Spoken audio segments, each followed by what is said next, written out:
As the leader of the Booner Pack, I lead from the front. All right, boys. Lock in. It's our core foundation, man. Grit. I'm fired up. I'm fired the fuck up, boys. It's pumping right now. It's got my juices pumping, boys.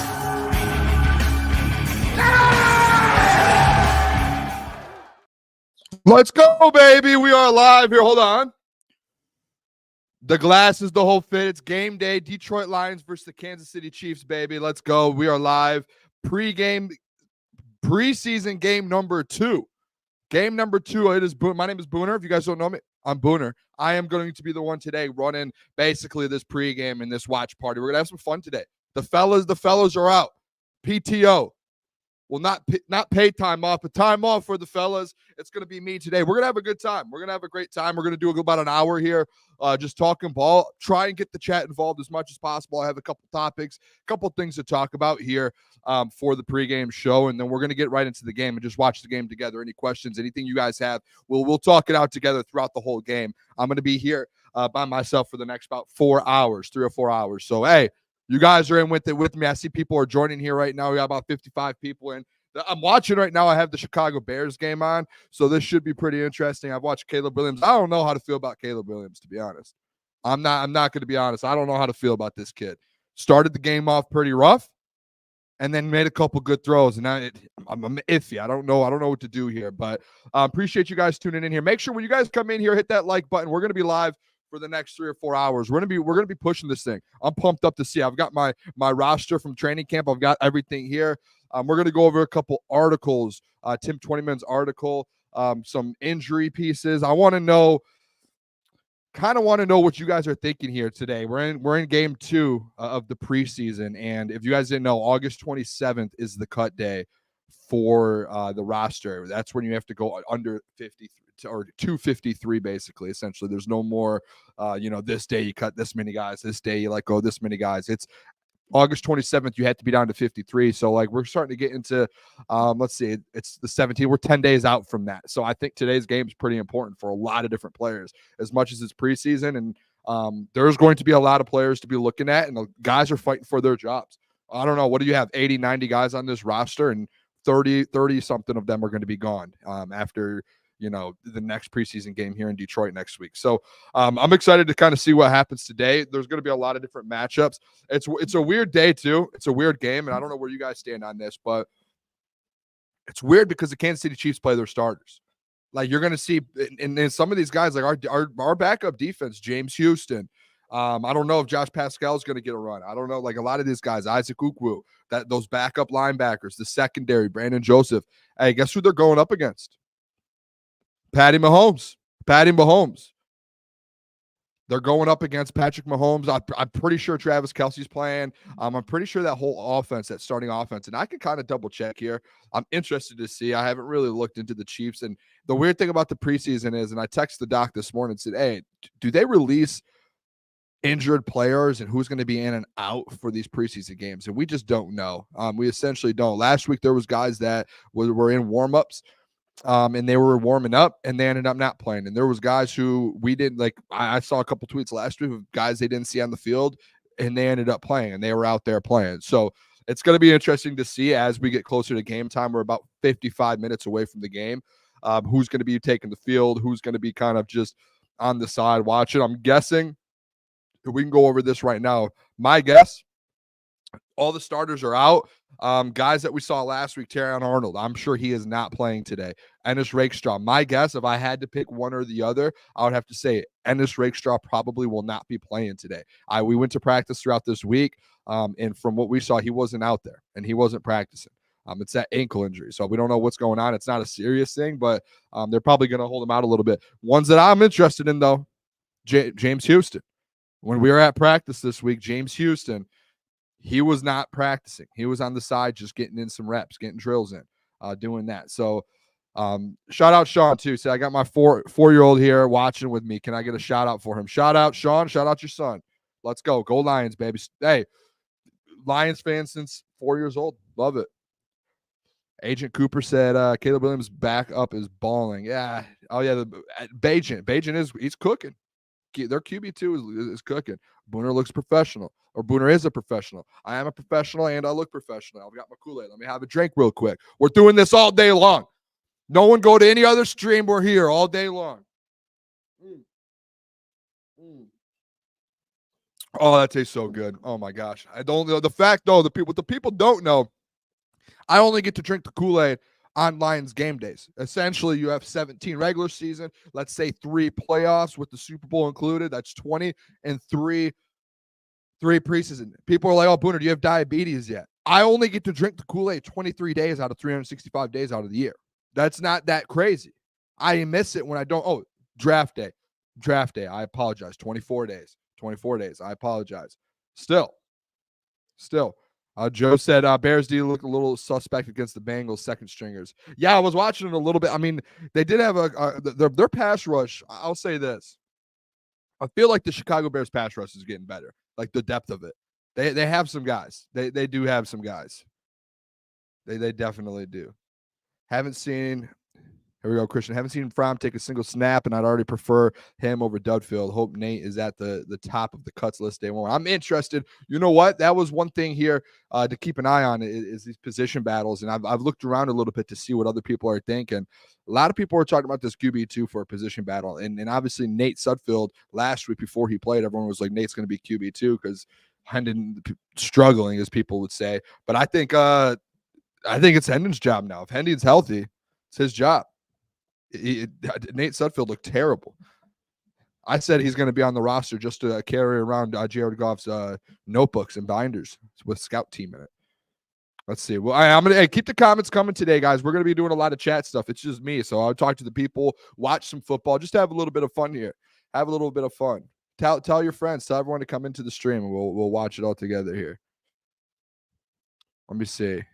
And I will be too, guys. I'm going to be doing both things here. I'm doing the show and as well trying to kind of cover what's going on here and with the Lions on Twitter, see if there's any injury news, stuff like that. So if you guys see me going back and forth screens, I'm just going over to Twitter just to make sure. I want to make sure that you guys are getting up-to-date information and things like that here. So I apologize. Here we go. Steve Lehman, Boone, what's up? With Coach Boone last night, you get demoted. Did not get demoted. We went off everyone. The people who left after I lost 3 straight, I ended up winning 3 straight, won a game in the SEC. Any word on QBs today? I have not heard anything. The Purple Prince. I haven't seen anything on Twitter. No clue. My guess, if you guys wanted me to guess and kind of throw something out there, don't take my full word for it. But the expectation for me is I want to see Hendon Hooker for a full half. Whether it's the first or second half. I want to see Hendon Hooker with the full half for a full half. I don't really care about Jake Fromm, and I really don't care about Nate Sudfeld. I really just want to see Hendon Hooker go out there and play some football. And to be quite frank, I want to see him in the first half, actually. I would like to see him with Darius Fountain. I would like to see him with DPJ. Let those guys have Hendon Hooker out there so we can get a real look at the receiver room, because I think that's a big thing today as well. Lions playing Vic. I do not think the Lions are playing starters. Dan Campbell did mention earlier this week on 97.1 that he did say that the defensive line could be playing some starters. My thought process is no Aiden Hutchinson, no DJ Reader, and no Lee McNeil. I would think potentially we see Levi Onwuzurike finally today. The new and improved Levi O. I would guess we see Josh Pascal. I forgot to mention to you guys yesterday as well. If you were watching the show last night, we had brought up. Let me bring this up. The doc. We're texting the doc about Josh Pascal, and he said overall he's had great potential, but the only problem is he's battled some injuries. When he's out there, he makes an impact. So Josh Pascal. He's been going through injuries. I think when we were at camp on the Wednesday, I don't know if he was full practice. And I think he might have been on the side as well, working with trainers. Don't quote me on that. Please don't quote me on that. But I would love today. One thing I would love to see out of the Detroit Lions, I would love to see Levi O and Josh Pascal. And I know Marcus Davenport, maybe I know Jeff was on the show saying he wants to see them wrapped in bubble wrap and leave them off the field. I would like to see something. I would love to see something from those guys. I think you need to know if you have the depth in the defensive line group, and I think that starts with Josh Pascal, that rotation, Marcus Davenport. The guys I would keep off the field on that D-line would be Aiden Hutchinson. Obviously, DJ Reader's not ready to go yet. And Lee McNeil, I would keep him off as well. Here, let's keep going here in the chat. And then what we're gonna do is we're gonna go through a couple things here, guys, today before the show or before the game. I'm gonna go through some position battles, and I want to hear what you guys think and see in the chat what you guys think of some of these position battles today. I think there's 3 major position battles kind of going on in this room, right, or in this this roster right now. We'll go over some injuries, who's going to be out, who we think is going to be out, who's not going to play.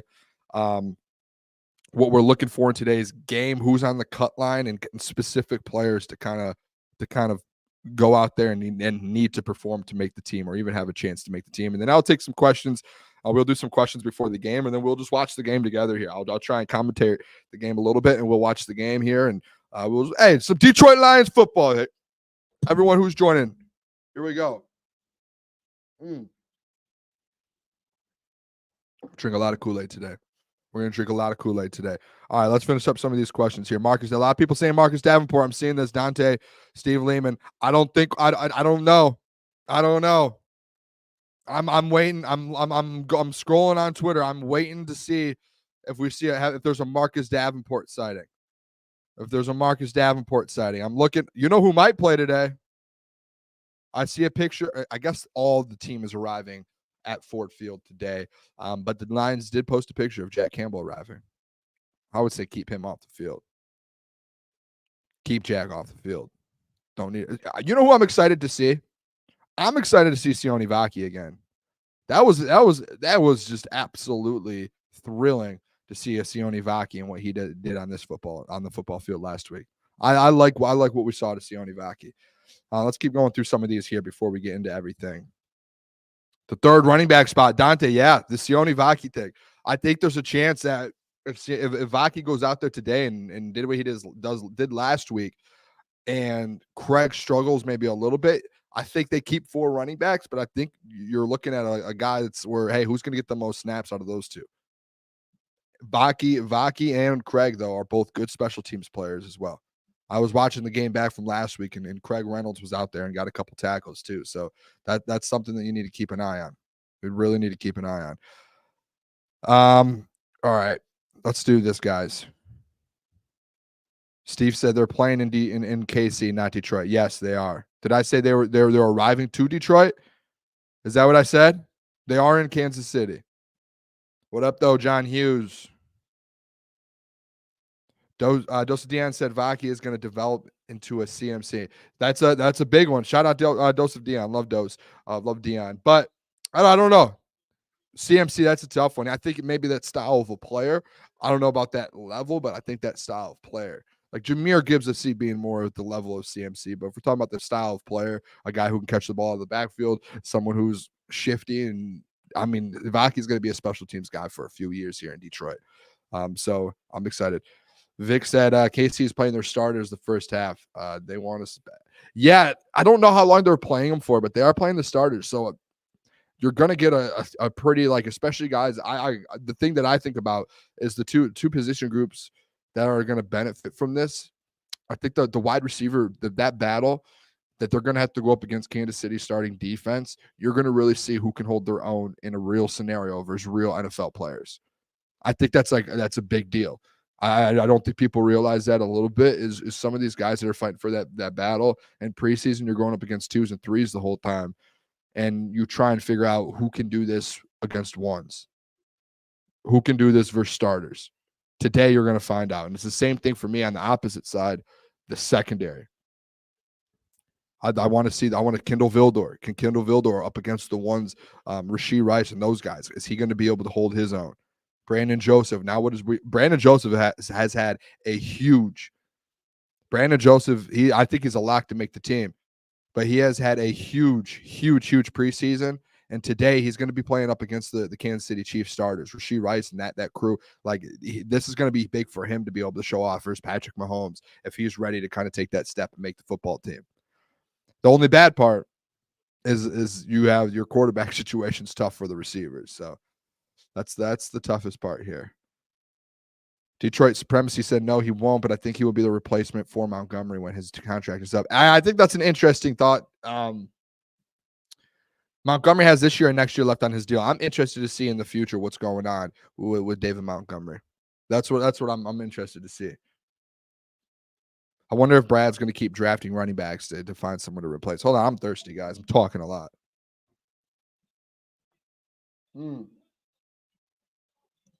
This Bears defense. I mean, I have this Bears game on. I don't know if anyone else does, but this Bears defense, they're deep. They're deep. Those pass rushers are deep.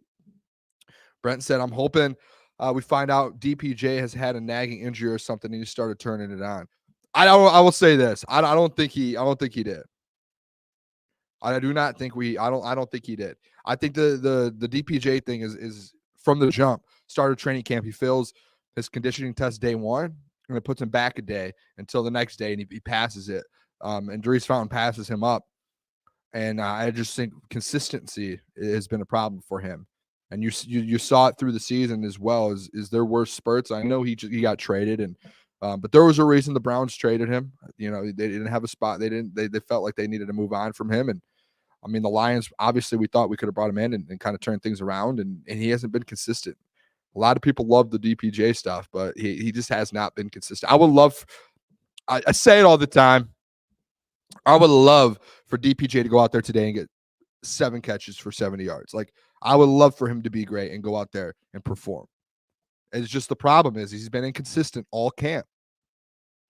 You're looking for a wide receiver 3, 4, 5. You're looking for that guy. Obviously, we would say Khalif is 3, but you're looking for a 4 or 5. I think DPJ is probably 4 or 5, but not a great one. Not as of right now. It's Brent said, what happened to DPJ's 45-inch vert? 45.5-inch vert. Yeah, I don't know. It happens all the time in the NFL, though, man. Guys have a couple good years, and it's tough to stay in the league. It is a tough thing to do. Caleb Williams does not scare me. Football is a team sport. Lions have the better roster. Yeah, Tom B, talk to him. Let him know, Tom B. Here we go. How about that, Tom B? I'm controlling everything myself today here. We're going to do a lot of different things. I'm pumped up. I'm pumped up. Let's do this. Let's talk about some injuries real quick. I just want to go over the injury situation in Detroit real quick. We'll start the offensive side of the ball. And guys, tell me if I'm missing anyone or if there's anyone that you're kind of questioning on injury or anything. So obviously Sam Laporta, hamstring, not going to play probably the whole preseason. Jahmyr Gibbs out for the whole preseason, I'm sure. Kevin Zeitler, that's an interesting one. I'm guessing he's not going to play because starters don't play. But when we were at practice Wednesday, Kevin Zeitler was off to the side working with trainers. He's been kind of dealing with something as well. Antoine Green, obviously on the offensive side of the ball, hurt last week, which I'll tell you what, it is brutal. This guy was in the middle of a wide receiver battle and is giving everything he can in the preseason game, and gets I don't know how bad the concussion, whatever it was, must have been brutal, because they ended up waiving him and moving on, and now he's on the IR for the season, and he's essentially done most likely for the whole season. So that's the offensive side of the ball. Am I missing anyone on the offensive side of the ball? I don't think there's anyone today that we were expecting to play that won't play because of injury on offense. All of the backups, everyone. I think the Hendon Hooker thing. What's up, Freddie Felt? Freddie, legend. I think the Hendon Hooker thing, people keep speculating, is he going to play? Is he not? I'll tell you this. If you guys want my report, Hendon Hooker's playing today. That's my report. All right. He practiced all week. And he was in drills. I saw him playing with my own eyes in 11-on-11. I don't, if he was in the concussion protocol, I don't see him not playing today. So I'd say Hendon Hooker's in. So I don't think there's anyone else on that offensive side of the ball who you're going to sit there and say, no, they're out. I think everyone that you were expecting to play is going to play on the offensive side of the ball.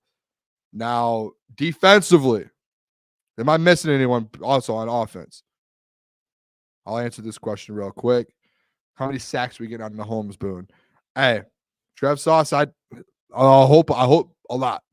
I hope it gets to a point to where they're like, we got to get this guy out of the game. I hope Isaac Ukwu goes out there and dominates. I hope these guys go out there and dominate Patrick Mahomes, even though it's preseason. That's the expectation.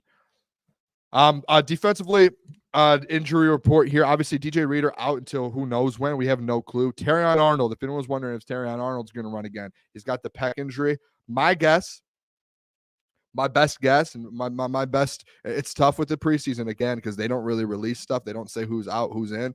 My guess is Terrion's out for the rest of the preseason. I'm not saying practice, but I'm saying both of these last preseason games, I think there's no more Terrion Arnold. They're not going to do that. They're not going to risk it. Ennis Rakestraw. If there was anyone looking to see Ennis Rakestraw today, I don't know if he goes. I haven't heard anything about Rakestraw. I think Rakestraw is out. I think he's done. Not done, but he's done for the preseason. I think it's just, hey, let's be careful with him to let him kind of work back into things. Now, the two that are interesting to me is the James Houston, Josh Pascal thing. I kind of want to put in a poll here. I don't know. The James Houston thing, when we were at practice Wednesday, James Houston was working with trainers on the side and didn't practice. I don't know if James Houston's going to go. That's the one I'm interested in. Because I saw it in the chat here. Nikita said, James Houston comeback game. I would love for a James Houston comeback game. If you guys were in the show last night, I was having the conversation with the guys who has the most to prove in the preseason or this game today versus the Chiefs. I said James Houston. I think James Houston does. He went from Sam.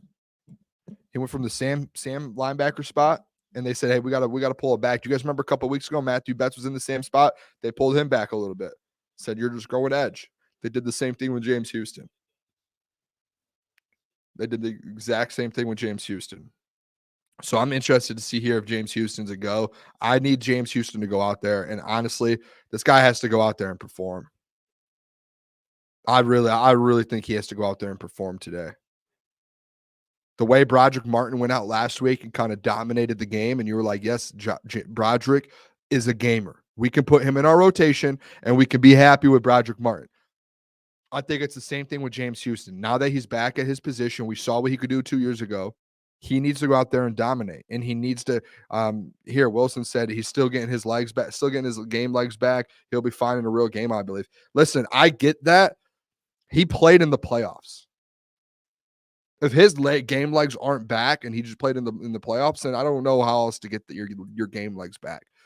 So he needs to go 100% today, and he needs to be an absolute dog, and he needs to show you why he belongs back in that kind of rotation there. That's just me. That's how I feel about James Houston. I don't think it's something you get rid of here. Streams only said you don't get rid of guys like him unless he doesn't perform again like his rookie year. Yeah, I mean, you don't get rid of him because you know his potential, but you know he's moving down because he's not performing. If you guys go watch back the game last week, that when they played last week in New York, I went back and watched. He just kept missing tackles, and it looked tough. It didn't look great. So he's gonna be at edge today. So we'll see what happens. That whole edge room, I'm interested to see what happens in that whole edge room. Robbo 35 is Hooker starting. I have no clue. We have not heard anything. I'm just waiting to hear something. We could do this here real quick though. I'll show you guys who's out at the field right now. Let's start getting some things rolling here.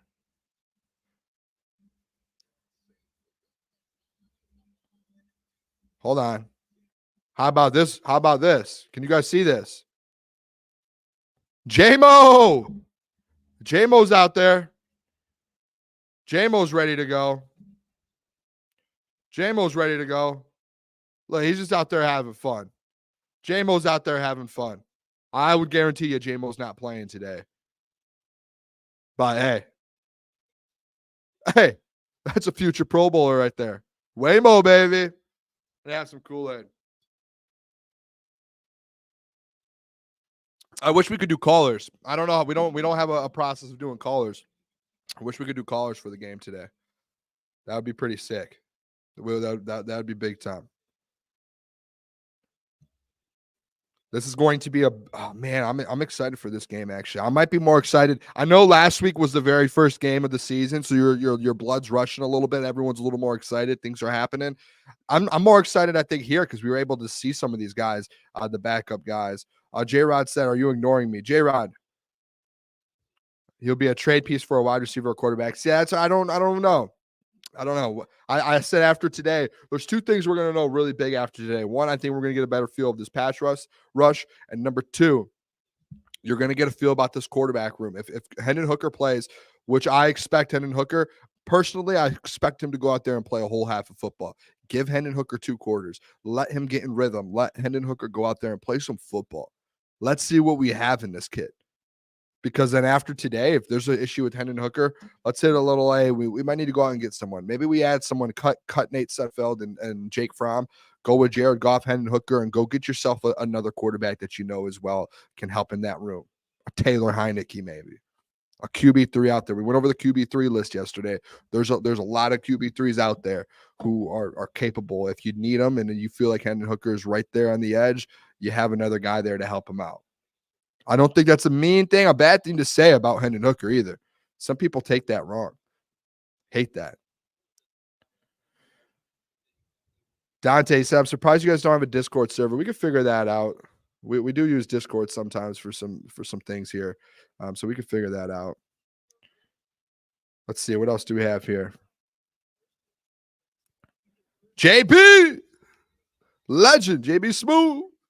Everyone pray for Malik Neighbors. He's not hurt. Just Daniel Jones is a QB. Yeah, I don't know if you guys saw the Daniel Jones thing. I mean, we didn't get to see him last week because he was injured. Or they just didn't want to play him. I don't know, one or the other. But he looked bad. 2 interceptions in the preseason is not ideal.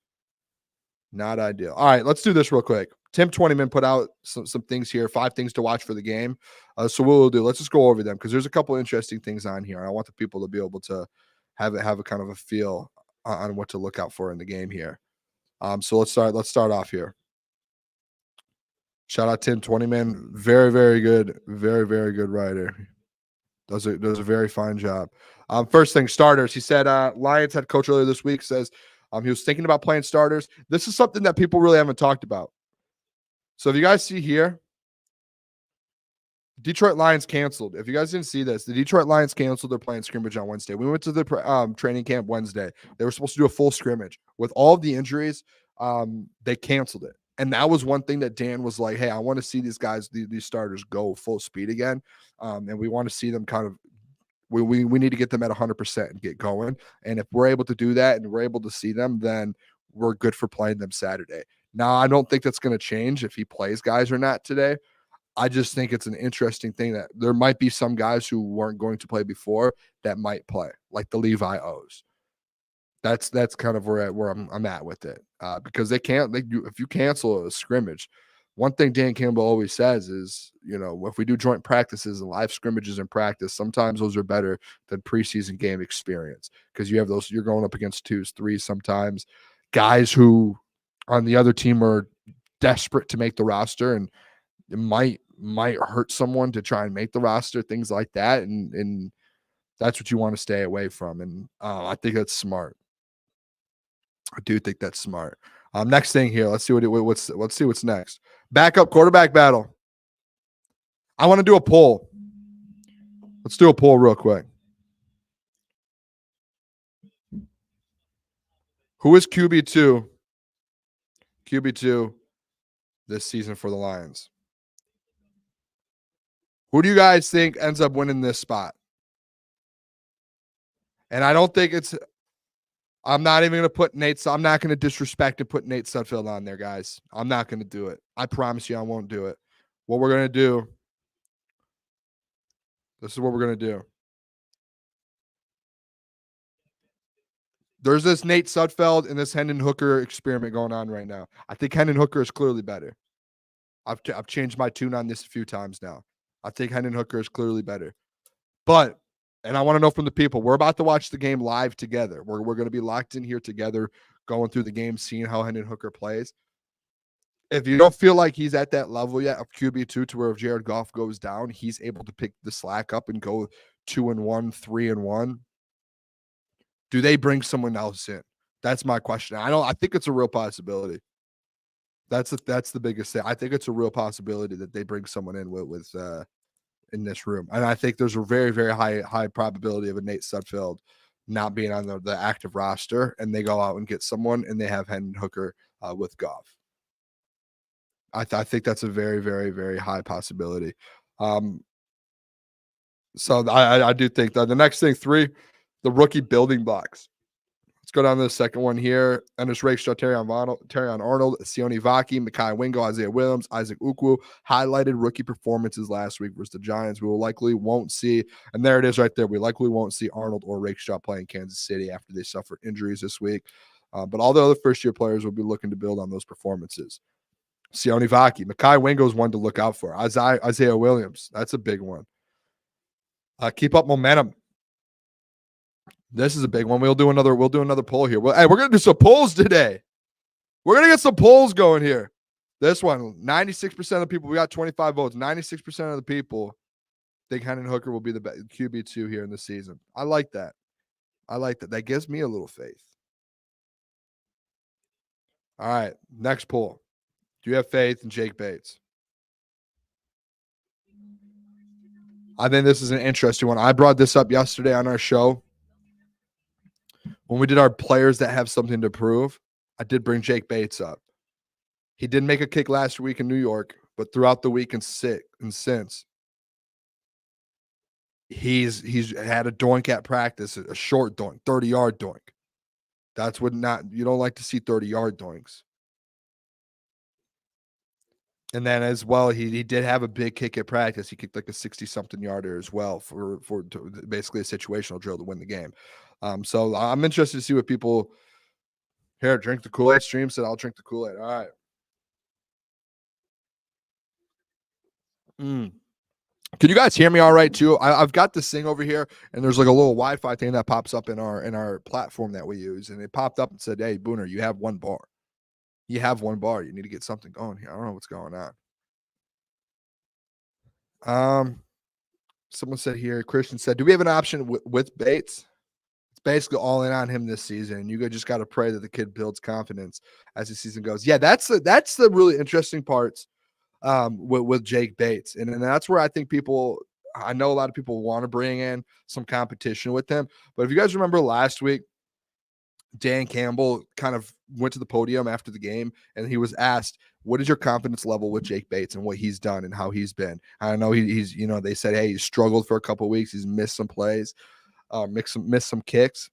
And he said, "Hey, we sat him down, me and Dave Phipp, Coach Phipp, shout out Coach Phipp. We sat him down and we said, hey, you're our guy. Like, even though if you're struggling, you're our guys." So they wanted to build that confidence with him, and they didn't bring anyone in, which means that I'm not one to question Brad Holmes. I try not to, at least. So we're not gonna question it. If they think Jake Bates is the guy to go and they're rolling with Jake Bates, then Jake Bates is the one. That's where I'm at with it. What's the poll look like? 88% of people. Wow. That's a big one. All right. Here, let's keep rolling with this list here. Let's see. We're at 4, so we'll move to 5 here. Let's go to 5. Number 4 wide receiver. This is the one. This is the big one today.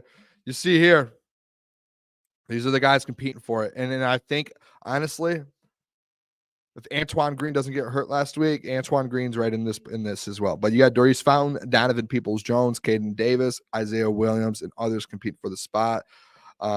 You have this is one of the more interesting parts. And I think in the first quarter, you're going to see them up against the first team defense of the Kansas City Chiefs. So this is where, hey, it's either, well, what's the saying? Not up or shut up. That's what it is for some of these guys. That's what it is. And then I hope Hendon Hooker plays the whole first half so these guys are able to you're able to get a look with them. Here we go. Damon Dice said the Lions playing their starters. I do not believe so, Damon. As of now, what we know, the Lions are not playing their starters. Maybe we might see some of the defensive line out there. I'm refreshing Twitter here. I'm trying to see if we can get a good look and see if anyone's putting anything out, who's on the field warming up. Just kind of getting a feel for it. Here we go. Let's see if we can see. Hold on. Got a video here. I want to see him. Let's see if we can see who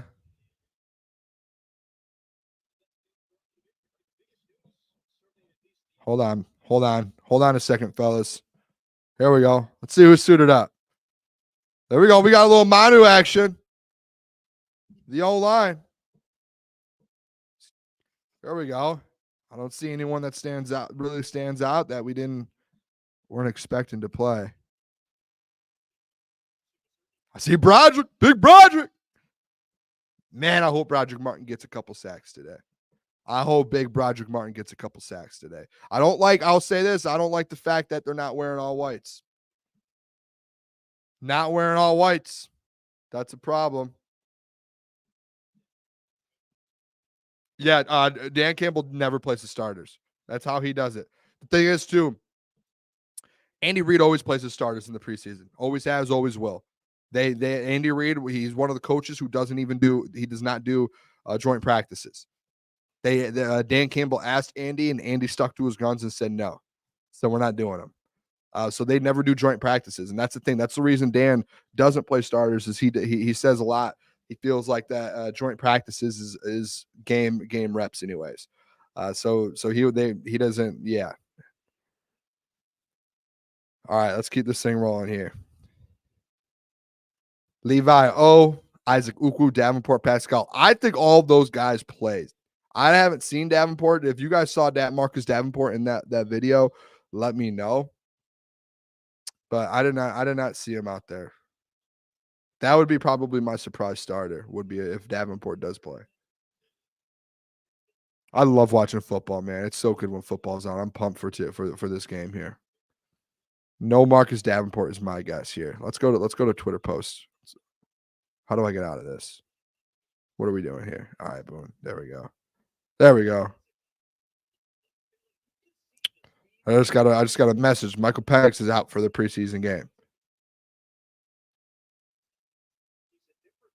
Oh, never mind. No, he's being held out of the third one.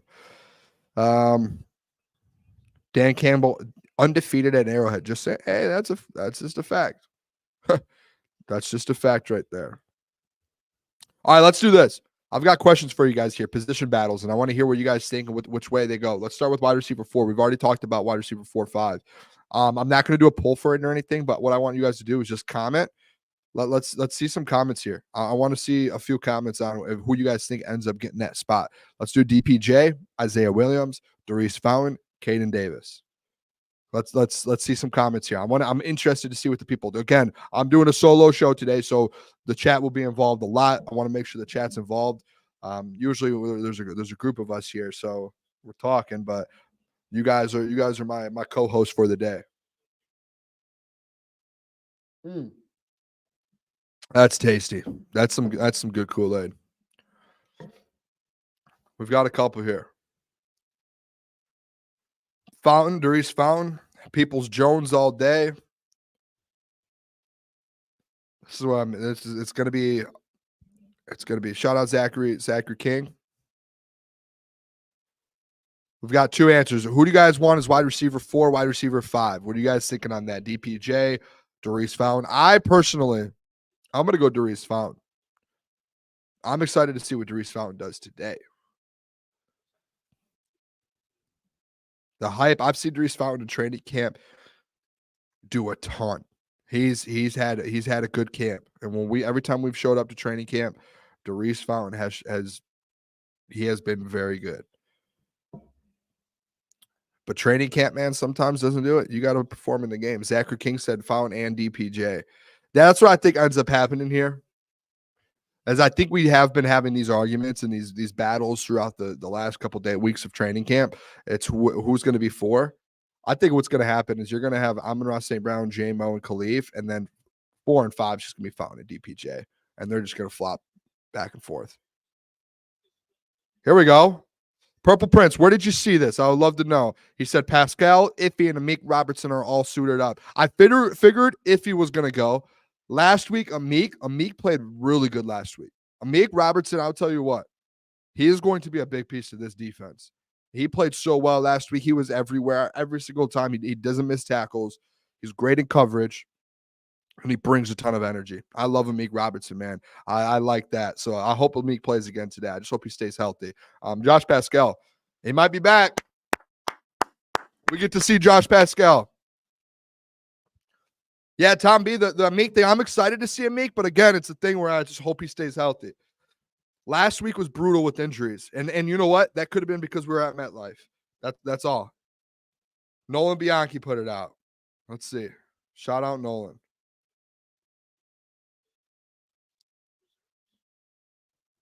Yep, here it is. I'll pull it up here.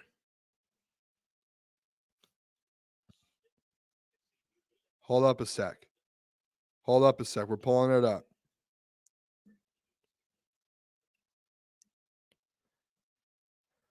Some notable Lions who are dressed for warm-ups versus Kansas City. Defensive lineman Josh Pascal, big time. We'll love to see him. DB, Iffy Melifonwu. I'm not going to try and pronounce it. I'm bad at it. Cornerback Amik Robertson as well. It looks like we'll be playing. Now, actually, that is a point right there. If they are dressed up, let's not say that means that they end up playing. So,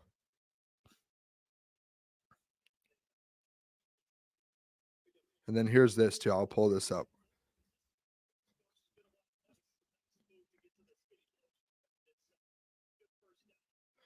He also said he followed up. Shout out Easy too. He said, FFS, sit Amik, what are we doing? And then Nolan responds, someone's got to play. And Amik is the only player I've seen to leave the practice field and walk into the building while still wearing his helmet every day. So I'm inclined to think he doesn't mind. Yeah, Amik Robertson's a guy. He was at practice the other day, and it looked like he kind of walked off a little limp. Maybe it was some cramps or something. But he's a guy that he's probably always wants to play. Oh, okay, Brent. Ifatu Melifonwu. Okay, hey, what's what we're here for? We're here to learn a little bit, huh? How about that? Here to learn a little bit of football. Doing it together. Doing it as a family. Doing it as friends. All of us. Hit that like button. Oh, you guys saw, no free ads. PEDs. All right, let's keep this thing rolling here. I'll try to keep an eye on if there's any other news here. Shout out Nolan. Nolan's actually there in Kansas City. And it sounds like I saw someone comment and ask if any other starters. He said, not that I saw. So it sounds like on defense, Josh Pascal is that starter. Guessing no Levi O. I'm guessing no Levi O. Josh Pascal. It sounds like Josh has something to prove. If Dan's having him play today, Josh has something to prove. Am I wrong with that? Is there anyone in this chat that disagrees? Because there were people yesterday when we talked about Josh Pascal who said Josh Pascal shouldn't be playing. And Josh Pascal is locked in. That I don't know. I might disagree with. Well, he's locked in a roster spot, but I still think he has some things to prove. Josh has a few things to prove still. Levi not a starter. Levi's in that spot to where you can consider him. Like if DJ Reader doesn't play week 1, you're probably starting Levi O.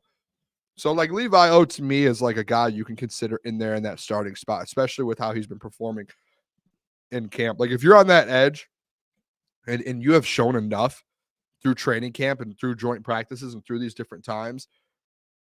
I don't know who just made that pass for the Bears, but what a nice pass. Here we go. Dave Burkett put something out. I need to go to Dave. Shout out Dave. Let me see what Dave said. Is Hooker playing today? He said, is Hooker playing today? He said he was working with the second group. He said it looks like Nate Sudfeld is getting the start again for the Lions in preseason game 2 based on the pregame warm-ups at Arrowhead.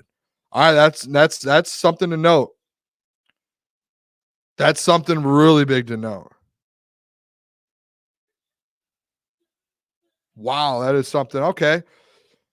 So essentially, we're going to probably see Nate Sudfeld with the ones again today. I don't like that. I don't know. Don't like that. I don't like that at all. I wanted to see Hendon Hooker with Darius Fountain, with Isaiah Williams. I guess we saw him with Isaiah Williams. I wanted to see him play football with these DPJ, who the guys fighting for wide receiver 4. If Nate doesn't give them a look, I would cut him. I would cut him. Should I put a bet in? What let's see the chat. What is the chat betting for this game here today? What are the bets for the chat? Someone give me something here. I've been working all day, working on getting stuff for the game. Someone give me a bet today. Everyone drop your best bet. Everyone drop a best bet for today's game in the chat. Everyone.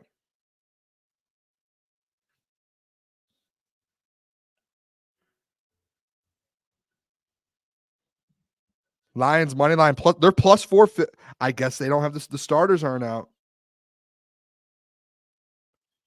Is it worth it? Plus 340 now. The Lions, 2 rushing touchdowns, plus 200. Don't hate that.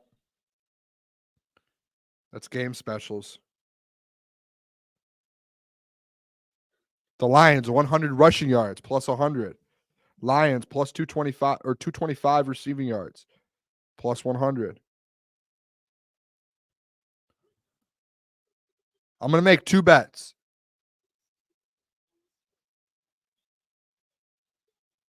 Streams Only said we won't score a single touchdown. Let's be honest. Come on. Hey, Streams Only, let's have a little positivity here in the room, huh?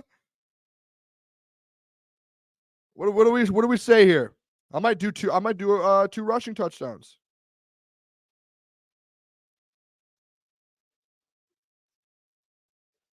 I might do 2 rushing touchdowns. I wish I could do 1 passing and one rushing and combine it. 2 total touchdowns. Actually, this is what I'm going to do. Are you guys ready for my bets? I want to check something real quick. How many rushing yards did the Detroit Lions have last week versus the New York Giants? This is big. Total yards. Lions had 228. 30 yards, 100. I'm doing Lions plus 100. If you guys want Booner's bets for the game today. Are you guys ready? There's 2 bets. Detroit Lions plus 340 money line. And we are also taking the Detroit Lions. We're also taking the Detroit Lions plus 100 to have 100 plus rushing yards. Love both of them. Love them both. I love the rushing yards more. Sione Vaki, Craig Reynolds, Zonovan Knight. Love that one. If you guys want to place it, I put it in. I'm on not going to say what I'm on. Love that. Purple said, we didn't score a touchdown against the Giants second and third string. We aren't doing it against the Chiefs starters. Yeah, I guess so. I think things are going to get better. This team's going to improve. That was the first time out there. Like, I don't think, and this might be a crazy take, I don't think Sudfeld's going to look as bad as he did in the first half last week. I think like he looked bad. There's no way he can be worse, right? Maybe I'm wrong. I don't feel like he can be any worse. I'm going to try and change my screen over here, my TV, to the Lions game. Don't mind me.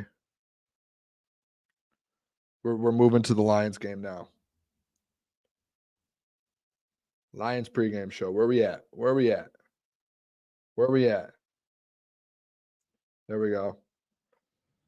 There we go.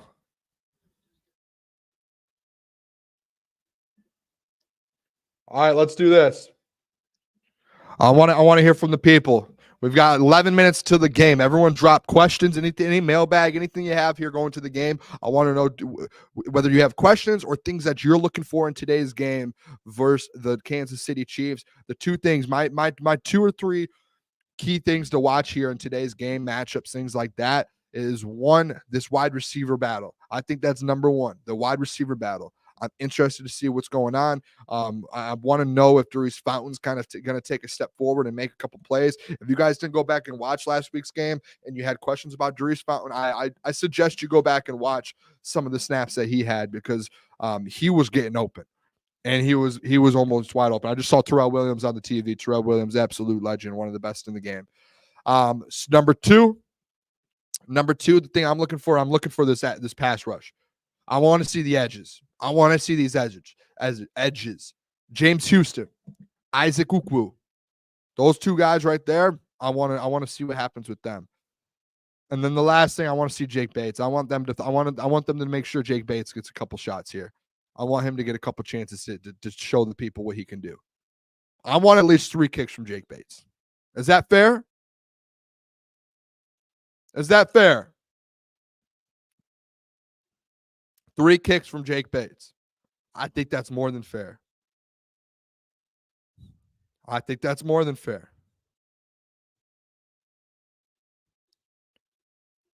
I truly do. I think that's more than fair. So those are the 3 things. Let's see everyone else start dropping some things here.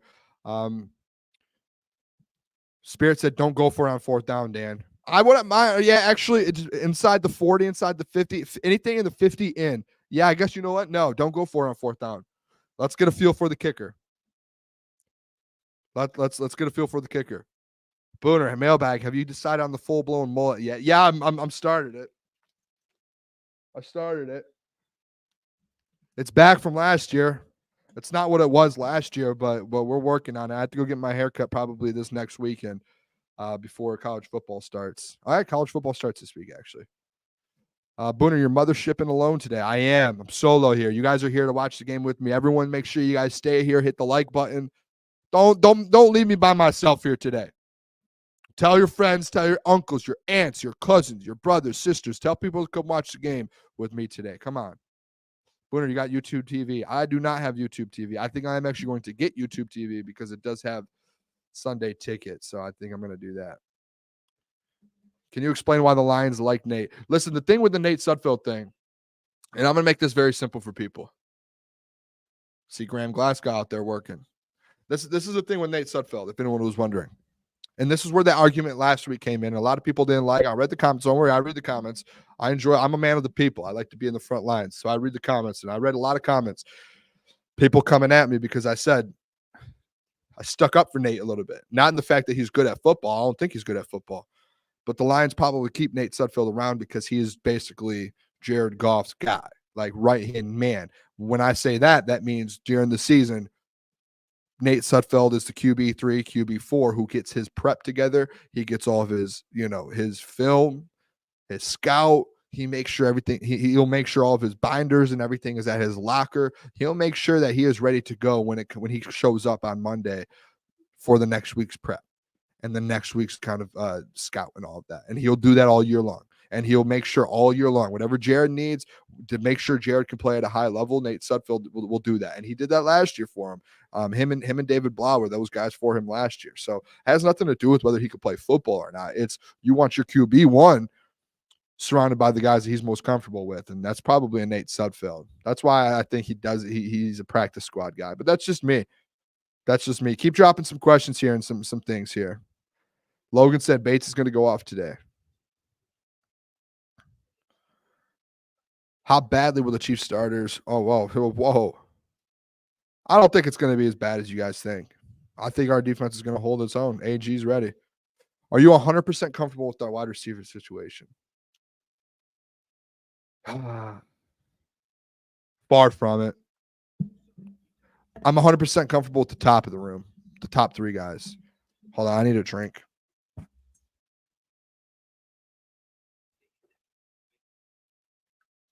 Oh, it tastes so good. Oh man. If you guys don't have any blue Kool-Aid, I suggest you go get some. So the wide receiver, I'm comfortable with the top 3 guys. We did our wide receiver predictions and receiving yard predictions yesterday. And by the numbers that I put up, I think you could tell I'm pretty comfortable with it. It's more so how do I say this? It's just more so the depth. If a guy goes down, am I comfortable with the DPJ taking over right now? No.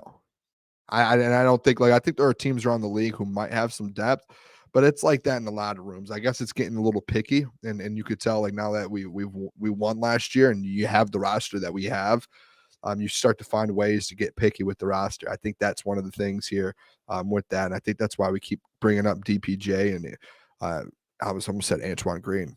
Shout out Antoine Green and Doris Fountain and those guys. Logan said, from what I understand, Chiefs never play their starters in the preseason. Has that changed this year? No. Logan, actually, the Chiefs are one of the teams, and Andy Reid's one of the teams that always plays the starters. He did it last year. He usually does it every year. They're one of the teams that do not do joint practices. And the fact they don't do joint practices, they want to make sure their starters get a little bit of a run. What else do we have here? What else do we have? Shout out Brent. The game will be fun with just Booner. I'm interested to see how this goes. This might be one of our first streams outside of the draft at one time that I'm solo. Vildor's still on the Lions. What's with that? All right. Demand Dice. The Kindle Vildor thing. Kindle Vildor is going to end up making the team. A lot of people don't like that. Kindle Vildor will be on the roster. He will be on the roster. I want to see something too. Actually, I want to see something. Kindle Vildor's been playing really well, and he's getting better for the position that he is in. Last year when he came in, he was expected to be a starter right away because Jerry Jacobs was so bad. You went from Jerry Jacobs to Kindle Vildor. You know, it's tough. Did the Tigers lose, by the way? Oh, I'm so far behind in the chat. So far behind. What player has the highest ceiling and also on the roster bubble? Highest ceiling? I'm going to say this. I'm going to say I think Broderick Martin. I'm going defense. I think Broderick Martin. I think he's going to be really good. And then roster bubble guys, if we're talking, let's say defense, the edges, Isaac Ukwu, those guys. I know I bring his name up a lot, but he's on the bubble. He's fighting for a spot.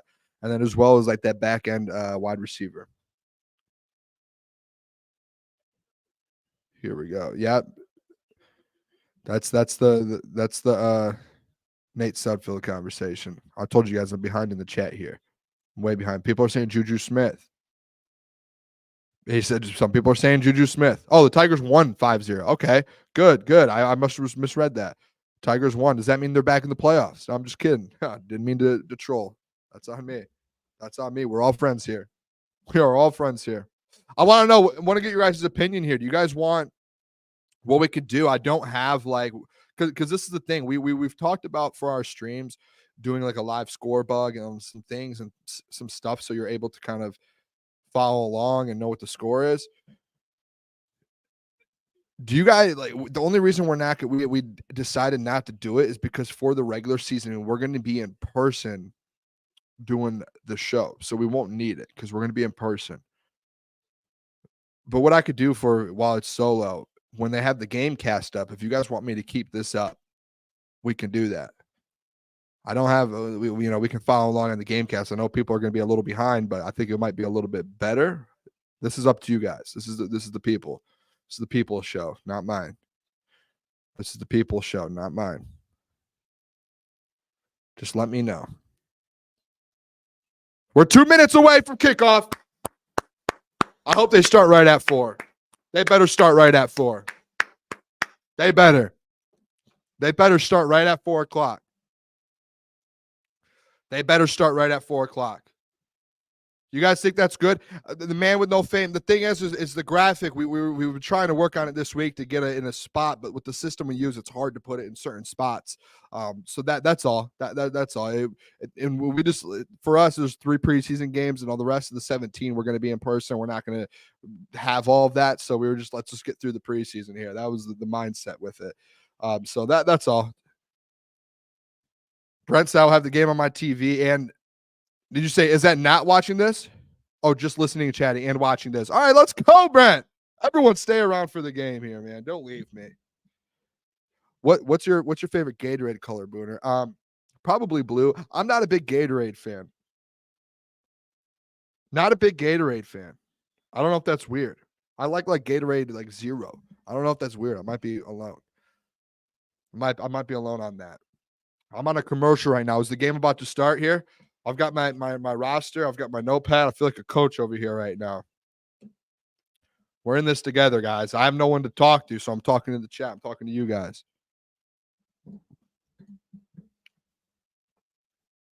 One of the biggest things that you guys keep that I've heard here so far that I'm interested in is just the 4th down.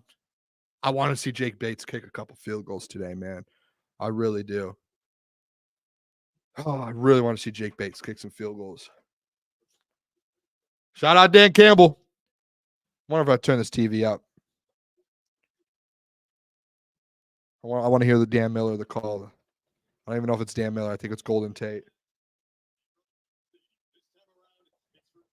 You guys remember the last time we were at Arrowhead?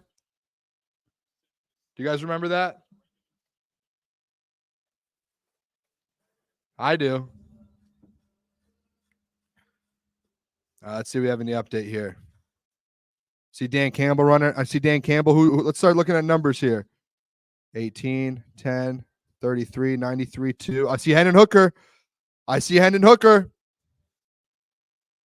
Hendon Hooker's playing. Khalil Dorsey. 95, Matty Betts.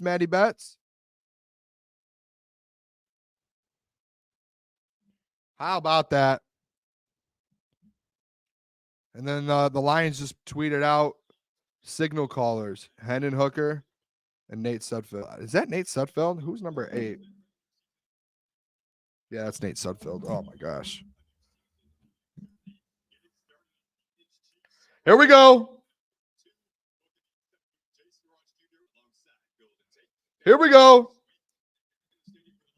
How about this? What if we do this?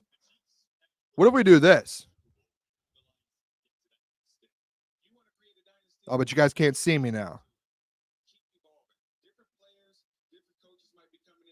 You guys can't see me now.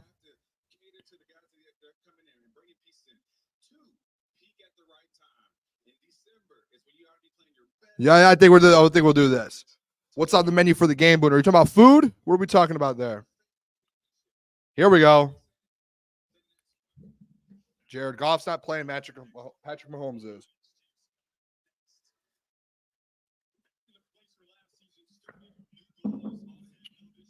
Here we go.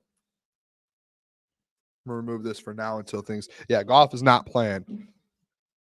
I'm trying to look here to see if we got any news. I haven't heard anything. Haven't seen anything.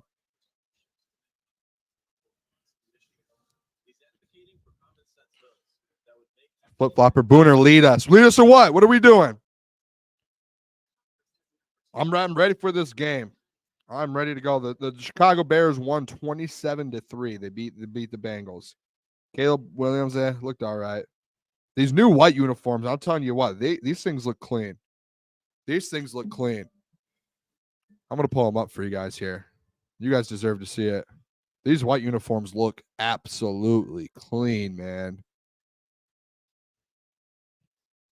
These things are beautiful.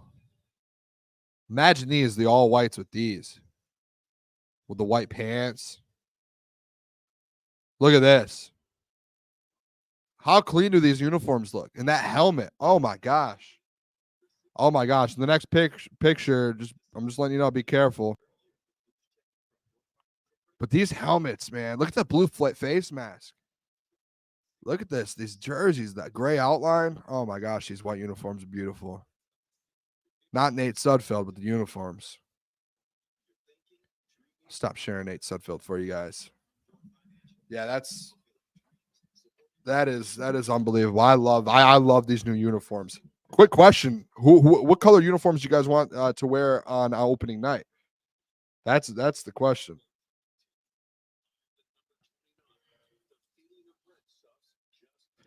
That's the big question.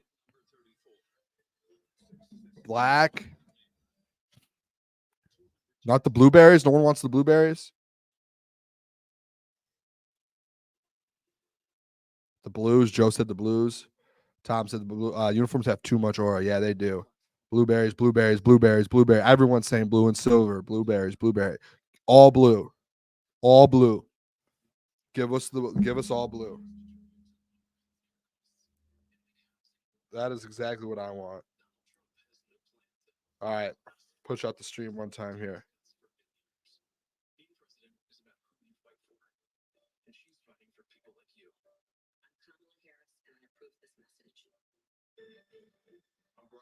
This is tough. I'm pulling double duty here. I'm on social and I'm doing the show, so this is tough. I'm gonna be trying to do this for you guys. Looks like the game's about to kick off. The Detroit Lions will be receiving the ball, and we will do this. Let's pull up the game cast here for the people. Yeah, if anyone was wondering my bets for today, I did take the Detroit Lions plus 100 to rush for 100 yards, and also I took them money line. Actually, the Chiefs are receiving. This new kickoff thing's really getting me.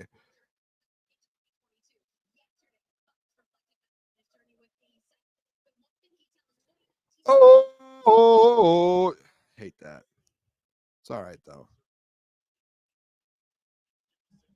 Here we go. Game cast is up. Kicks off. I got to take the glasses off for the game so I can see the players.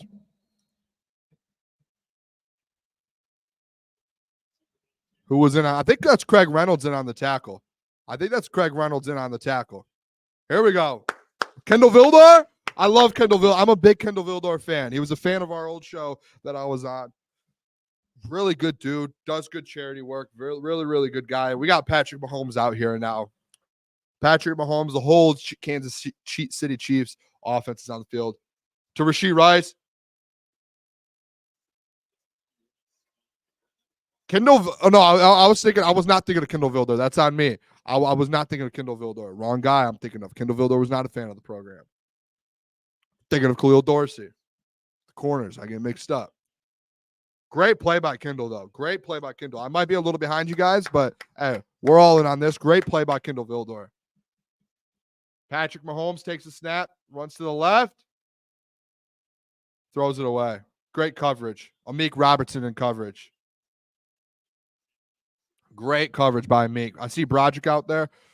There's Pascal out there. Do you guys see 93 on the football field?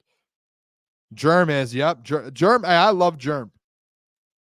Mekhi Wingo. Josh Pascal is in. Chris Smith, Isaac Ukwu, Chris Smith, Josh Pascal, Mekhi Wingo is your starting defensive line today.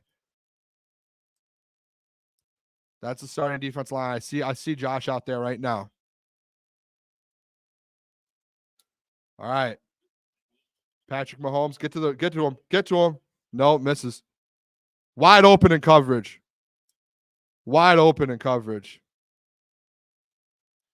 Xavier Worthy, wide open.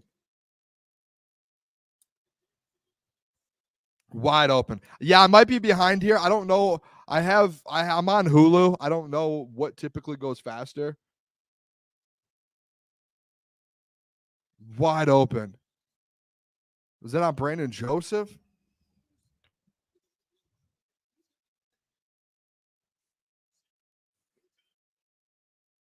It has to be better. Another one. Germ on the tackle.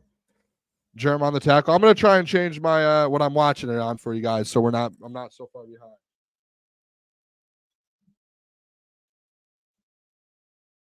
That we had this problem last week as well.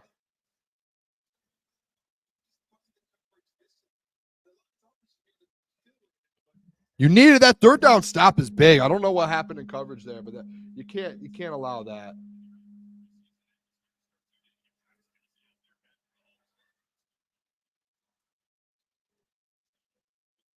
I'm just gonna have to watch with what I have, guys. If you guys want to follow along, maybe just pause for a second. I don't know. I apologize. I really do. Drink a little Kool-Aid. We're back, baby. Football. I just missed it. Ennis Rakestraw's out. It looks like Ennis Rakestraw is playing. Wait, I don't know. He was on the graphic. Has anyone seen Ennis Rakestraw on the field?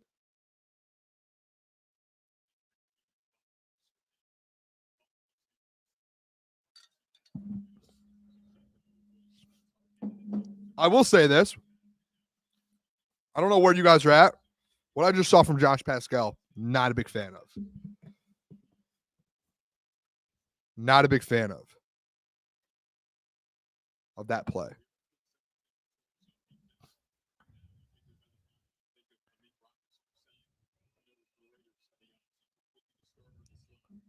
Yeah, all right, Tom B. He said Ennis isn't playing. I don't know why he was on the graphic. There we go, Germ. Fourth down. There we go. Fourth down. Now we got Sudfield. Big play from Germ. Well, hey, out of 10 right now, I want to see what the people think. Out of 10, how do you guys think the pass rush was on that possession? I already know my answer.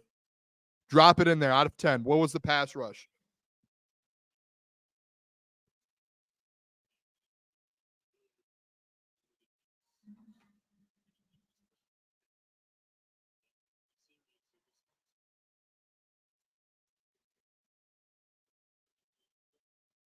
Out of 10.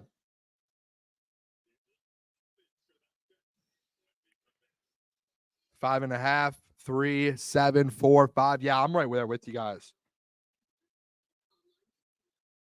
Yeah, Jeremy Reisman just tweeted out, said broadcast set Ennis Rakestraw out there, but I'm pretty sure it was Kendall Vildor and Khalil Dorsey.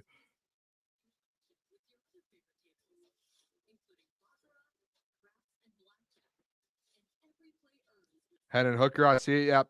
So I don't know. I don't know who's going to be starting this game too. This is going to be interesting. 6, 4.5. I don't know how that pass rush felt terrible. Guys didn't feel like they were doing much.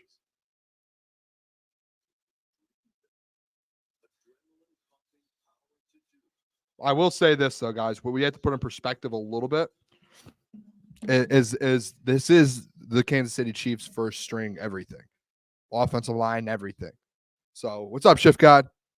Hey, shout out Steve too. So literally the whole offense start like ones are out there for the Kansas City Chiefs, and you have the Detroit Lions team going up against that. So there is a bit of a difference there. I actually have a plan here. I think I might be able to catch up with you guys. Has anyone else bought NFL Plus? I paid for it. You can watch all 22. You can watch all. You have stat breakdowns. You literally have it. You can go last year's game. You can do anything. NFL Plus is great. What they did for it, great setup. Yeah, and the Josh Pascal, the reason I said earlier I didn't like the play that he had, Josh Pascal had a play where he was just standing there while Patrick Mahomes just.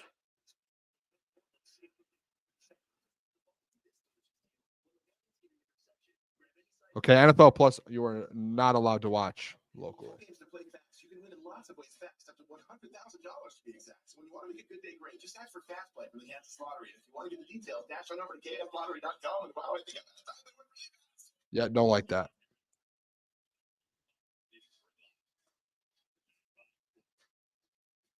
I'll stick with what we have.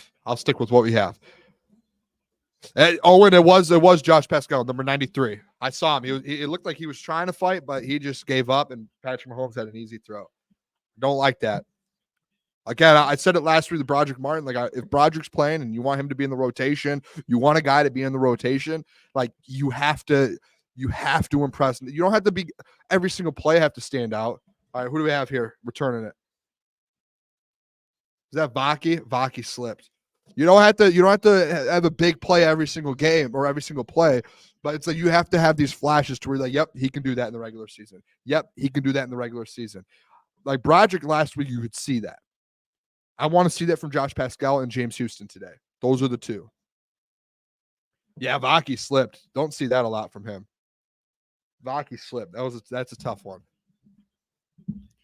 Broderick does have that it factor. That's why last week, and I hated this. I was not happy with this. A lot of people, when I put out that I thought Broderick looked good, a lot of people pushed back at me trying to say, oh, he had some bad play. Well, yeah, you're going to have bad. Here we go. Sutfeld.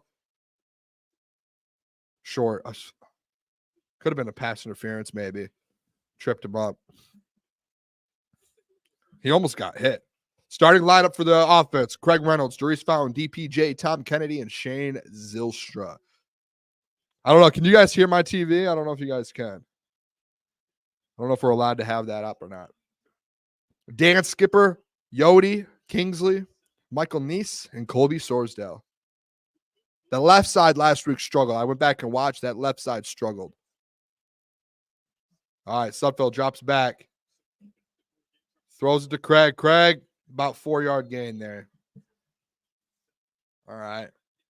Smart play. That's all.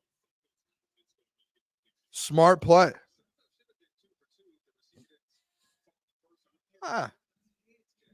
Golden Tate, shout out.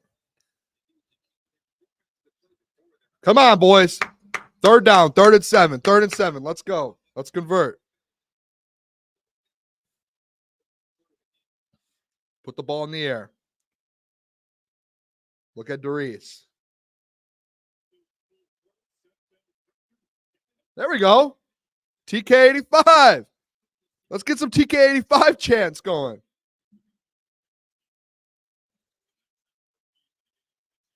That's a big one.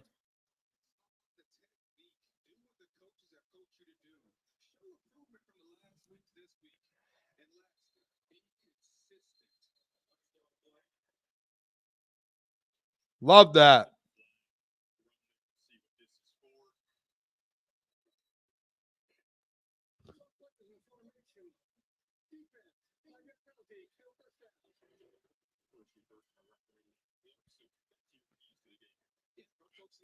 Golden Tate, keys to the game. Focus on technique, show improvement, be consistent.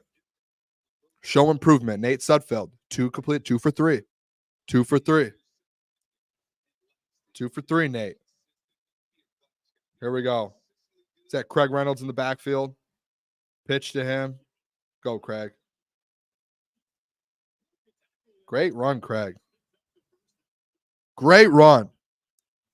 Yeah, hey, I love Craig. I don't know where you guys are at with the whole running back 3 situation. It's just it's an odd situation because Craig is just consistent and very reliable, but Sione Vaki does have the ceiling probably above him. So I'm interested to see it.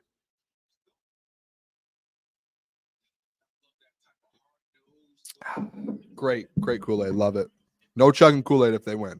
Just want the people to know that. Nate Sudfeld didn't even give him a chance. I don't know. I don't know.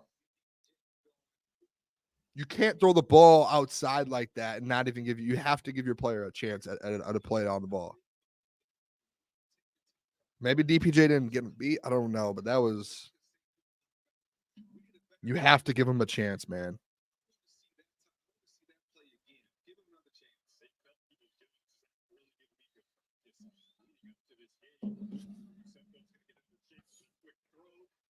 There we go. Shane Zylstra getting involved. Hey, what do you guys think about this too? Let's talk about this in the chat. Are we all in agreement James Mitchell's time is done here in Detroit? What are you guys' thoughts on that? I think James Mitchell is done.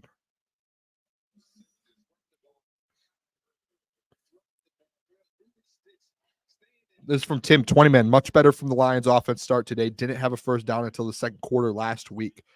Now have 2 in the first drive. That's an improvement. That's an improvement. Make a play. There we go. Move out of the pocket.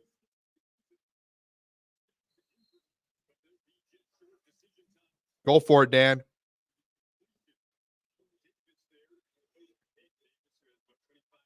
Good catch by Caden Davis, too. Tough throw. Why did he throw that? That's so bad. 4th and 3. 4th and 3. 4th down. 4th and 3. 4th down. I'm not looking at the ESPN cast right now. I don't really want to. I don't want to know what's going on.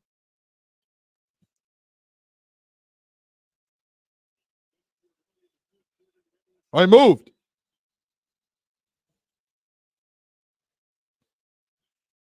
It's got to be on the defense. Wow.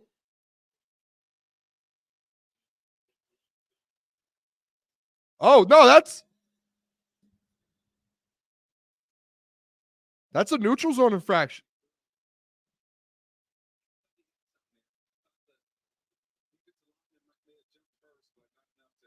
Defensive lineman crossed the line. Yeah, it's preseason for the refs, fellas. Preseason for the refs, too. That was brutal. That is brutal.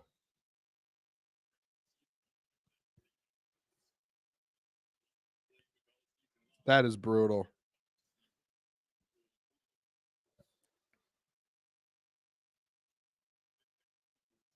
Jack Box was a flag.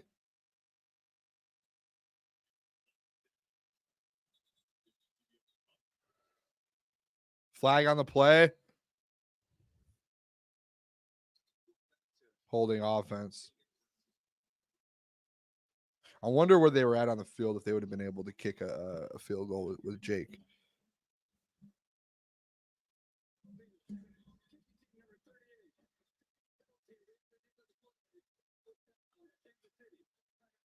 Oof, that's tough. That's tough.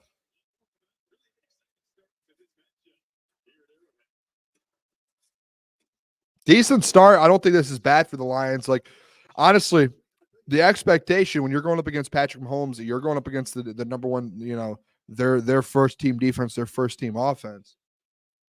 I mean, if you can get out of the first quarter when their first team players are out there at 3-0 or 6-0, I think that's a fair play. Like, I think that's good.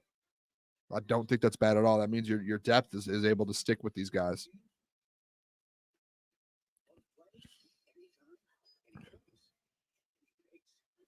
Oh my gosh. Hendon Hooker just looks unbelievable in that white, the new unis. Love it. That ref needs to chill on the bicep curls. Yeah, the ref was absolutely yoked, dude. That was unbelievable. Sean said Sudfeld stinks. Jake Fromm time almost. I don't know if we're going to see Jake Fromm tonight, Shift God. I don't think we will. Chiefs have first team defense out there. Yeah, I'm pretty sure. I think they're playing all their starters, both sides of the ball. If someone knows, correct me if I'm wrong, but I think both sides of the ball, they're going starters all at least for the first quarter, potentially the whole first half.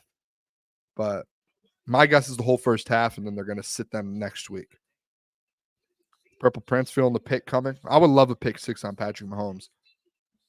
Norman said, I think it's dumb to not have Hendon Hooker out there. Steve-O said, Booner, tell the people to stop blaming the refs. Oh, no blaming the refs. Well, Dan Campbell blamed the refs. Oh, shout out Little Caesars. I got Little Caesars today. It's right over there. I got some pizza. I figured, I said, hey, what are you going to do today? Watch football? Haven't watched football and eat pizza in over a year. That's what we're doing today. I always ask myself that. What would Dan Campbell do? Would he blame the refs? What would he say? Would he blame people? No, he doesn't. He takes accountability. Here we go. Iffy. Shout out. Khalil Dorsey. Khalil Dorsey is the guy. I love Khalil Dorsey. Shift outside. I just got some too. Yeah, Little Caesar. People go at Little Caesar, say it's a cardboard. It's good pizza. If it's fresh, it's good. It's not like elite Buddy's pizza, but it's just a good hot and ready. $7, you're good. Great play. Is that Neiman? Yes, Neiman. By the way, I think it's Brandon Neiman. He's been good this preseason. When I watched back last week's game, Neiman was everywhere. He has been everywhere. I think he ends up not. Maybe he's a practice squad guy because that linebacking room is so deep all the way to Germ. But Neiman's going to be a guy. He might get picked up if he gets cut. There we go. Let's get a pass rush. Overthrows it. There we go. Great. Hey, Khalil Dorsey. Step by step with Xavier Worthy. Step by step.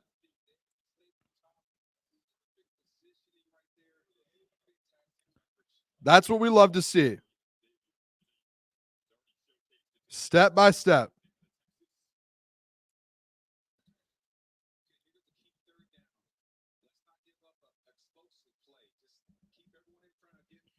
Here we go. Get a stop. Third down stop. Nope. Who was that? Is that Meek? Oh, it's Meek. That was tough. That's tough. It's a great pass. Patrick Mahomes for you. It's crazy to think like Patrick Mahomes had Tyreek Hill, but now he has Rashee Rice, Xavier Worthy, Travis Kelce. He's got some weapons now. Yeah, that zone just did not. They found the opening. All right, 1st and 10, the 41-yard line. Let's see. pass. Another one to Rashee Rice. Just fit it right in there, too. That zone is killing it. It's getting killed.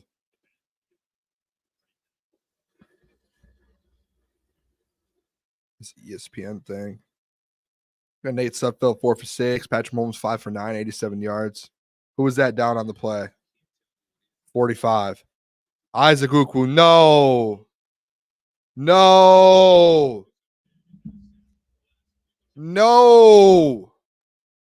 No. Not Isaac Ukwu. Not Isaac Ukwu. Please, no. Please just have a cramp.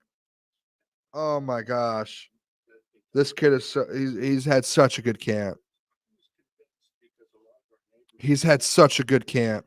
Oh my gosh, that is heartbreaking. Oh my gosh. That is heartbreaking. I have the bet with Jeff as well. I think it should be voided if he's hurt. I'll fight for that. I'm a big Isaac Ukwu fan. That's tough. No, Purple Prince, if he's hurt, I think there's a void in the contract. If he's hurt, I don't think you don't know. You don't know. But that's brutal. Isaac Ukwu. He's had the camp that Isaac has had in the year, the game he had last week, and then the practice, and then Dan coming out this week and saying that every single day he's making plays. It's tough. That's tough. Oh my gosh, I was not expecting that to be Isaac Ukwu. And then I want them to show a replay.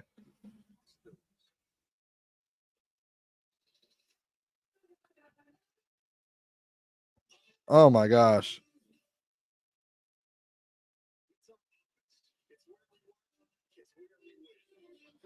Dave Burkett said Isaac Ukwu shaken up after the Detroit Lions after taking a cut block to what appears to be the knee. Walks off slowly under his own power.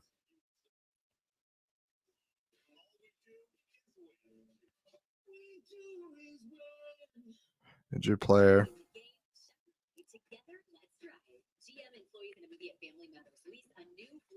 So he walked off on his own power.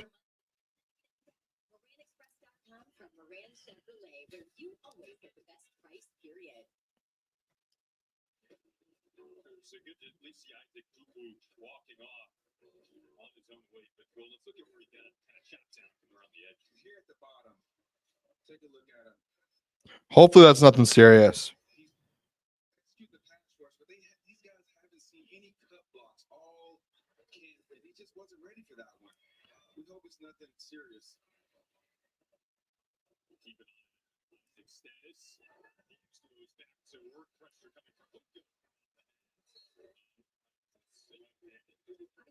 Recorded his first preseason NFL sack last week. He was highly praised by Dan Campbell, who wasn't totally surprised. He's in the blue tent right now. You guys know Isaac Ukwu. I hope Danny Rogers is talking right now. Let's hear what she's saying. Let's hear.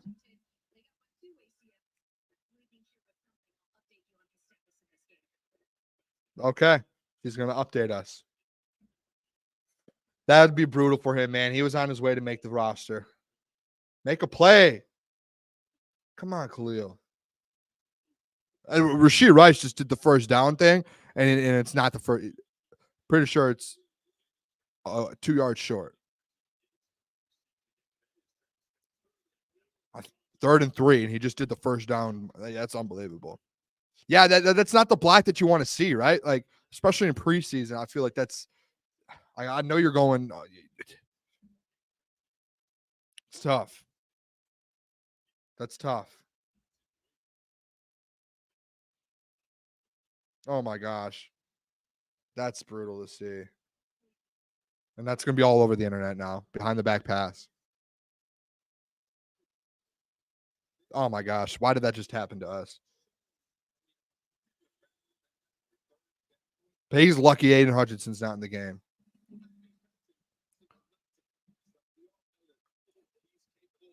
He's lucky Hutch wasn't in the game. Let's just trust circle. What a play, though. I mean, the fact that they're throwing Patrick Mahomes is throwing behind the back passes now in the NFL is just unbelievable. Get him. Get him. Bubble. Oh, my gosh. Agude. What a hit.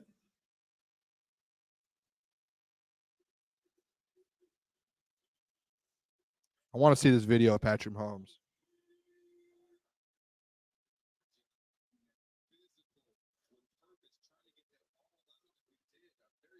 What a play. Was that a Meek that did that? Let's hold him to another field goal here.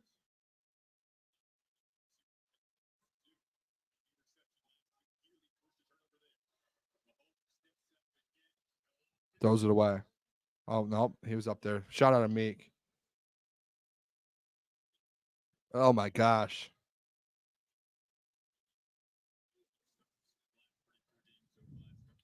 Pass is going to be all over the internet, but they will conveniently leave out that it was against Lions backups. Don't worry, the Purple Prince. I have a good spin zone. I'm waiting for the video to get posted so I can post it. We have a spin zone. Always got to think of a spin zone. I know, crazy clown. The problem is that there's people. The delay on my end, I'm delayed a little bit. There's people in here who are behind me, and there's people ahead. It's just everyone's over. That's why sometimes it's tough that the streaming services now. The only thing you can't figure it out is the delay. I remember last year doing the watch parties. D-Mac was always like, we need to figure out to be on, and we tried everything, and it's just streaming services now.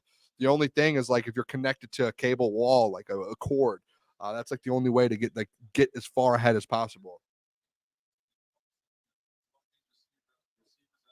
I say AG sends the house right now. I say AG sends it all right now. Third down. 3rd and 7. Send everyone. Send everyone. Make the play. Who was that? Agude. Forced fumble in a tackle for a loss. Agude is a guy to keep an eye on, guys. He is a guy. He was one of the ones. I believe Agude is one of the ones that they had kind of fighting for that Sam spot. Derek Barnes, Agude, and Isaac Uku. I think when James Houston got moved, I believe it was Agude was the one that they said, hey, we want to see what he can do at Sam as well. And he just made that play. Maybe if that is him as well, maybe in coverage we have to see. And he did force that fumble back there in coverage as well. So.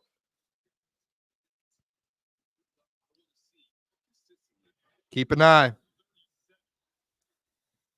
Keep an eye on it. I have not seen a post of that video yet. I have not seen a post of the video, the behind the back video. Am I the only one?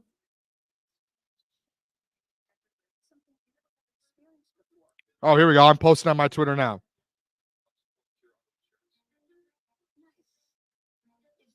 Patrick Mahomes is lucky.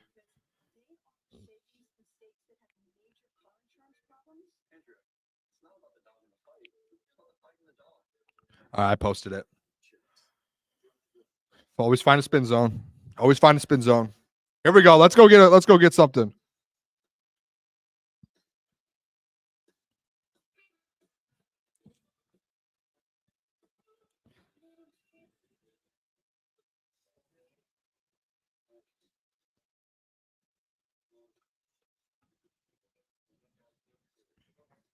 Offense, not so much. I'm impressed with the backup. Yeah, the backup defense. What that is, that's just the depth. The depth of this defense, you're starting to see a little bit. I think there are some guys on this defense. I know last week, the game, it was weird. You're in MetLife, the rain, everything just felt weird. You're going up against Daniel Jones and the Giants, one of the worst teams in the NFL.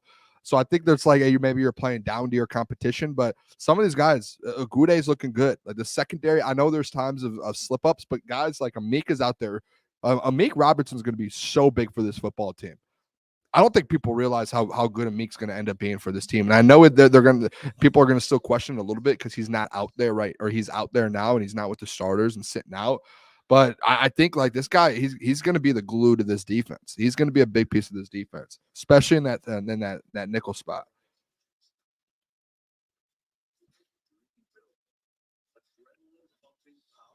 Back-to-back field goals.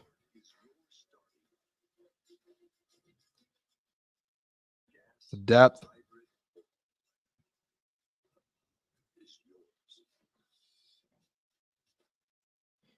Here we go. We're back. 6-0. What did I say? What did I say about 20 minutes ago? Do you guys remember? Do you guys remember?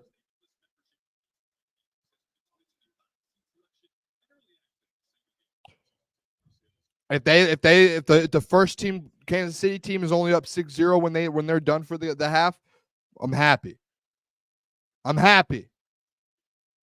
It's Brandon Joseph that forced that fumble. Love that then. I love that. It wasn't a good day. That's all right. Brandon Joseph, absolute dog. Another play. Another guy. That depth in that safety room. Here we go. We got to return. Here we go. Oh my gosh. No. No. Calhoun.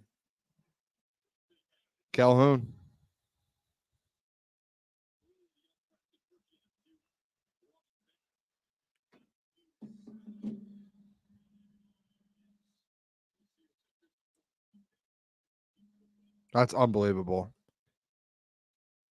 Jalen Calhoun. That's unbelievable. Specialty. Dave Fitt. I'm not blaming Dave Fitt, but I'm just saying, like, I know it's preseason, so some of these guys are young, but you have to hang on to the ball. Maybe we work on some more drills with that.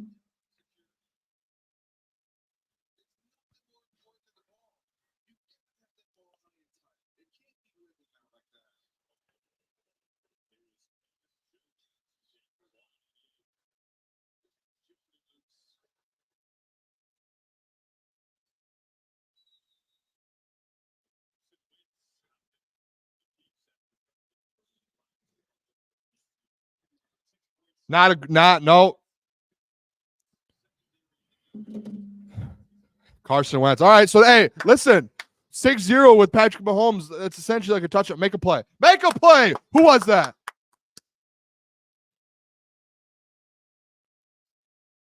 Amik Robertson.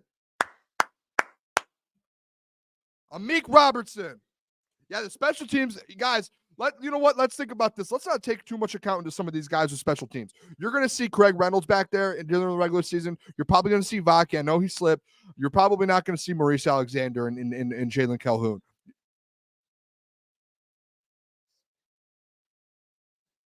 Make a play.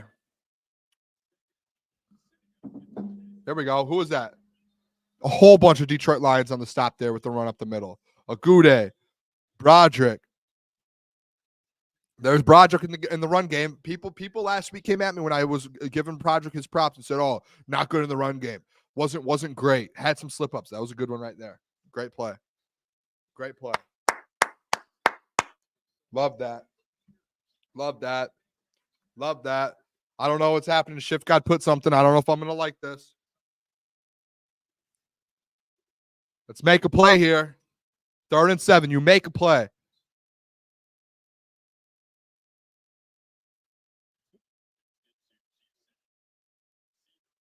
Oh my gosh.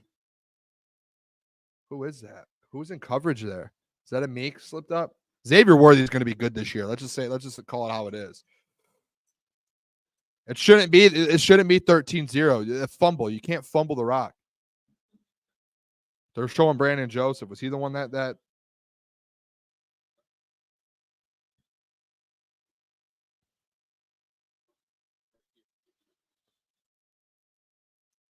All right, let's see this. Meek.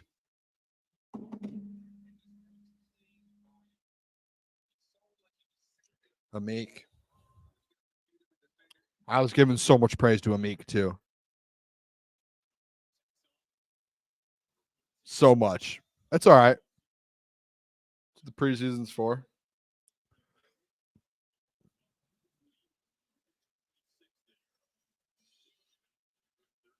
That's what the preseason's for. I want to know who this flip flopper Boone guy is.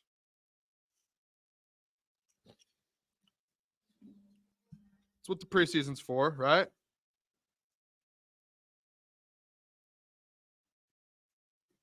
We're good.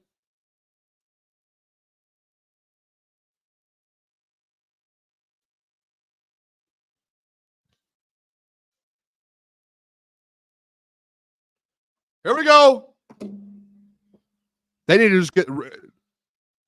What's going on?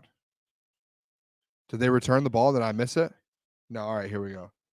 Who's back to return now? Who fumbled that? That was Jalen Calhoun, undrafted free agent out of UConn. Looks like Sione Vaki is now back. Love Vaki. Love Vaki get something.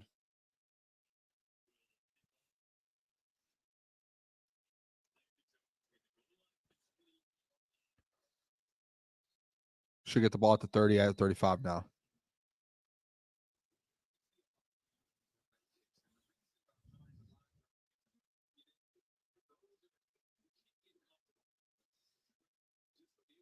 Here we go, offense.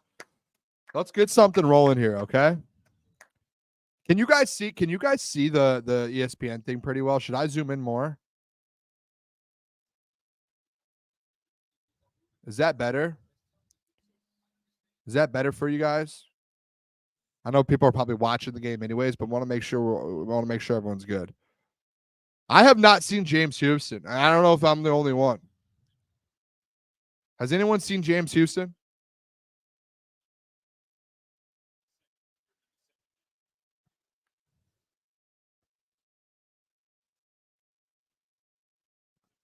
Looks like Isaiah Williams and DPJ on the field. Oh, a little jet. Great run. Great run. Great run. Just me today, Michigan Coney. Just me. Other guys have some other things going on.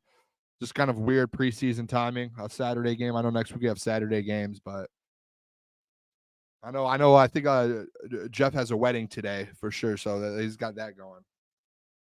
This is all good. People get married. At least the wedding is like a Michigan Texas game or something like that. That'd be tough. I've had weddings on Saturdays. College football, tough. There we go. DPJ, a little action, 5-yard catch. Steve-O, baby, we won't do a live stream for every single Saturday for college football, but we will do specific big games like Michigan, Texas. I think we might be in Ann Arbor. Bigger games throughout the college football season. We'll be doing some streams. James Mitchell.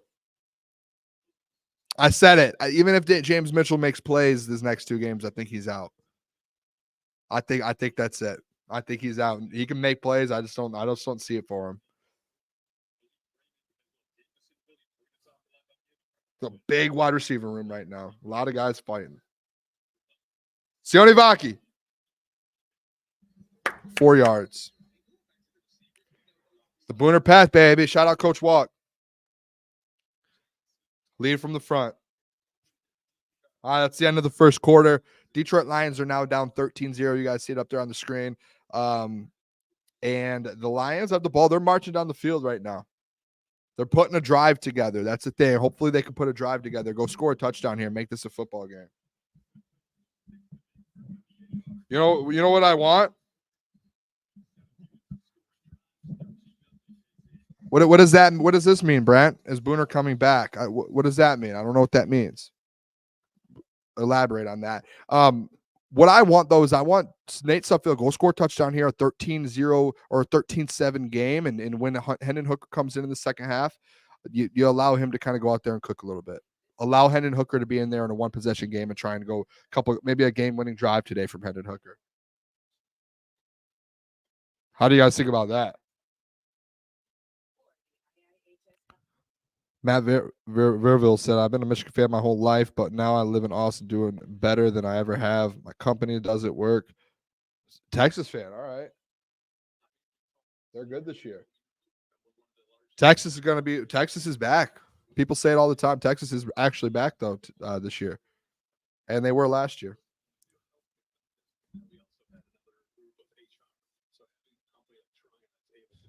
I know it's preseason, but I would like to win. Yeah, I would like to win too. I put some money on the Lions to win.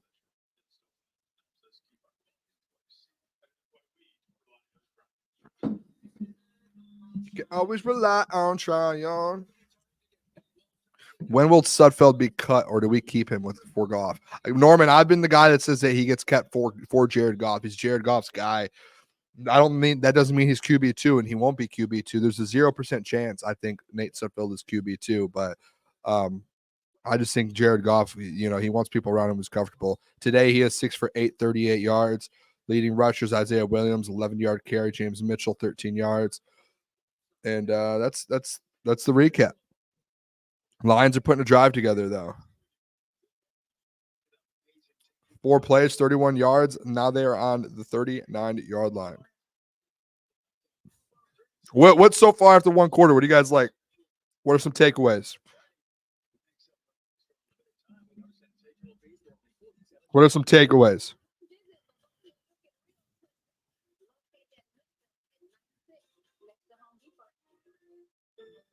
I'm Jameer Gibbs. Thanks for watching Lions football and Fox to Detroit.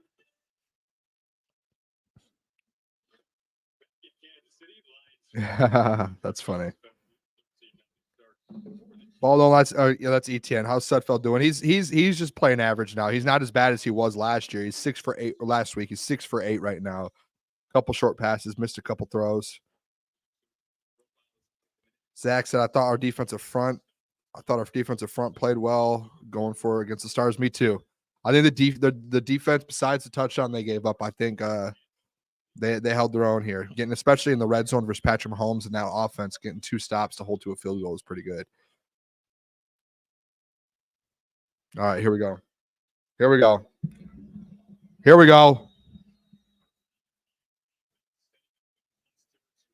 Probably run it here, it looks like. Yep. Vaki. Couple yards. Setting up for a 3rd and 5. I guess that wasn't really they are in Bates range right now.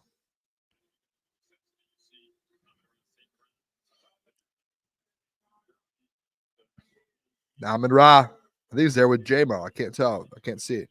I just see a bucket hat. J-Mo's a bucket hat guy. Here we go. Make a play. Someone. I mean, wow.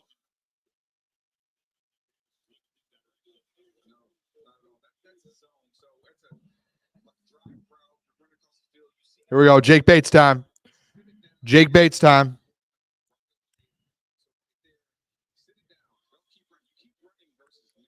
Jake Bates time.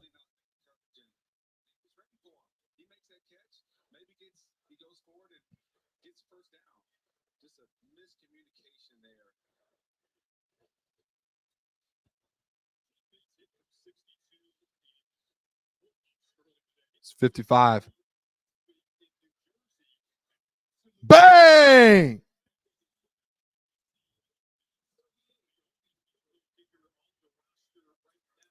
Bang!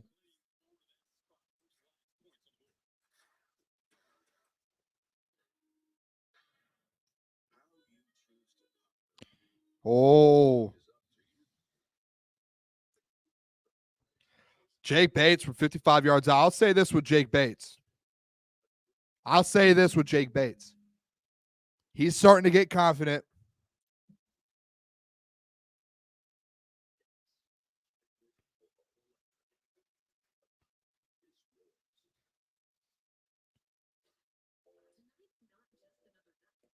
He's starting to get confidence. He's hit now a 55-yarder. What was last week? Does anyone know the exact distance last week that he hit from? And he's starting to get consistent. And this is what I want to tell the people too. And this is what people really don't realize with Jake Bates. And this is where sometimes it bothers me a little bit. 53 from last week. A guy like Jake Bates that has a leg to where you can consistently rely on. If it's 4th and 6, Dan last year and years in past, Dan's always going to end up going for it because he like Badgley, like he could kick 50-yarders, but you're just not sitting there going, I have faith. There's a 95% chance he makes this kick. With Bates, you're like, yeah, he can do that. And then there's no question behind it. It's going to get there. And I think Dan, there's like the people are like, is Dan gonna Dan's not gonna change. Dan is going to stay the same. He's gonna go for it on fourth downs.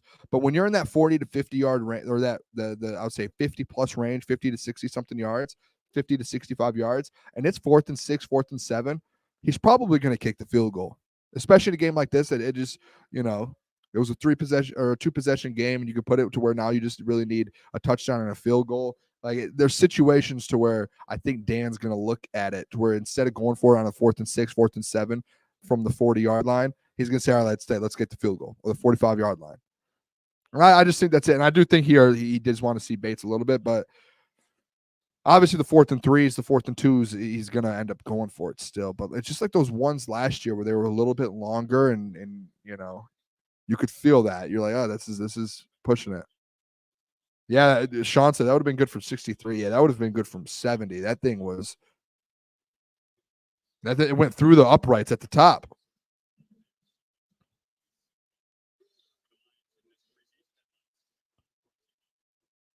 I mean, Jake Bates, what an absolute animal. Jake Bates.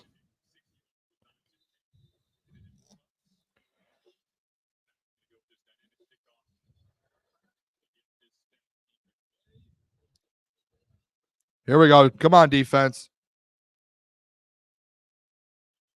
There we go.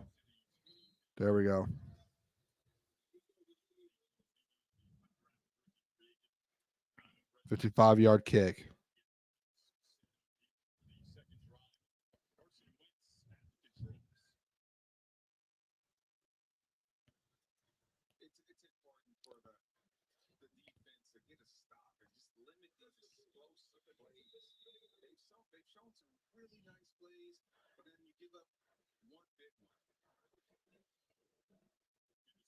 Here we go. Let's get a stop here.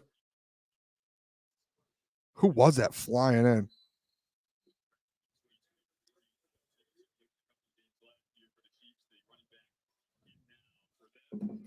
Neiman again. I mean, this Neiman guy flies everywhere. Has anyone seen James Houston?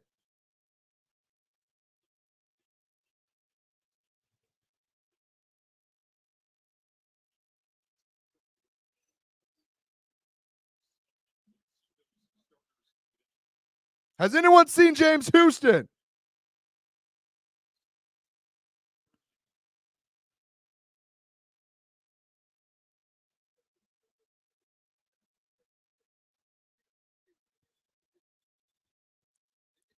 Am I the only one a little worried about James Houston? Am I crazy?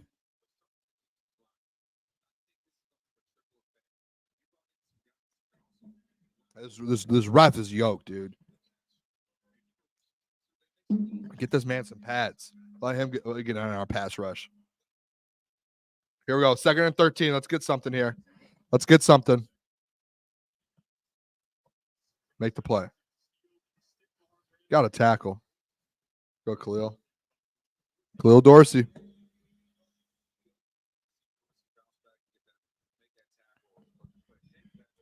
Man.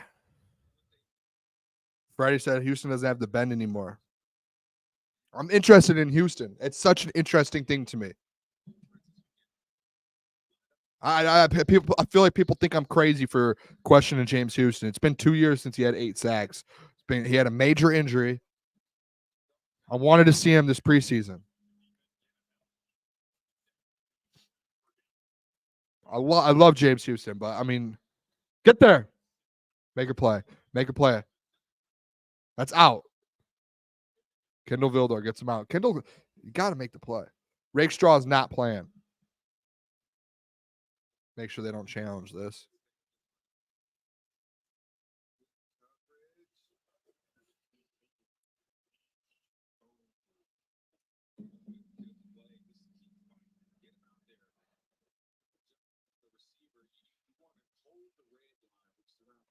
Yeah, I don't know what's going on with James Houston.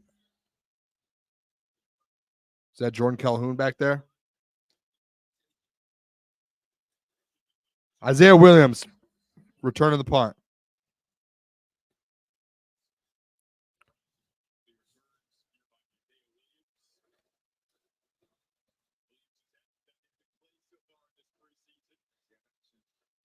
Go. Go. Love that. Love the return.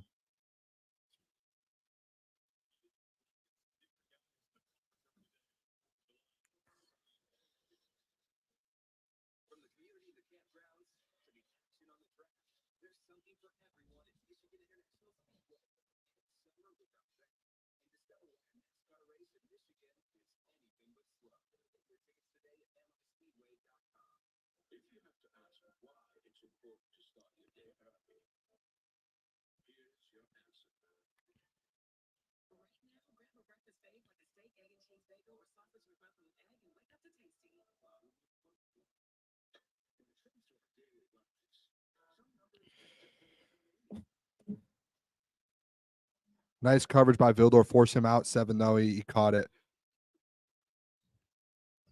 Somebody needs to tell our returners to stop pulling the ball out away from their bodies. They're going to keep fumbling. Yeah, Dan, that was the thing. The multiple fumbles from the returners and from special teams. I wonder that maybe, and I think that's probably something Dan will speak about, but I just don't know. Booner chug Kool-Aid every time a political thing ad plays on TV. Be chugging a lot. We just constantly. I mean, I'm on YouTube everywhere. There's always political things going on. Boone, can you count the time on the game clock when you get a chance? Yeah, well, it's on commercial right now, but once the play gets rolling, I'll count it down. So whoever's watching, you guys can catch up. Shout out Mr. Detroit City. Said Coach Booner, the man, the myth, the legend. Appreciate you. I'm interested here. I want to see this offense. You have to go score a touchdown. Go score a touchdown. Now you're back to twos versus twos. Go score a touchdown. Go get me a touchdown. Michigan Coney said, Boone, chug a beer just because. I don't have any beers on me right now. I'm not going to bring that up just yet. We may have a future beer opportunity. People can put their guesses in the chat what they think it is, but I'm not going to say what it is, but we may have a future beer opportunity. If you watch the show, you probably have there's been a couple tidbits over the last few weeks. But we may have an opportunity, something coming up here. Very, very special. Isaiah Williams, 4 receptions, 35 yards last week for the Giants. And this week he already has the thing. Norman said, Boone going to win me some money this year. I always listened to your picks last year and never listened. Last year I went on a streak of 15 straight Lions hits. 15 straight. And also I hit like 3 parlays in the same span. I saw Bud Light in there, not Bud Light. Bud Light, I mean, I'll do Bud Light. Bud Light wants, actually, no, I wouldn't do Bud Light. Not right now. We've got something better cooking up. Freddie, we have a distributor. So we don't have them in stock like on hand. Nate Sudfeld running up the sideline. Nate Sudfeld runs for a first down. 11-yard gain. Nate Sudfeld. Nate Sudfeld. Oh, my gosh.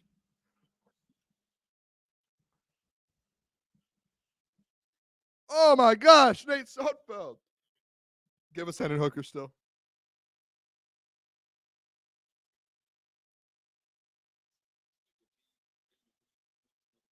Lamar Sudfeld.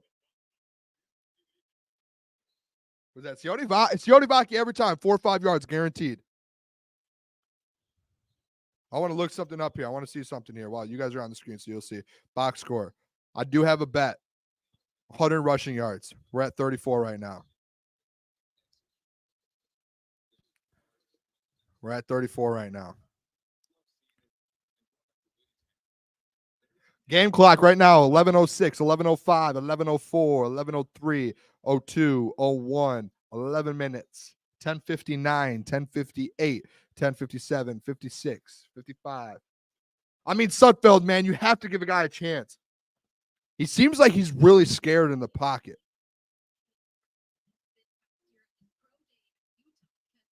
Scared in the pocket. Seems scared in the pocket.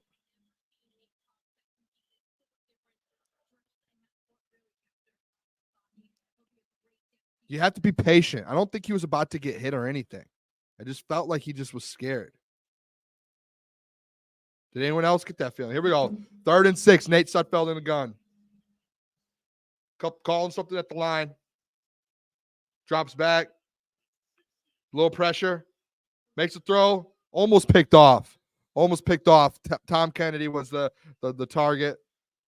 Almost picked off by number 30 here for the Chiefs. Think it's time to switch. This offense is not moving down the field. We're not getting anything from this offense. I love this angle too, by the way, from behind the line. If you guys watch use all 22, you get this. That's such a bad throw. Probably could have got a pass interference, but such a bad throw. Behind him. Jack Fox. Swear he called a fair catch, but that's all right. That's unbelievable. That is unbelievable.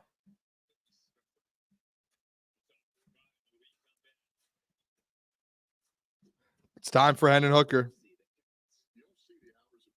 Shout out Dan Campbell. Sam Bernstein.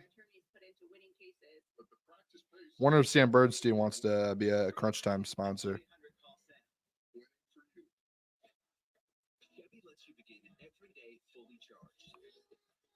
It's about time for Hendon Hooker.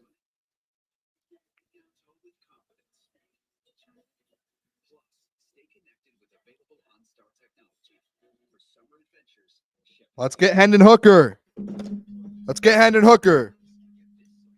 Michigan Coney said, let's get Bates to kick a field goal from anywhere. Hey, I feel that. That'd be awesome to see. Sean asked, do we know Hooker is going to play? Hooker is going to play. It's just more so about when. We don't know when. I don't know if we'll see Jake Fromm. I haven't seen any pictures of him. I don't know if he's suited up. He's only been in the offense for less than a week. My guess is they brought Jake Fromm in just to, in case a guy went down, a Hooker wasn't ready to go by today, or one of these two guys gets injured, that they have a backup, and it's like an emergency backup.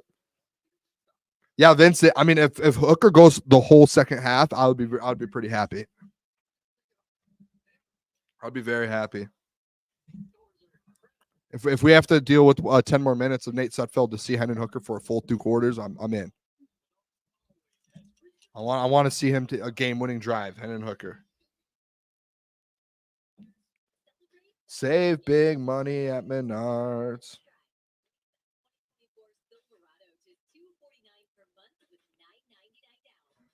Here we go. Yeah, Cody, I don't know. The thing is, and this is the biggest thing with like this, there's such a drop-off from starters to backups.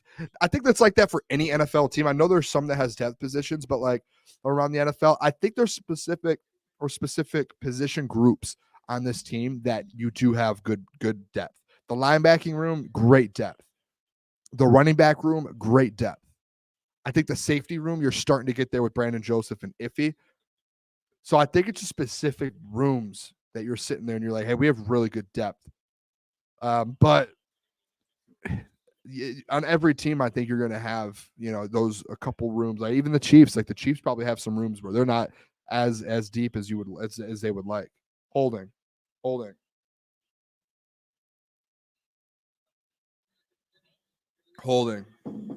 This ref is absolutely jacked, dude. It's unbelievable.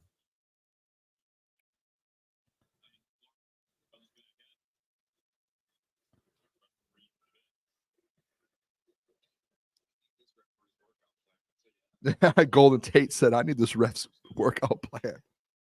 Oh, that is great.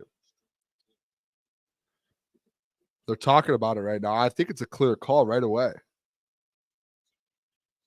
The ref threw the ball or the flag instantly.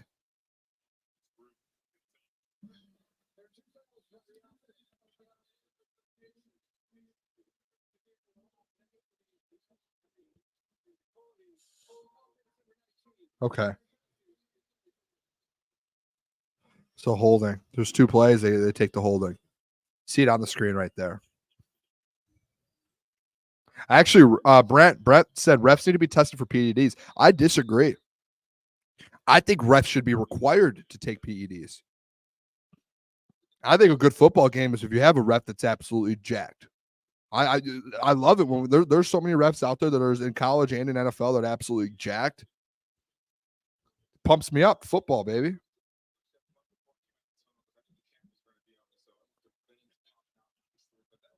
All right, here we go. Defense. See Broderick still out there.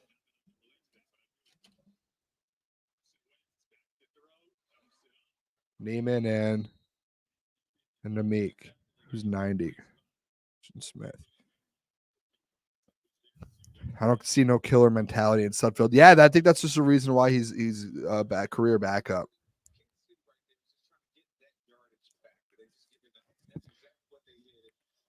Nobody would speak rude to the refs. Yeah, honestly, I mean, some of these refs are just yoked.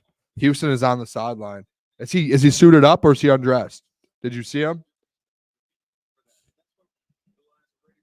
That's one of my worries is his Houston situation. James Houston.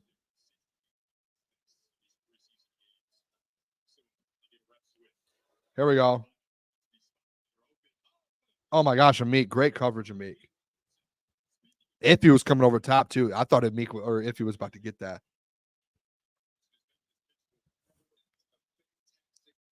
Pressure on Carson Wentz. You'll see it here.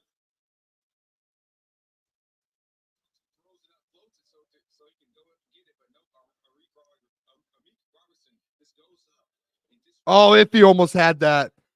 If he was in street clothes, James Houston in street clothes. When we were there on Wednesday, he wasn't practicing. He was working with trainers. Yeah, Meek, Freddie. If you go back, if you guys are, oh man, free play for them.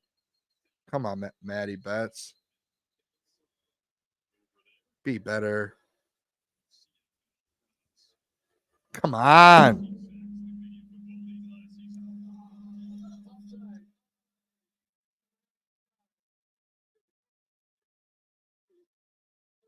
Third and 5. What are we doing?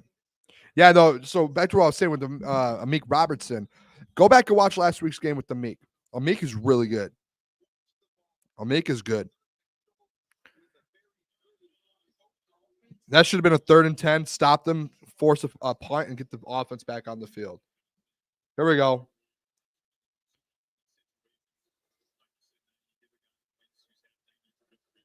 Get a stop here.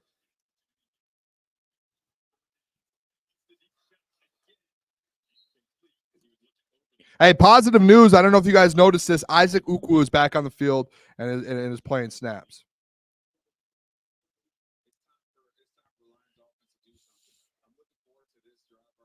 Isaac Ukwu is back.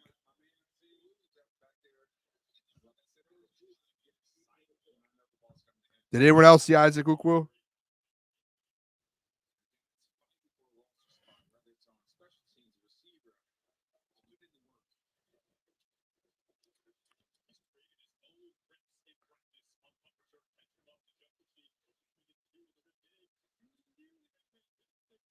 Fumble! Fumble!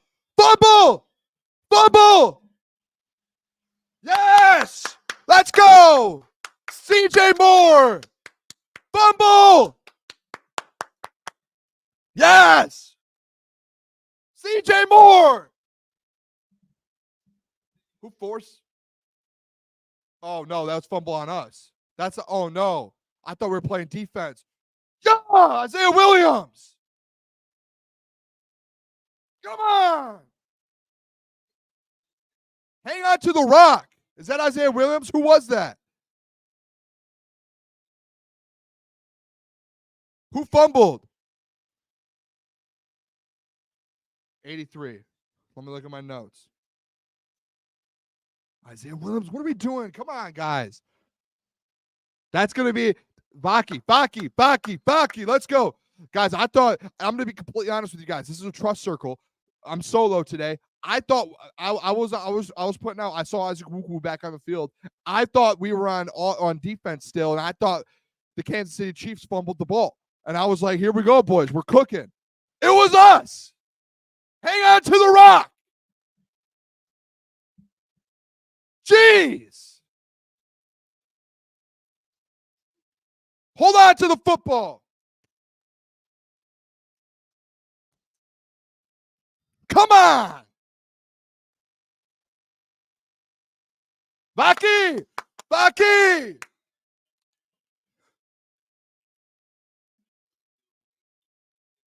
That's on me, but jeez. Stop fumbling.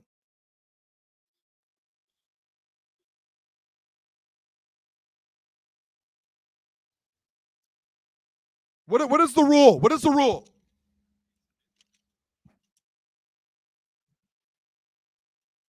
Protect. There we go, Isaiah. There we go. Hang on to the ball. Great play by Isaiah Williams. Isaiah Williams is looking good outside of the fumble.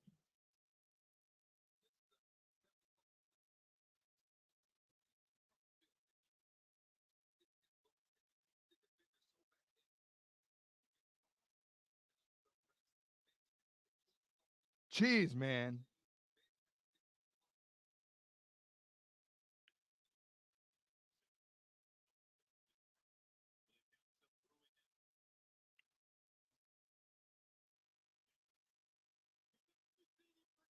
Caden Davis, go, go, go, go, go, go. Touchdown. There we go. What a play. Nate Sudfeld to Caden Davis.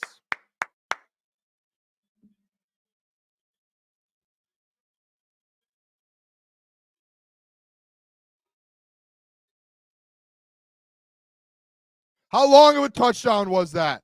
What was that? 61-yard touchdown. A 61.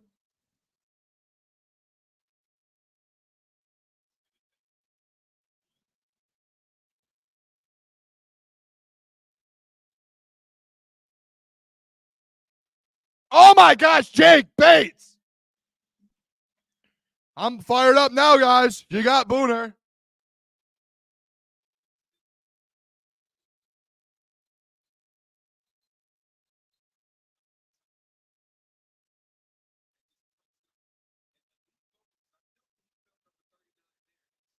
Nate Sudfeld to Caden Davis.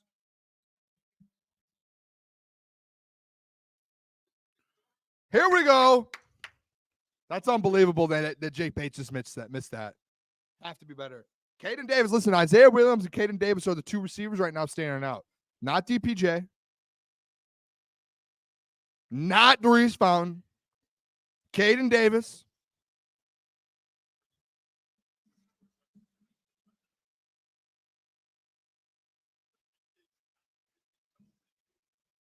Caden Davis.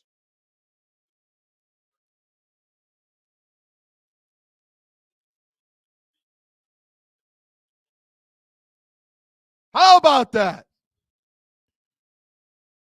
Preseason's exciting. It's exciting. Fumble, touchdown. Fumble, touchdown.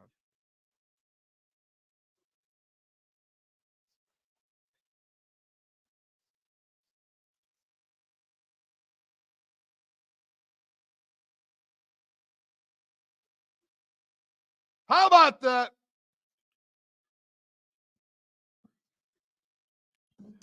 I will say this. Nate Sudfeld, a couple throws on that possession. Good throws. Good throws. 8 for 13, 116 yards and a touchdown. I know if he played like this last week, guys, if Nate Sudfeld played like this last week, I think a lot of people wouldn't have talked like him. But man, I think this is what Dan Campbell and the coaching staff saw to Nate Sudfeld. That's why he was QB2 for a while. It's because of what they saw here. I tried to say it last Friday. I just said, hey, just wait on Nate Sudfeld. Like, let's not just wait. He's going to be on the roster. He's going to be Jared Goff's guy. Yeah, I should go back and screenshots holding. I should go back and screenshot some of the comments. They were so disrespectful towards me. And if you're in the chat right now and you were one of the ones commenting that stuff, I remember names too. We can go back. Better go back and delete those comments. Some of them were very disrespectful. Personal shots, too. Don't worry. I remember things. Shout out J-Mo, bucket hat. Sudfeld's not good. I'm not saying he's a great player. But when he's a part of the franchise come week 1, you guys are going to have, people are going to be, people are going to stop talking.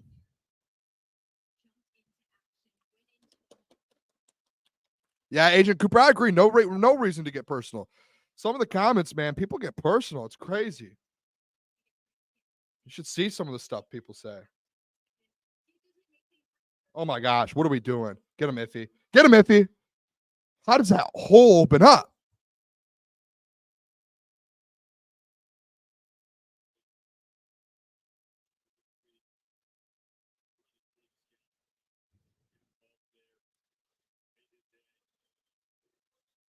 We're not being Sudfeld slappies, ETN. He had a good drive.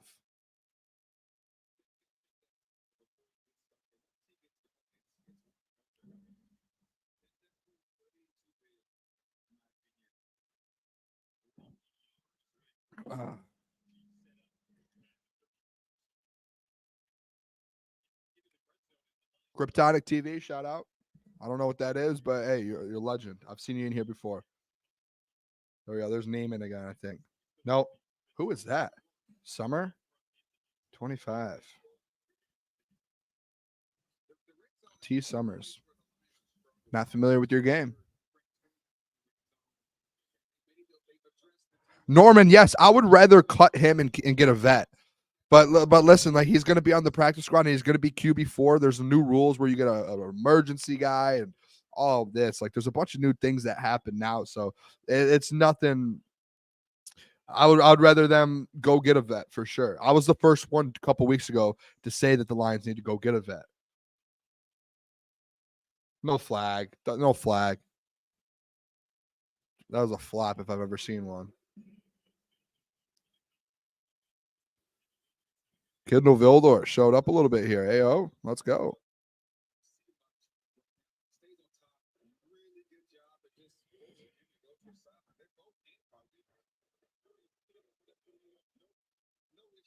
Flop. What are you doing?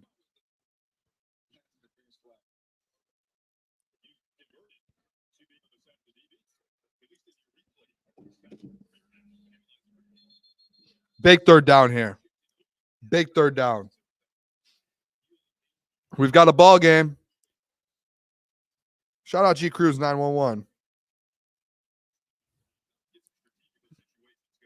Vildor Island, Freddie. All right, I'm checking Twitter real quick to see if we got any updates on anything.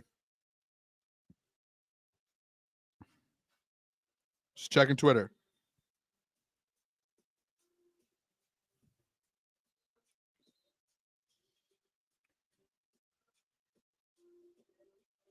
DPJ with a big time block too, by the way, in that touchdown.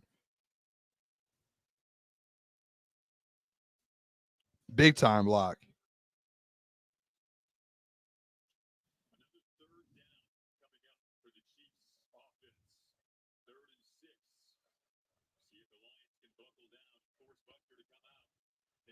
Here we go.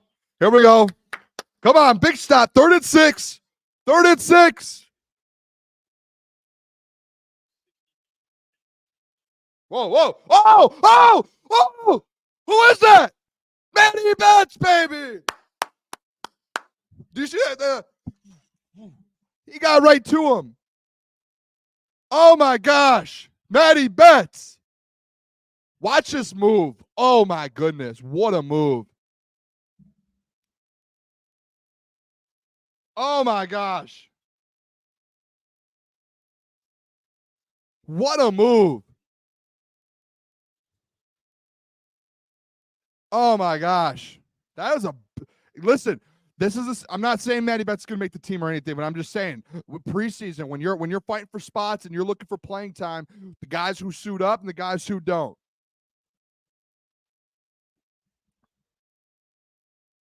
That's all. That's all. That's all I have to say. Matty Betts. I'm still at the point where I don't think he makes a team, but let that man go out there and make some plays.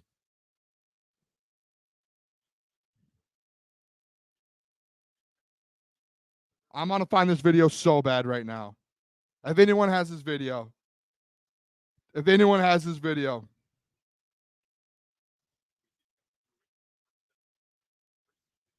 If anyone has this video, I need this video of that sack. What a sack. It should be 10-16 right now, by the way. It should be 10-16 now. But that's just me.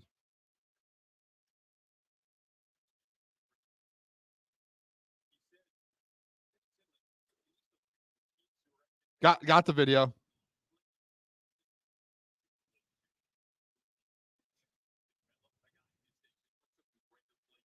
Matthew Betts season. What a move.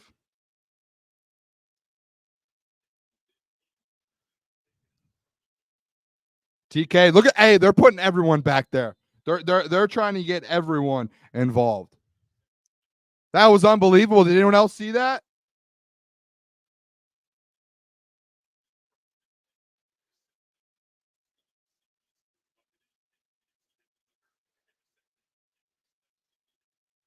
What a big sack. Wow. That's unbelievable. Etienne said, Betts greater than Myles Garrett. Hey, maybe so, maybe not. What a sack! Let's go put a drive together here. This is potentially the last Nate Sudfeld drive. If this is the last drive of the half for the Lions. You still have 4 minutes, but it could be. See what happens. Goes deep. This guy! This guy!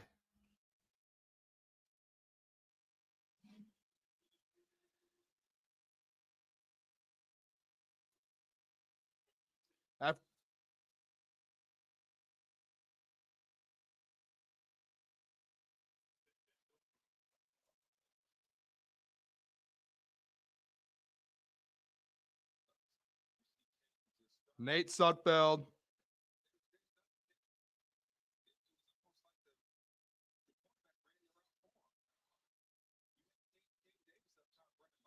This guy can't read it all. A defense. There's guys that are wide open.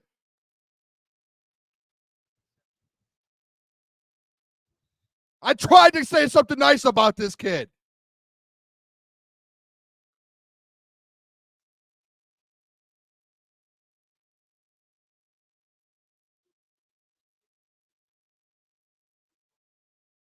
I can't believe this.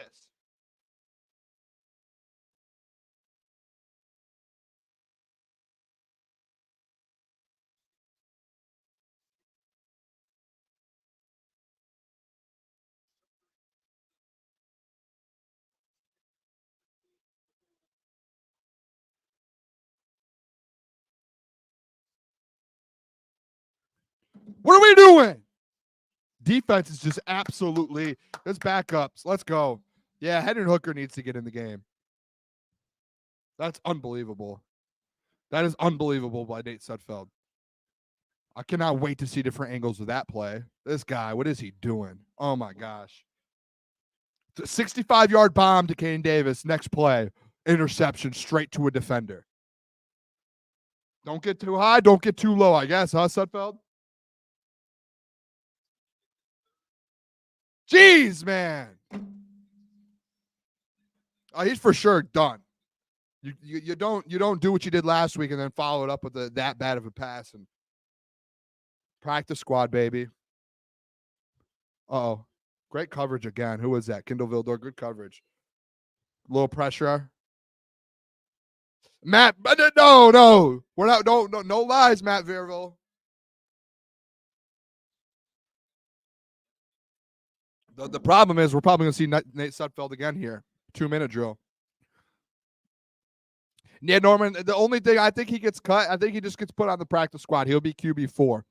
They'll bring someone new in. And he'll be again, just like I've been saying, he'll be Jared Goff's right-hand man. Carry around his books, his binders.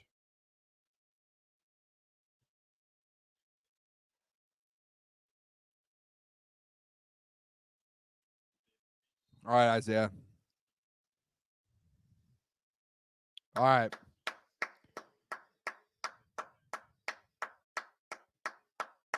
There we go. Sudfeld better do something here. That was such a bad play. That was such a bad play.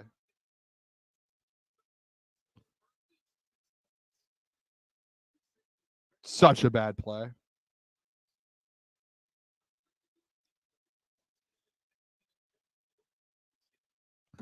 Should be embarrassed. Let's bounce back. Come on, offense. 7-point game. Vaki. Hold on. I want to see something here on the screen. I want to see something. Apologize, guys. I just want to see. Sione Vaki, six carries, 22 yards. That's not bad. That is not bad. 48 total. Don't forget, I have that bet. 100 rushing yards from the Detroit Lions, plus 100. Oh, my gosh. Yeah, the ETN, it does look like Coach Booner.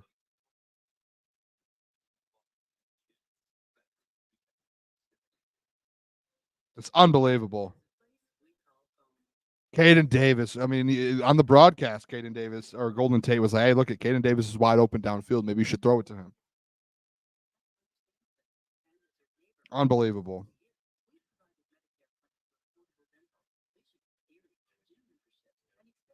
Unbelievable.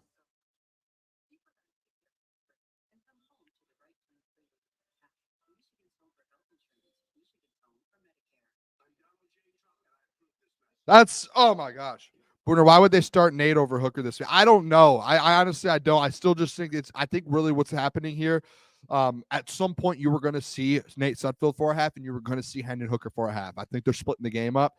And I think, honestly, they're just getting the Nate Sudfeld one out of the way and Hendon Hooker gets the third and fourth quarter. That's it. I don't, and I see Flip Flopper Boone said Hendon is coming out of concussion protocol. I don't think that's it because I think Hooker's going to play the whole second half. So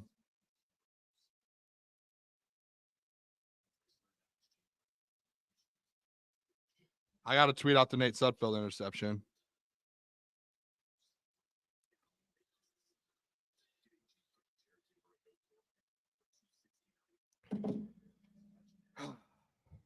Hooker's not out there because he looked like absolute horror last week, running out of the pocket in a pocket with no ability to not stare down the road. I don't know if that's true.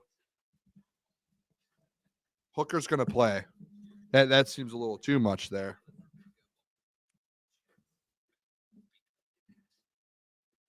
Hooker will play in the second half, guys. One thing I can't get over right now is I can't get over Jake Bates missing an extra point. I don't like that. I don't know what's going on to Reese Fountain either. I feel like he played the first possession and then he hasn't been on the field since. I don't think he got injured. Maybe they think Darius Fountain's locked in and they just wanted him to get him a little run and he's done. Maybe that's it.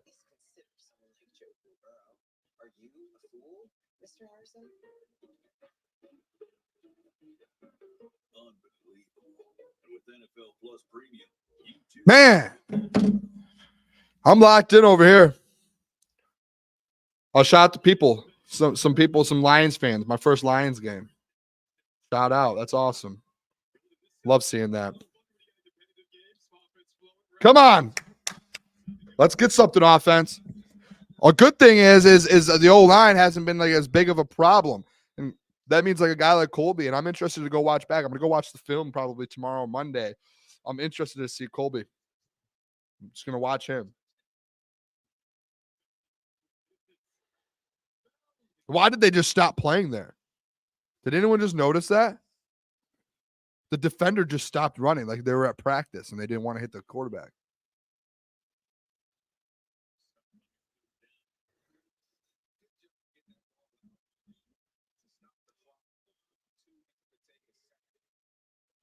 Come on.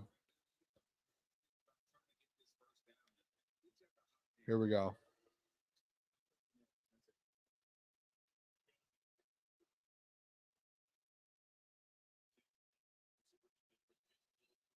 Come on. We need something here. We need something here. Oh, Vaki, catch. Makes the play. Go. Go. I love this kid. What a player. That's a football player. That is what you call a football player. That's a football player.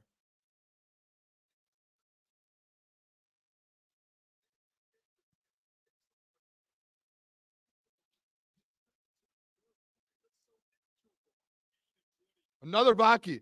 Vaki again. This kid can play football. Has Craig played yet? Is Craig not playing today? What's going on? Vaki's absolutely, if this is a battle between Craig and him, he's winning.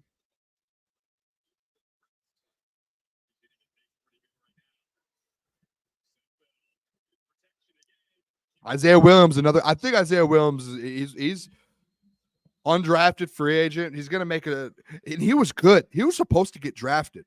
He was the second best receiver in the Big Ten last year. Marvin Harrison, Isaiah Williams. Imagine Isaiah Williams playing with Jared Goff and the other weapons on the field.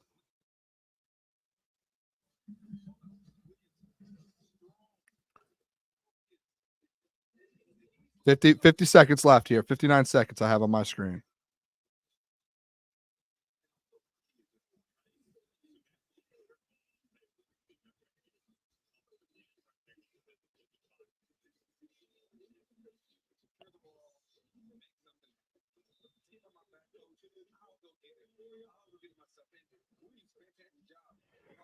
Here we go. Here we go. Get Sione back involved.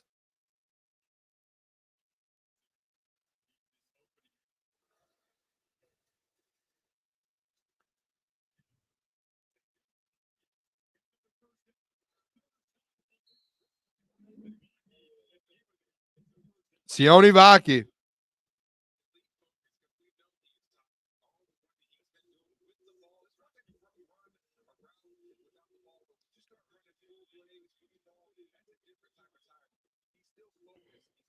Here we go. I'm tweeting out the Vaki stuff.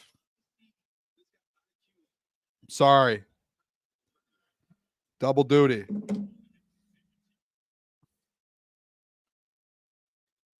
I hope so, Norman.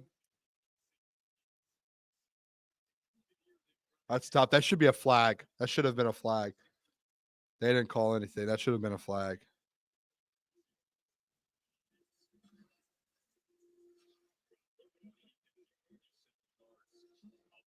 That for sure should have been a flag.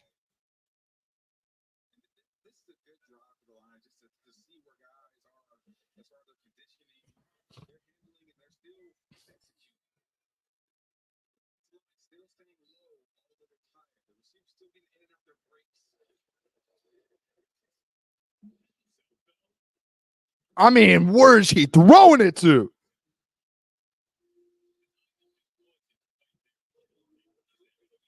Third down.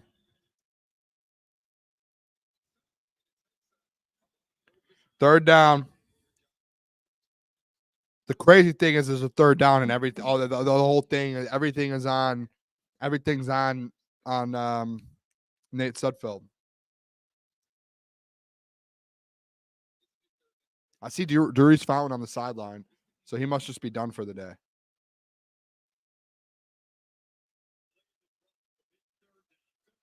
What a pitch. Who was that? Jake Funk. Jake Funk. What a play.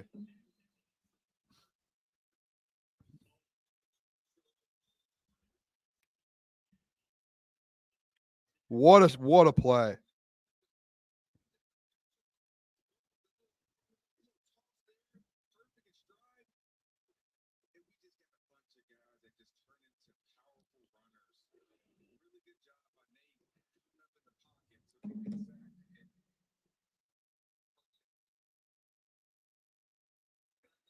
Let's go score a touchdown. Tie the game up. Lions were big underdogs. Plus 400, plus 350. Big underdogs.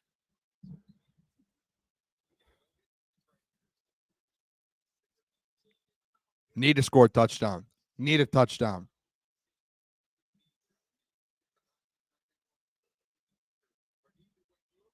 Vaki's back on the field. Isaiah Williams. Duri's Fountain is on the field. James Mitchell.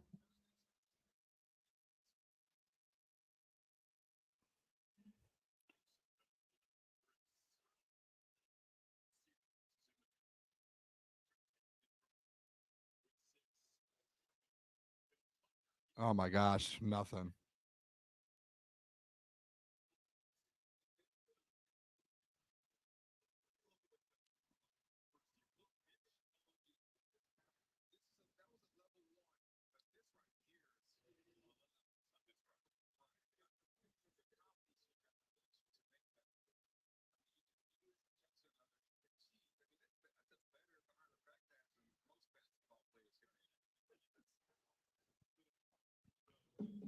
Here we go. Dries Fountain's lined up out left right now. Dries Fountain. Not the Baki! Baki, another catch. This guy. Vaki's going to be good for this team, man. He's going to be good for this team.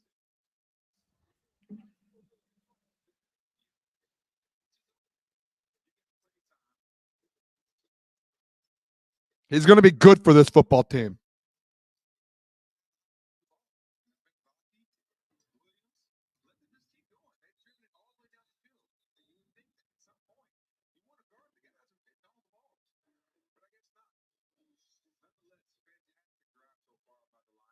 Sione Vaki has 59 total receiving yards.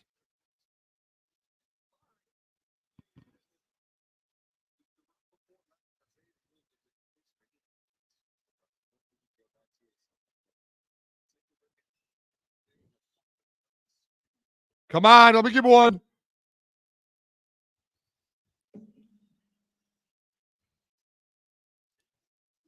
Oh my gosh.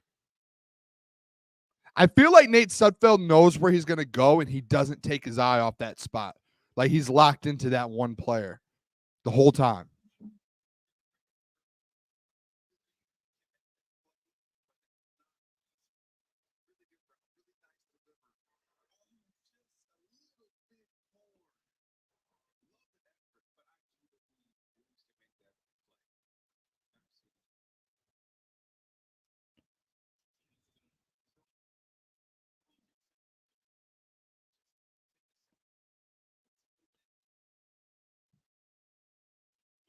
Throws it away.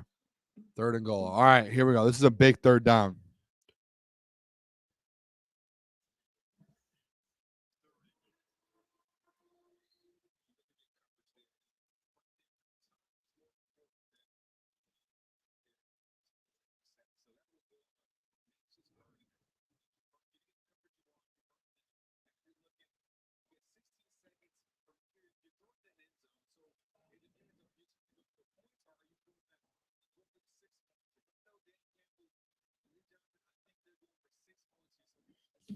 Come on. 4 down territory. 4 down territory.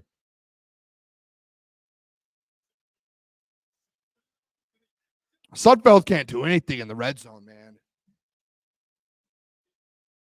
Go for it. Go for it, right? Are we going?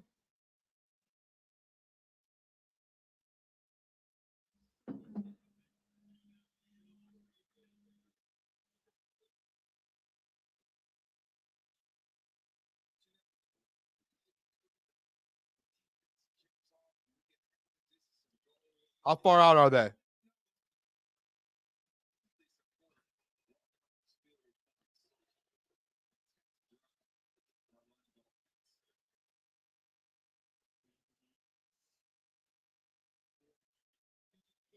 The Chiefs. All right, he made it.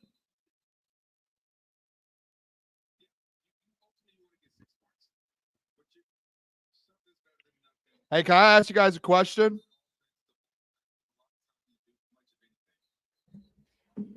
$16-12 is a weird football score, right?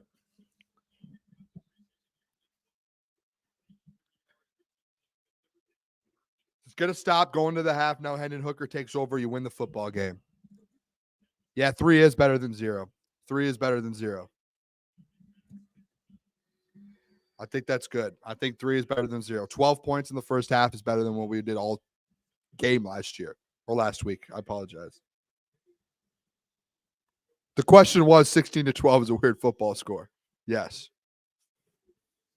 It's you don't see it much. It just looks weird. I typed it into Twitter. Just felt really weird.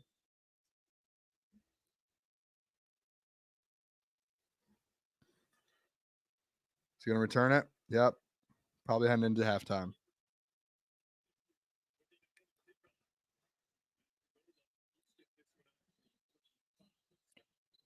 All right, that's the half, essentially.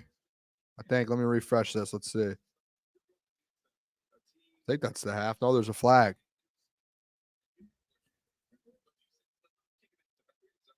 What's the flag?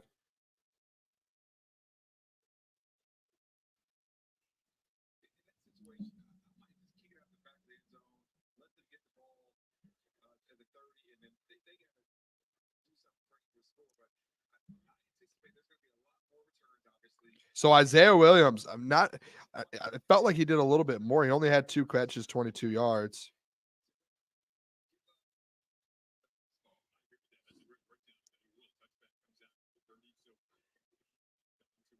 Matthew Betts sack.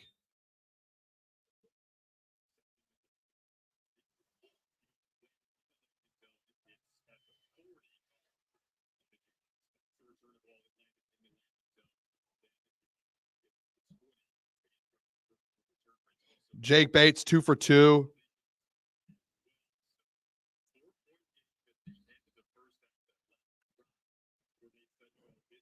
One from 53. Missed PAT. All right, let's do this. Let's do this, chat. Everyone drop biggest takeaways from the first half. I'll start putting them up and we'll start talking about it. I'll put them up and we'll start talking about it. First half takeaways here. Hold on and start dropping them. Dan Campbell is speaking. When Dan Campbell speaks, you listen. Yep.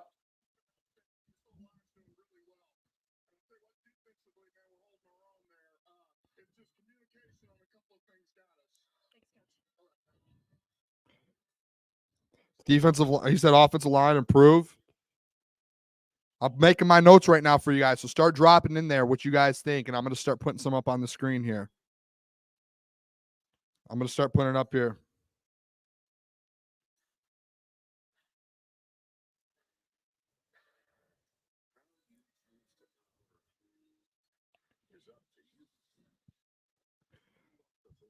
Here we go. Let's talk about it. What a half. That half felt like a full game. That half felt like a full game. I don't know about you guys. That half felt like a full game.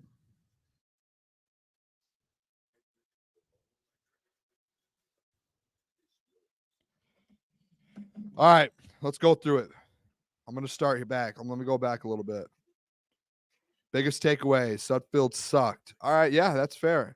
Honestly, no, I don't. Actually, I will say this: the interception was bad, and there's been time. He's not great. He's not great. He's not a good. From seeing Jared Goff and seeing Patrick Mahomes, Sudfeld is very far off. Very. There's a reason why he's been a backup forever. He has though. This offense scored 12 points, and I think last week, what was it, 3 points? So there isn't a little bit of an improvement. Vaki has been unbelievable. I think that's the biggest takeaway. Sione Vaki. Let me pull the stats up here real quick. You know what? I'll just share the screen. I'll just reshare the screen. We'll look at the stats together, guys. Sione Vaki, not just 22 rushing yards. This guy has 4 catches for 59 yards. He has 88. I believe it's 88 total or 81 total yards. I just put it out. 88 total yards. That's a big day for him. Actually, I tweeted it out. I put 88 yards. He only has 81. So that's a bad on me. I need to go back and fix that. I need to be better. You guys can tell me I need to be better. But I thought Sione Vaki had a massive first half. That's one half, guys, of Sione Vaki. That's one half of Sione Vaki. On top of that, he had you can go down here. Hold on. I think Sione Vaki had a return as well. He also had a 19-yard return. Tom Kennedy. I think this is the worst part of this whole thing is that fumbles. You have 3 fumbles.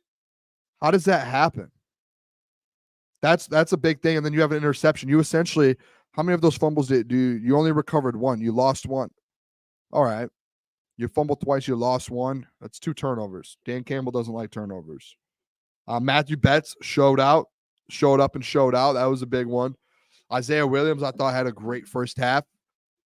I loved how Isaiah Williams looked. I know he only had 2 catches. He had an 11-yard run, a little jet sweep, and he went there. Here, Dan Campbell just mentioned it. The offensive line looked good. Not great, but they looked way more improved than they did last week. Last week was brutal. Detroit Ryan's here. Vaki is a stud. Isaiah Williams is explosive. Yeah, I think both of those guys in one half showed what they could do. Sorsdale, I think Sorsdale improved. Joe, I'm with you on that. I went back and watched the Sorsdale film. I didn't think he was he wasn't great. Didn't think he was as bad maybe as we all thought, but he today he looked a lot more improved, which is what we want. Austin, I wouldn't say this. Matthew Betts got a sack in the first half. I wouldn't say he's making the team just yet, but I think he's all right. He's showing us something because the one play he had there that he got to the quarterback. That was a great move. Matt, I disagree with you here. I feel like even though Jake Bates missed the extra point, he still is 2 for 2 when it comes to field goals outside of that extra point. So he's 2 for 2 essentially with a 53-yarder and a 23-yarder. Okay, biggest takeaway, Nate is not QB2. I agree fully. Fully agree. A lot of Vaki. Joe said Vaki is looking like Riddick 2.0. Booner, your guy, Matty Betts. Yeah, Matty. All right, this one, the Darius Fountain. I wouldn't say Fountain's a joke. I think Fountain with Sudfeld, like I think the problem is with Darius Fountain, and I think this is where people start having little disagreements with Darius Fountain. Darius Fountain's kind of a guy that goes deep. He is a long ball guy. He's a big body player. Guys like Isaiah Williams, Caden Davis, I feel like those are more so possession receivers. That's how I kind of look at those guys, like an Isaiah Williams. And that's where I think Darius Fountain just hasn't been able to get an opportunity and get a look playing with Nate Sudfeld. So we might see him in the second half a little bit more. Vaki Swiss Army knife. Yeah, I think Vaki's making his case for RB3 right now. I think he's making his case. Not better than David Montgomery. Come on now. We'll give it. Let him. Come on. That's a Pro Bowler. What else do we have here? Keep dropping some things here. How many receiving yards did Vaki have? He had 60. We just looked at it. 64 or 59. Troy said Sudfeld wasn't that bad. Still shaky. Sometimes not nearly as awful as last week. Yeah, he improved from last week. That first half last week was one of the worst halves of football I think any of us have ever seen here in Detroit. We've seen a lot of bad football. That was bad. Vaki, a lot of Vaki people. DPJ is invisible. I don't know. Invisible. Yeah.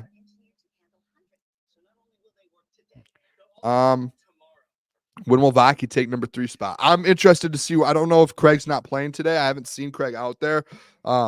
Personally, I don't know if anyone else has, but I'm interested to see if that was based off of they feel like he's already RB3. But when even if you don't play, man, and you have a guy like Vaki who goes out there and just did what he just did and puts up 81 all-purpose yards in one half. And if you really want to talk about return yards too and add that 19 on, you really don't do that.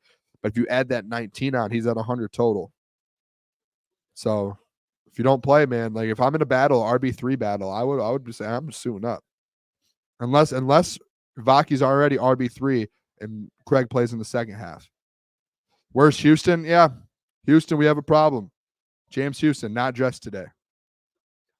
Other guys step up and play. James Houston injured. Something's going on. We don't know. I said I wanted to see James Houston dominate today and just haven't seen James Houston because he's not playing. He's injured. Zachary King. Let's see. I think our number 2s on defense look outstanding against their number 1s on offense. Yeah, I'm not gonna say they looked great. They held Patrick Mahomes to 2 field goals. He marched up the field, but they stopped. It was bend, don't break, bang, kick a field goal. I thought that was good. We need to see it Fountain live up to the hype. Yeah, that's the thing with Fountain. We haven't been able to see much. Houston didn't dress. Yup. I don't know how far behind I am with these comments, but keep dropping them in here. Keep dropping comments. Take away his Betts is kind of smooth with it. Yeah, the Betts thing, like that move was great. I just want to see Betts consistent. The thing we have to think about with Matthew Betts a little bit is he was playing the Sam linebacker position last week, and they took him back. They pulled him back. They essentially did what they did with James Houston and said, "Hey, there's too much going on. We just want you to get to the quarterback." And when you just put one thing on someone, it helps open up a lot. And I think with Matthew Betts today, you're able to see that a little bit. He's had a couple times he's got to Jared Goff. He's gotten to the quarterback, gotten some pressure, and then he obviously that one he finally finishes and gets a sack. So that's the interesting one to me. Maybe he can come out in the second half and he gets another sack and puts his name on the sheet again. Has a big week at practice, and then next week does the same with the Steelers at home. That'd be interesting. Don't forget, like there were guys last year who had big time sacks here with the Detroit Lions and did not make the team. When did Amik get cooked? Amik had a good first half. He just had one play. I think it might have been for the touchdown that he got cooked pretty bad. But the rest of the game, he's been really good. Maurice Alexander, DPJ, and Fountain cut. I don't know. To be honest, what's going on right now in today's game really, really makes it harder for the receiver battle to see what's going on. Like, it's tough. Because I think going into today, you would have said DPJ and Fountain are probably the two guys that make it. And today, the two guys that are going off are Isaiah Williams and Caden Davis. Those are the two standouts for today. So now you put them right back in the mix. Now you're just sitting there. You're back to square one with this wide receiver battle. That's the tough part. That's the tough part.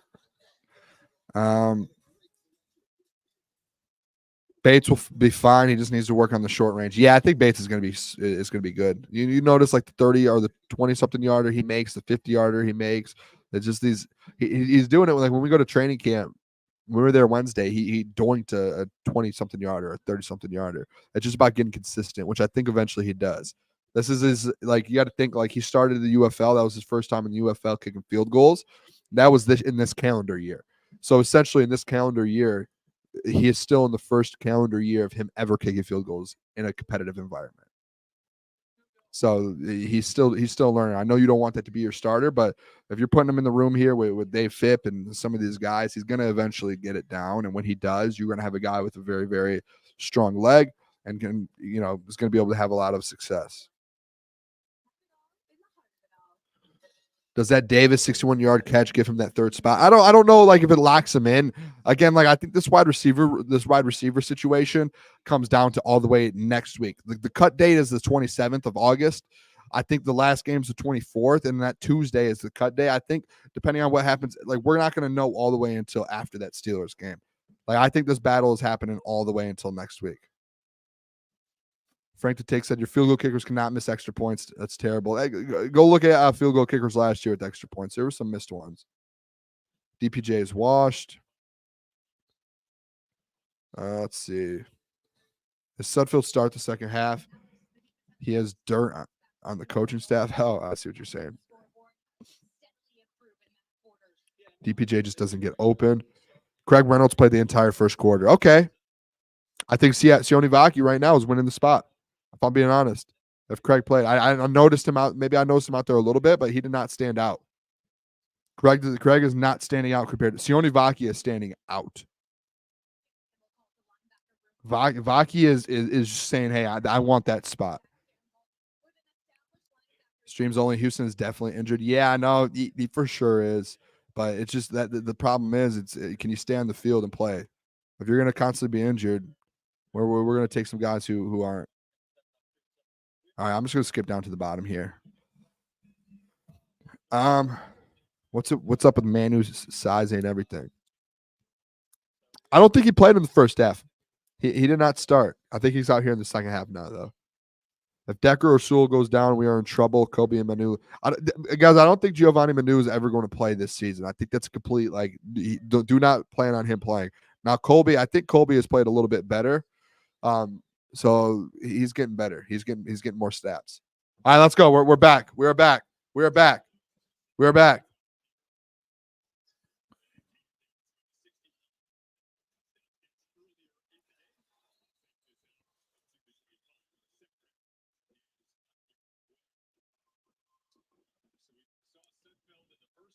And then Hooker is taking the field and starting the second half for the Detroit Lions.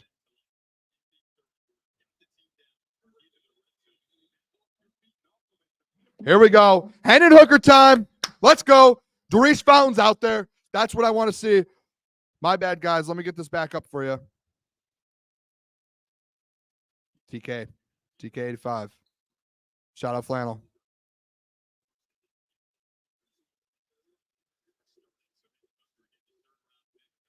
There we go, Hendon. There we go.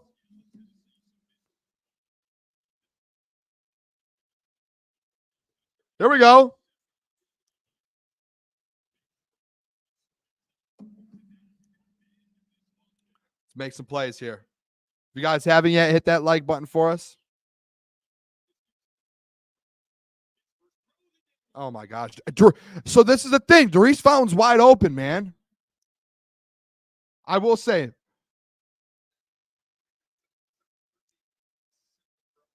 I will say this.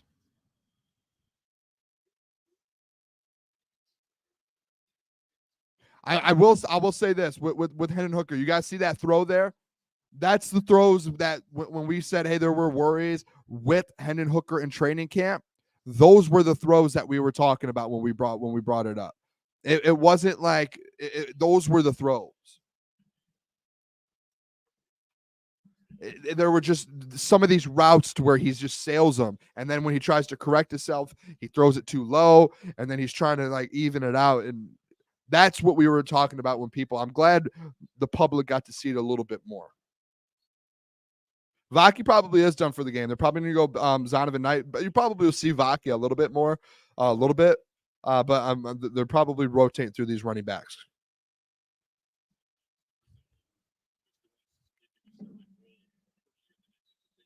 But those are the throws that we were consistently seeing when we were at training camp, and he was sailing those types of throws with no defenders. When players are just running routes, there's no defense, and they're just getting reps in. Those are the throws that we're getting like he was sailing. And now I'm seeing Zonovan.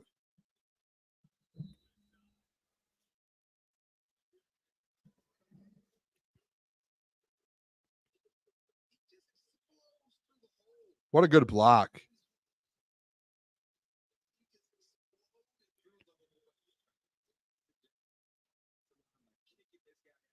What a good block.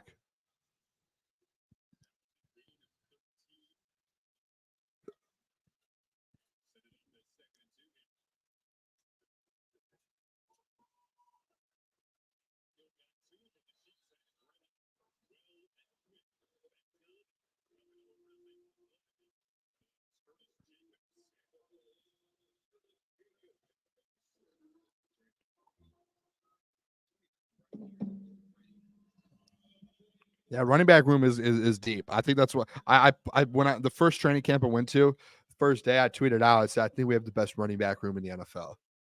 You have Jahmyr Gibbs, top 5 guy. You have David Montgomery, a top 15 guy. And you have Sione Vaki. You guys saw what he does. You saw Craig Reynolds.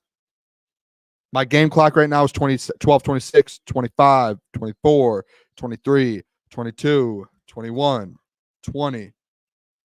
Oh, my gosh. 3 and out. That's a brutal 3 and out. That's a brutal 3 and out. That's a tough 3 and out.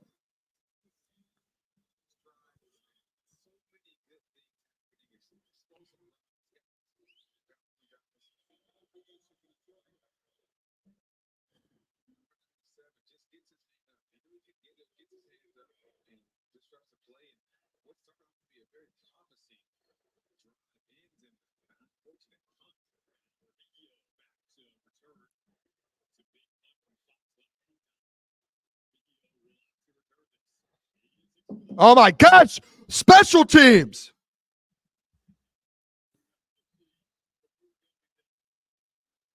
Special teams! What are we doing?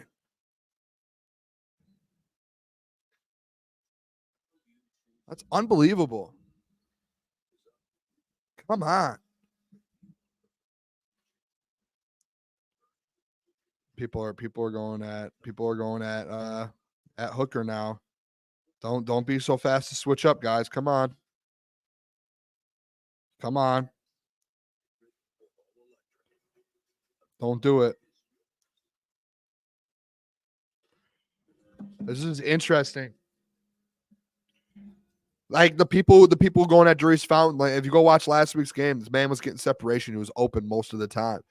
Today he's open, wide open. He gets separation, makes a cut, wide open in the middle of the field.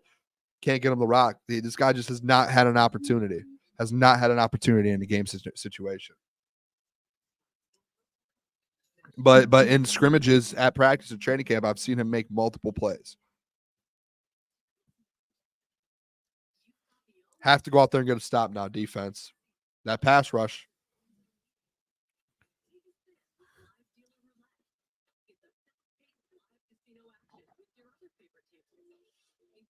Sione Vaki.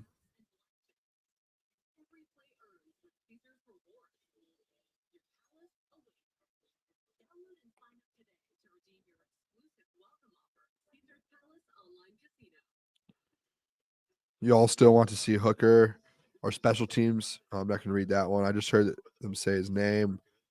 Is Dave Phipp about to be on the hot seat? I don't think Dave Phipp's going to be on the hot seat. Dave Phipp's one of the best in the game at special teams. I think it's just more so like, hey, you got to get this stuff together. Can't have like today's special teams was tough. This has been a very bad special teams game.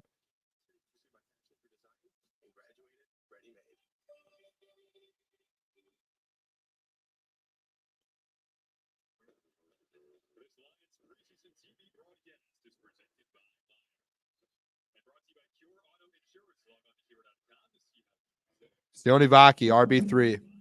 Lock it in.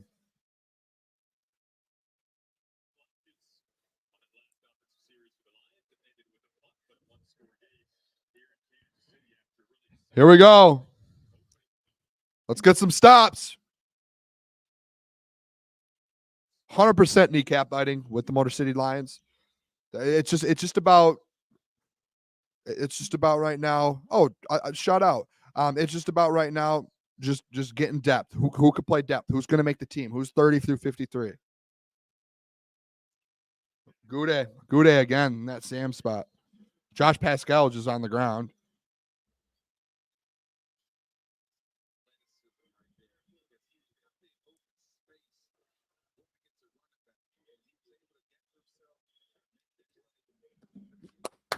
Come on. Josh Pascal is out there. Have not heard his name get called once, though. It's interesting. Supposed to be part of the rotation. You got to go out there and make an impact versus the 2s and 3s. False start, moving back 5.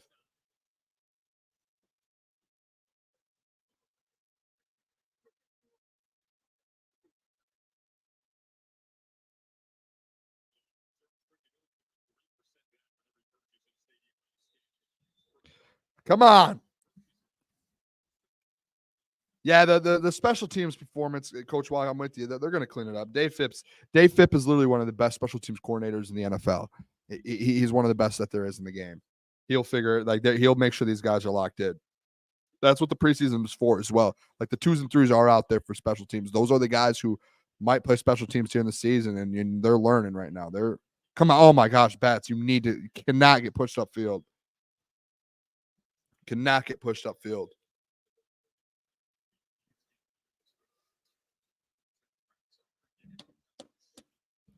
Cannot get pushed upfield like that.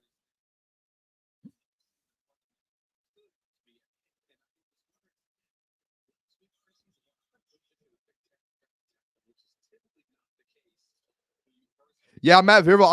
I'm not sold on Pascal. Levi and Josh Pascal were supposed to be two guys that this year was the year that you take that jump and you're consistent. Levi O's been the one that's been in training camp, been standing out, and Pascal's been dealing with injuries, and you haven't heard his name much. It's interesting. Good coverage by Stephen Gilmore. Incomplete pass. I think we're at a third down. Oh, fourth down. 4th and 9. 4th and 9.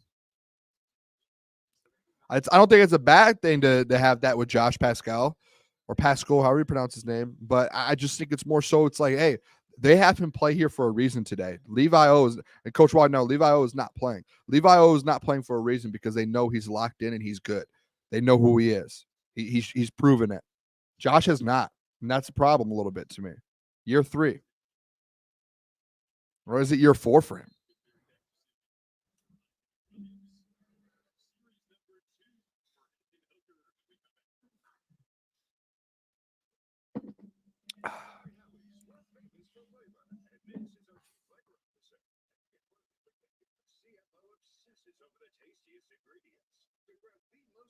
There we go. I was rooting for Pascal. Yeah, me too, Coach. Well, I would love for him to go out there and perform. It's just like we just haven't seen it, which sucks. And this is the thing with when you start talking about like these Lions rosters and things, there are a lot of people who like players, and they will sit there and die for these players. But at some point, you have to be realistic. For me, it's a similar thing with the James Houston. As we know what James Houston had 8 sacks in a season. We know what he could do. It's been 2 years, but I want to see it. He came back for the playoffs, and he had at the beginning of the season last year and didn't have a sack, and wasn't what he was before. Are you guys doing anything to celebrate getting 10K subs? I'm not 100% sure. Not sure yet. We haven't decided. Not sure. We might do a 24-hour stream. Do like a subathon. Subathon is what we were going to call it. And we're at like 950 or not 950 or like 9,700, 9,500. We were going to do a 24-hour stream to get to 10,000.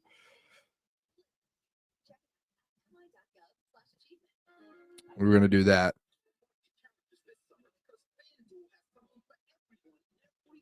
Bum, bum, bum. 100%. Just I think you got our social and stuff. Just reach out. We'll set something up for sure. We could definitely do something. Is there a chance Pascal is a surprise trade asset next off season? Hold on, I'm gonna look at something here with Josh. I'll look at his contract. I want to see what his contract is. So what is, that's where I guess I want to see. He could be, I guess.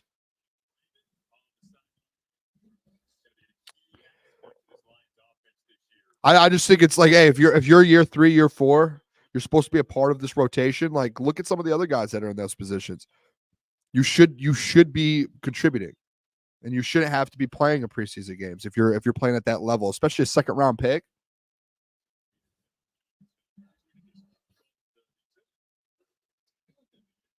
All right, here we go. Hendon Hooker's back on the field. Drive starting from the 11-yard line, 1st and 10. Little pitch is Zonovan Knight. Get a little run, 4-yard run. Sets up a 2nd and 6. Yeah, next year's a contract year for him. Yeah, I want to be if he doesn't step up. Shout out Khalif Raymond too, by the way.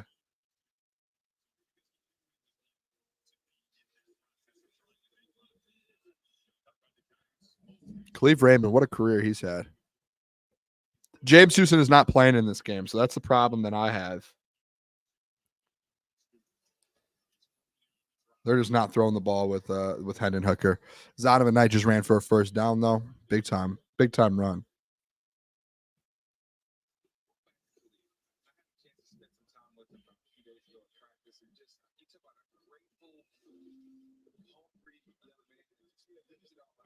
Here we go.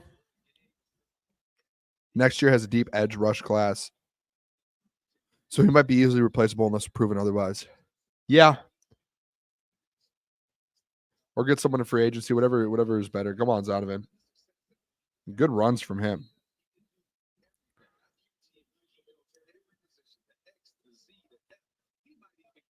Good run from Zonovan Knight here. He's getting a couple good runs here. I do have the bet, and I'm going to check here. Detroit Lions plus 100 rushing for 100 rushing yards. And they're at 89 right now. 89. I need 11 more. That might have been the easiest bet of my life. And then I still have the Detroit Lions plus 350 Plus 350 to win.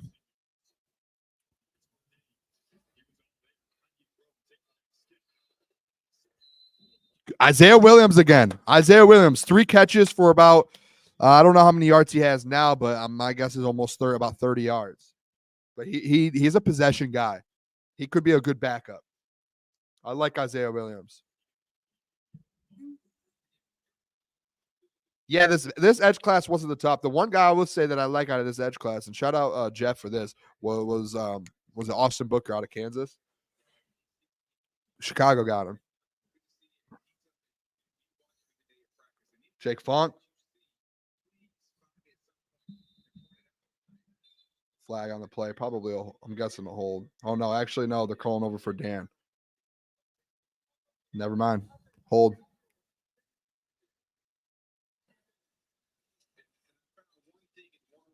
Tell you what, this stream's tough because it's just me. It's a solo stream, and we're going on over 3 hours, and I'm just drinking this. I've been putting down this Kool-Aid, and I have to go to the bathroom so bad. And we're going on 3 hours. It's gonna be a 4-hour stream. Bum, bum, bum, bum, bum, bum, bum.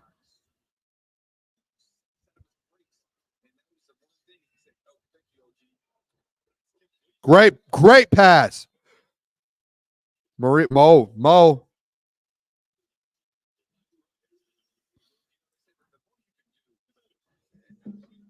Let's see this Hendon Hooker pass.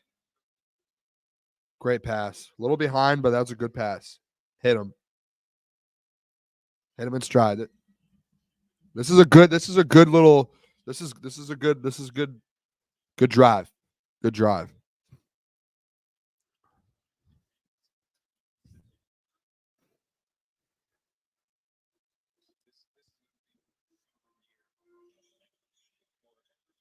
Third and 6. Come on, get this.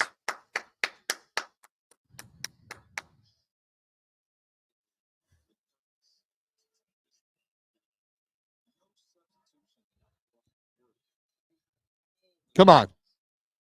Steps up in the pocket. Who is that? Isaiah Williams again.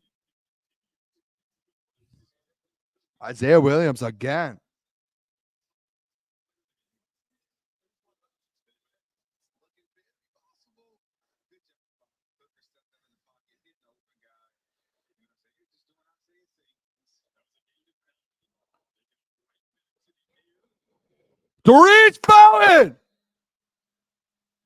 Yes, Doris! Finally, someone looks at him. Someone finally gives Doris Fountain a chance.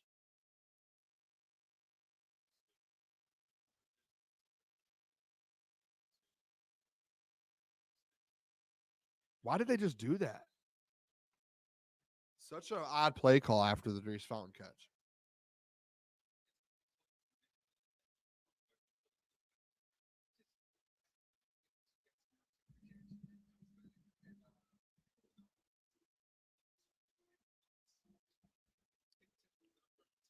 Yeah, Hooker does look very comfortable in the pocket. He stepped up a couple times. The pressure didn't really face him a ton.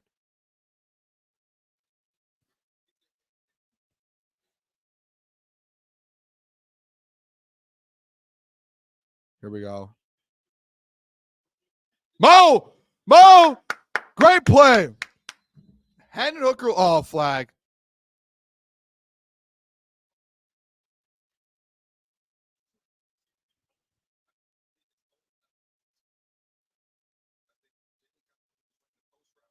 Defense. Yep. Holding on defense. Hendon Hooker looks so comfortable.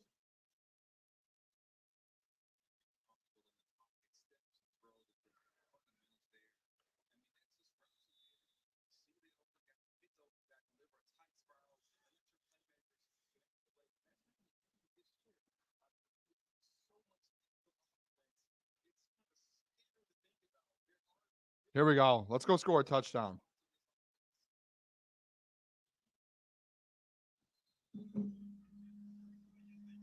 That was tough.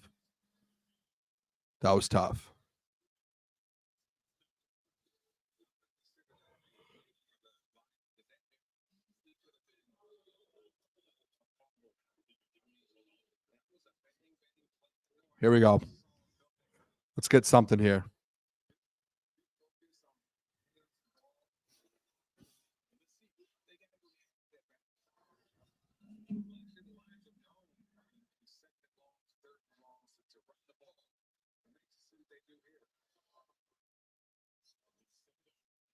Nothing there. Come on.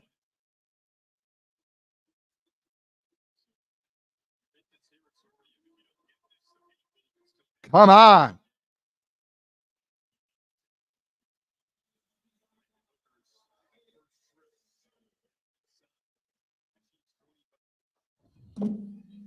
Third and 14.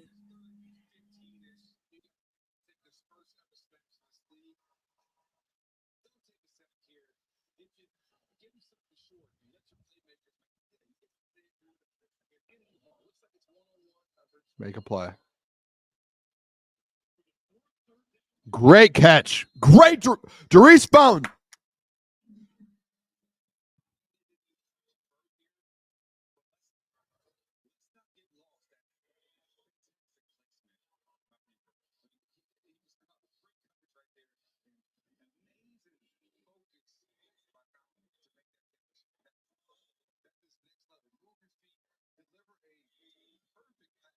Here we go. Here we go.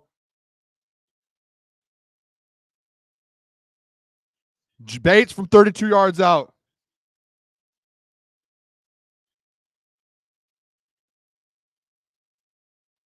Nails.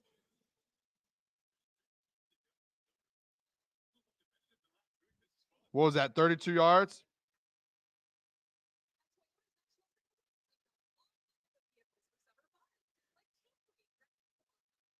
Hey, Jake Bates, I know the people are going to hate this. Jake Bates, now 3 for 3 with a 55-yarder. 55, 32, and 23-yard field goals.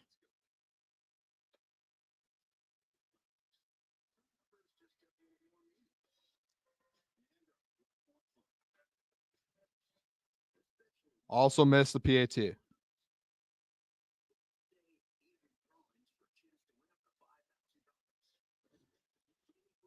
How are we feeling about Jake Bates?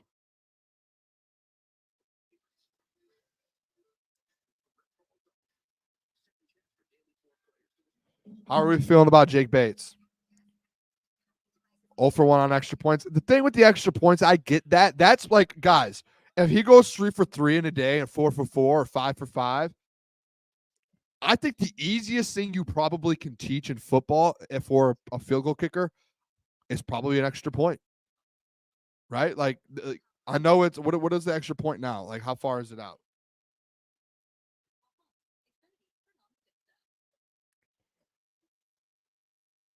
Extra point is a 32 or 33 yarder. Like, all right, a 32, 33 yarder. Like, come on. Like if he's making a 32, 33 yarder from there for 3 points, I would rather have that. Yeah, Anthony, I'm the only one here today. The boys, Jeff had a wedding, but I'm solo today. Solo Boone for the game. Hey, the Booner path. I told you guys I lead from the front. Lead from the front.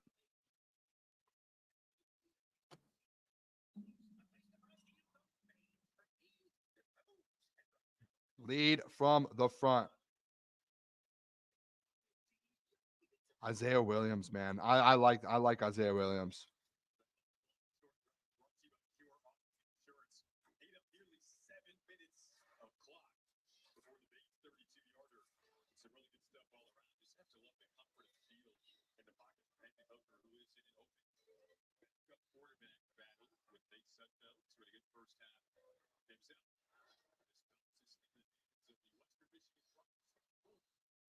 Oh no, Sky Moore.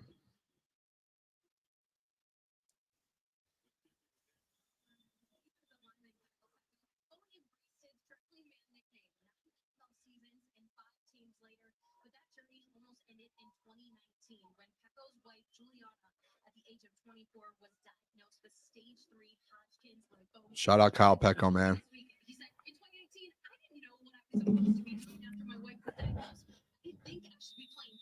Special teams looked terrible today. Let's call a spade a spade.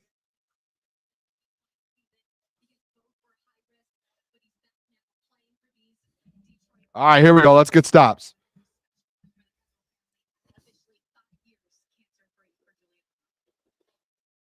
Make the play. Breakdown. Got to make that play. Who was that? 52. Jefferson.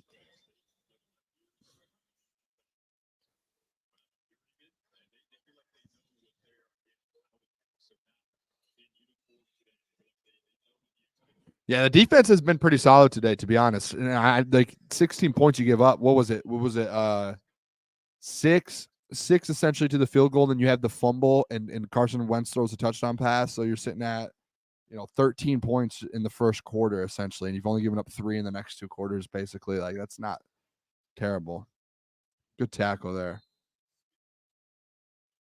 Tough coverage.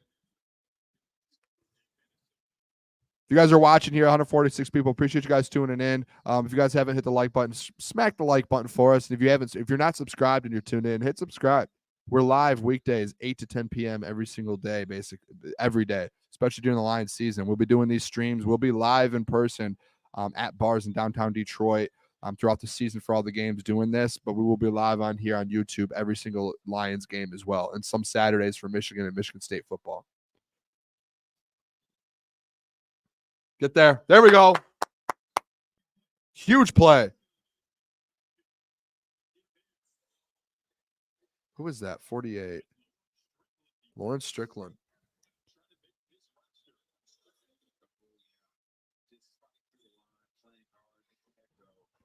Huge play.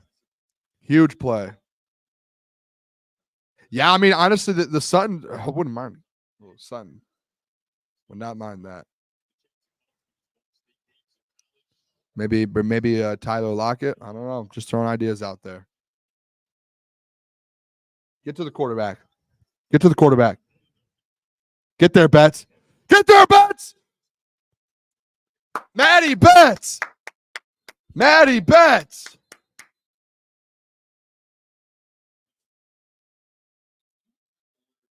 Maddie Betts. Oh, what's the flag?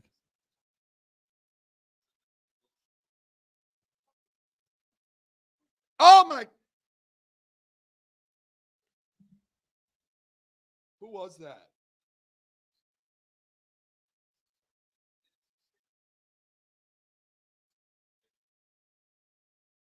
Who's the hold?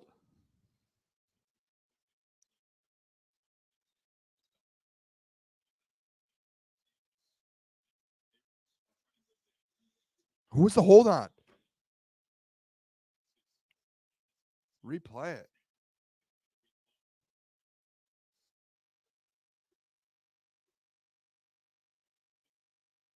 Huge play. Isaac Uku ran upfield a little too fast.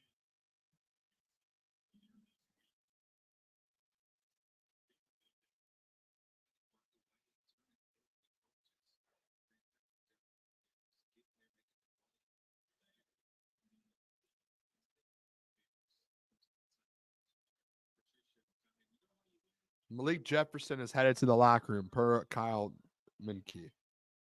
Don't know how to pronounce his name ever.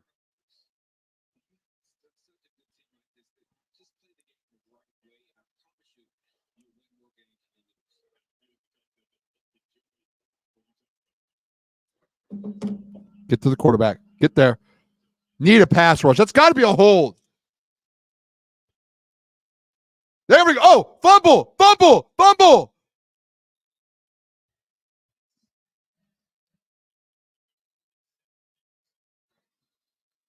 Is that Isaac Uku again?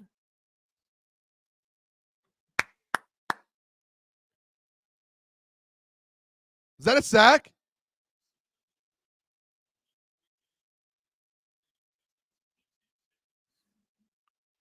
Was that a sack? Does anyone know?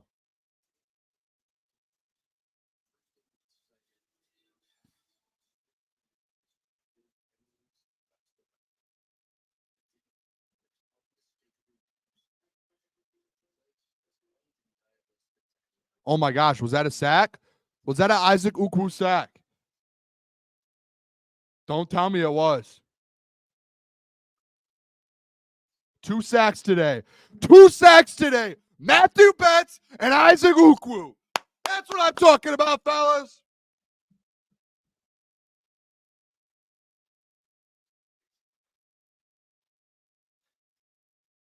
Isaac.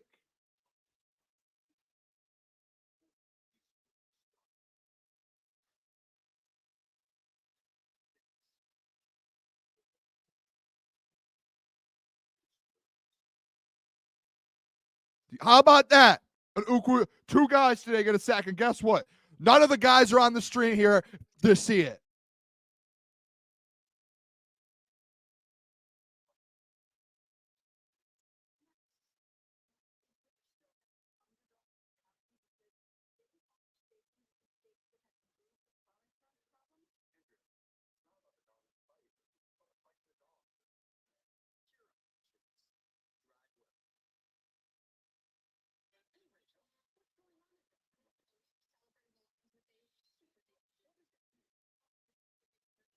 Hey, how about that?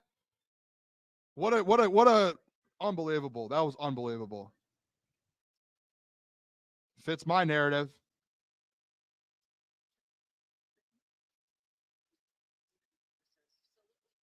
Two sacks today.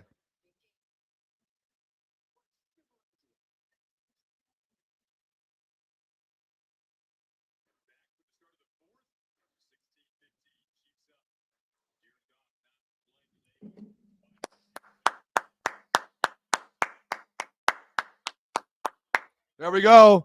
Matty Betts, Isaac Ukwu. Imagine how the tables have turned.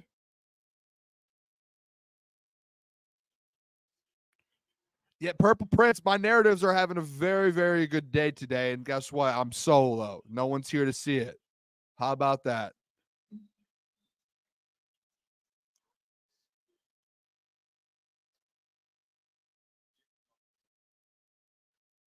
Third and 27. Don't give anything up. Don't give anything up.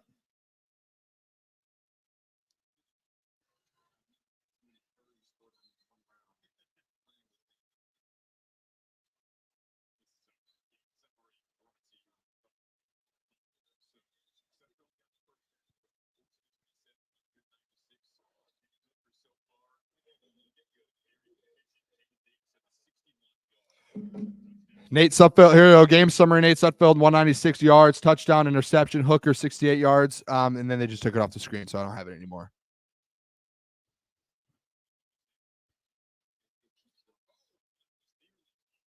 No, Matt, no Sudfeld. I'm not a Sudfeld guy. But we're not starting that Booner likes Nate Sudfeld narrative. We're not doing that. There's context to it. Lots of context to it. There is context to that.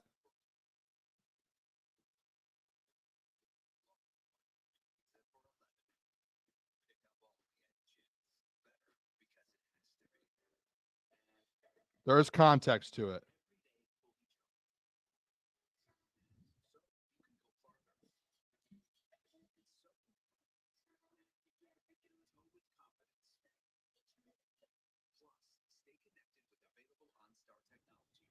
Context.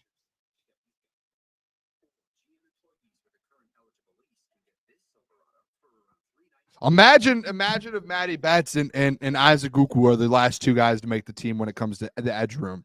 That would be unbelievable. What a turn of events that would be. That would be crazy. That would be nuts. I don't think it'll happen, but that would be insane. Let's go score a touchdown here. Agude is not better than Isaac Ukwu. Not to me. Nope. Give me Isaac Ukwu.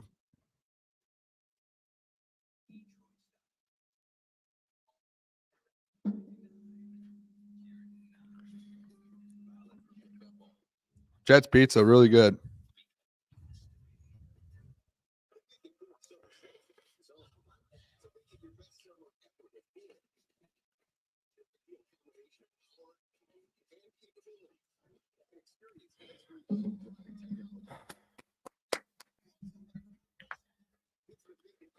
NFL Network is the Chiefs feed. Sucks. Yeah, I went to go turn it on and I shut it off. I just stuck with the normal broadcast here. Golden Tate, Fox 2. Is it John Ross as well, I believe? He's really good. We saw him at the camp. We tried to go speak with him real quick, and we ran out of time. I need 9 more yards, 9 more rushing yards to hit my bet as well. 9 more rushing yards.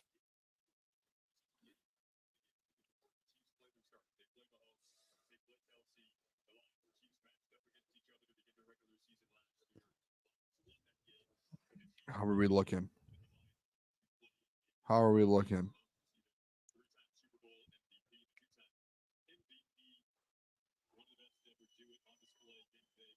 All right, here we go.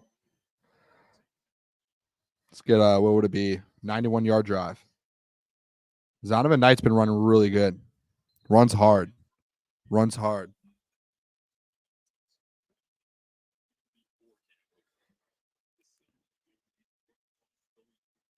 Runs real hard. 5 more yards to hit the bet. What I need is I need some insurance yards just in case there's like a, a little bit back, a negative. Come on, Dan, go win the football game.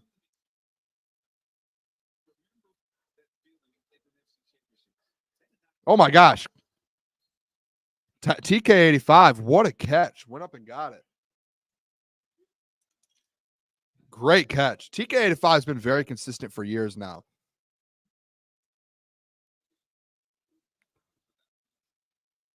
Wow, what a tackle, too. That had to have hurt.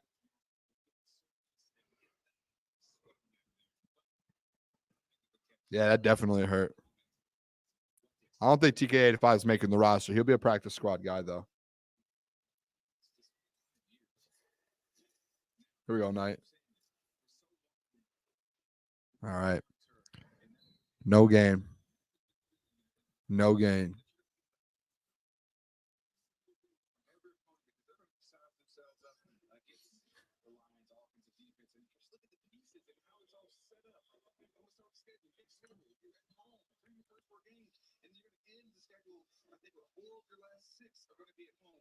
Here we go. I want to see Fountain a couple more. Here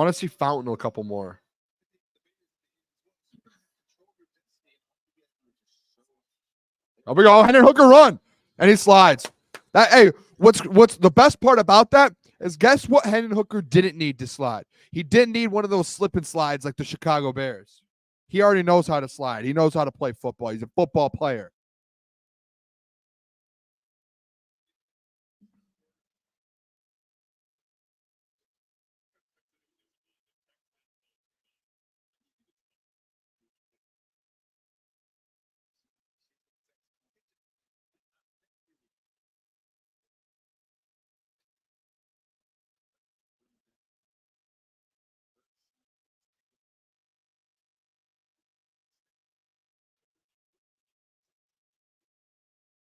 Oh my gosh.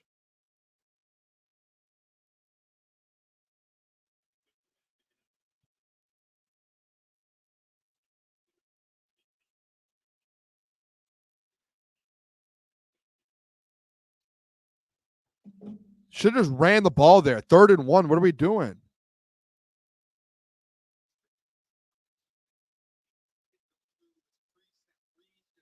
Run the ball. It was a 3rd and 1.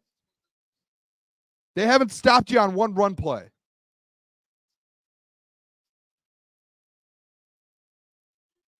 Oh my gosh. Oh my gosh.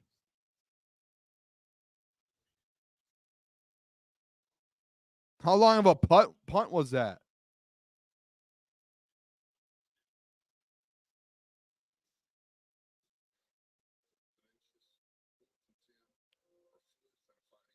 It's time for defense.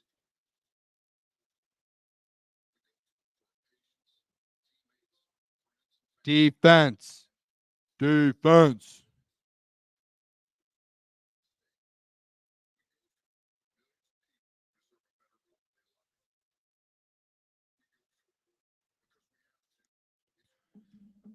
Yeah, Jack Fox is the best punter in football.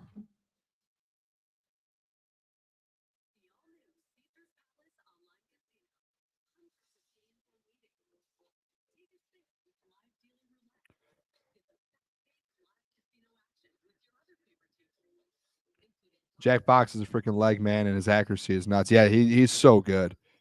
I wish they would post Jack Fox highlights.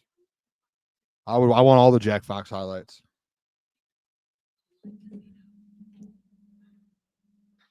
Oh, they just posted it. You ask and it shall receive.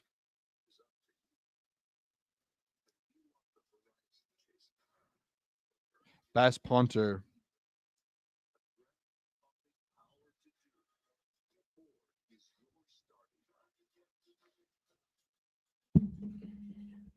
They just posted a 71-yard absolute bomb.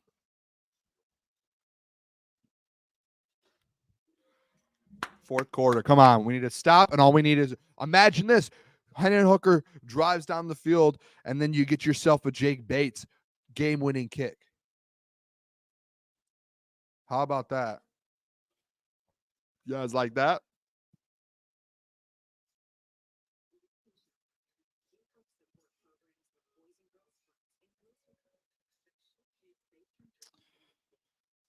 All right. Imagine if Bates figures it out. Bates and Fox. Yeah, that would be that duo. Oh my gosh. Look at all these Lions fans.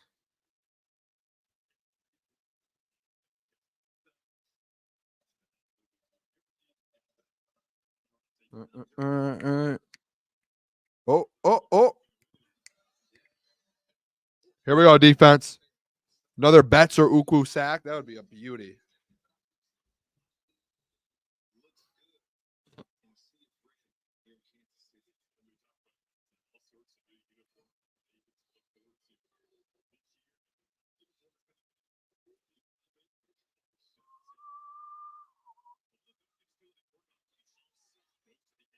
Man, can't give that up. Recover, a little recovery.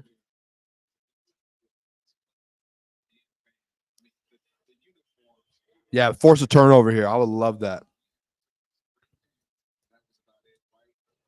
Punch God, yeah, I would think like I would say Hooker's the backup. He should be. I don't know if they'll say it and if they'll do it, but I like what we see from Hooker.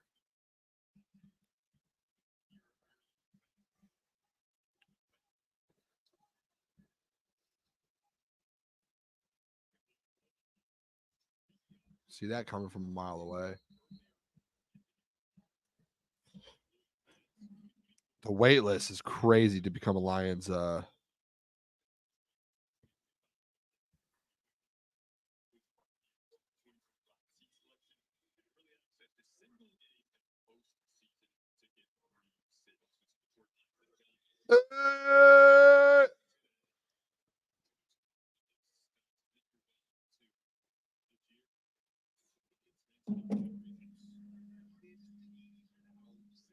15,000 people on the wait list for the Detroit Lions season tickets. That is crazy.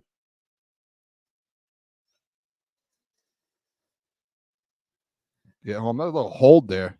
Oh my gosh, what a catch. Oh my gosh, got his tackle. How do you not tackle him?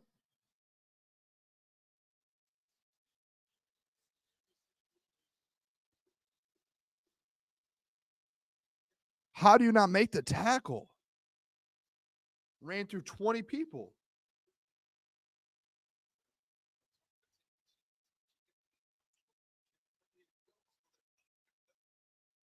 Stephen Gilmore, man. You have to break down and tackle, guys. Break down and tackle.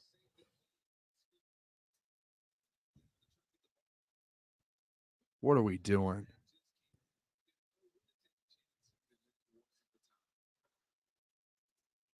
It's unbelievable.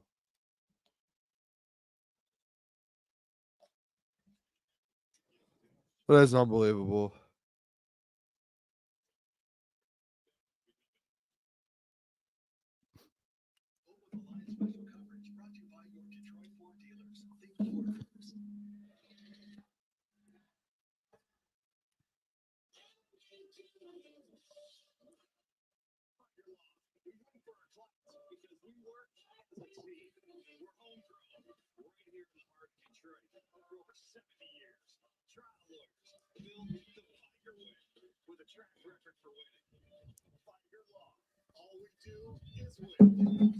That was unbelievable.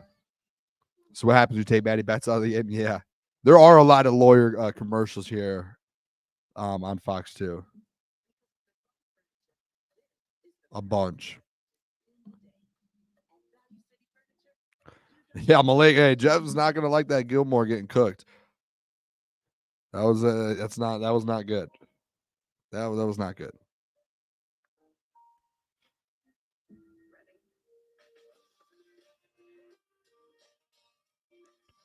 You think Vaki can beat out Reynolds? I think Vaki is RB3, personally. Like if I had to pick now, like probably the Lions on the depth would probably still have Craig. I think Vaki is what you saw from Vaki today shows why he should be RB3.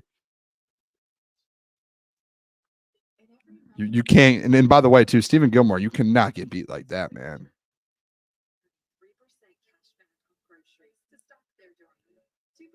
You cannot get beat like that.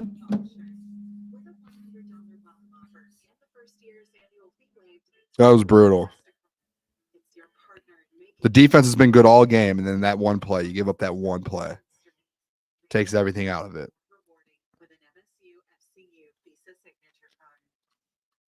I don't know if Gilmore's completely gone, but he's probably a practice squad guy.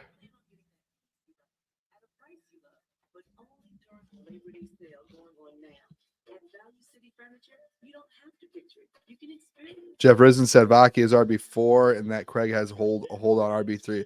Yeah, I think that's more so like, I don't know. I think that's just more so like he's already been like he's RB3 and it takes a lot to beat a guy out that's been there and established. But like from what we've seen, I mean, I think Vaki has shown more. And like they've both, one played first quarter, one played second quarter, and one went out there and had almost 100 all-purpose yards, and the other not as much. So obviously Craig's been here and they trust him.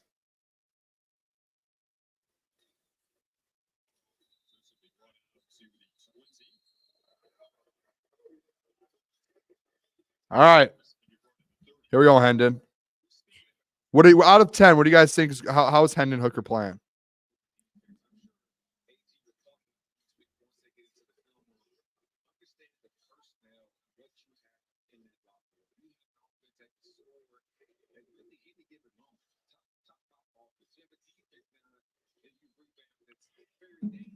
I got a text message and from a friend that said that he's playing super good. Like, is it just?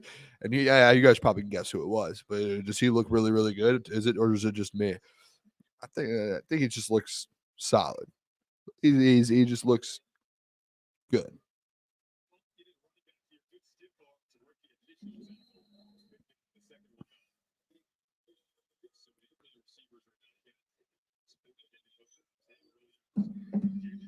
Here we go. Come on, we need a drive here. Here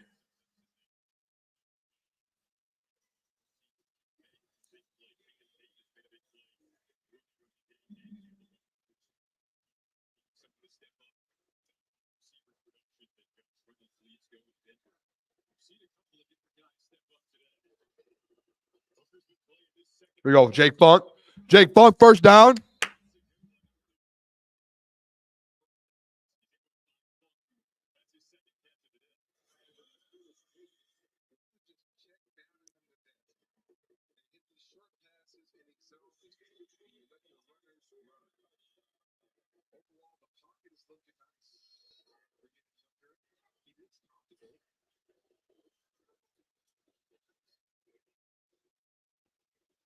Here we go.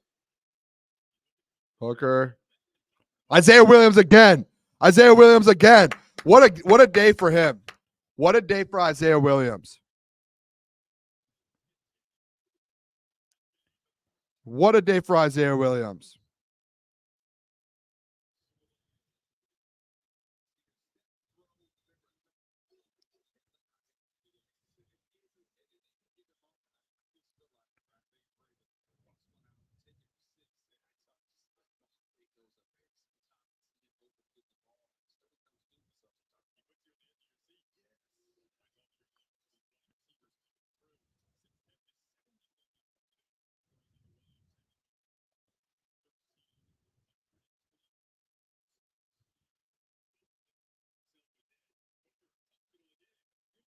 Great. Jalen Calhoun, I think. Now we're going. Is that first and goal?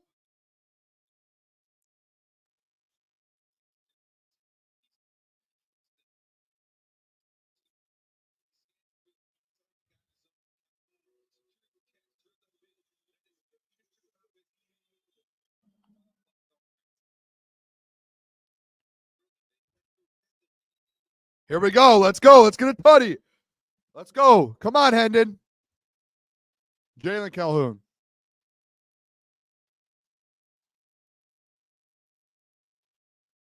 Jake Funk. Stop the line. Gotta stop doing that. Coach Walk, we're good. We're at like 106, 107 yards, so we should be good. We should be locked in. That's a bet. Now I'm just sweating out Detroit Lions money line here. Which the problem is that they might tie it up, and if they tie it up, I don't think there's overtime in the preseason.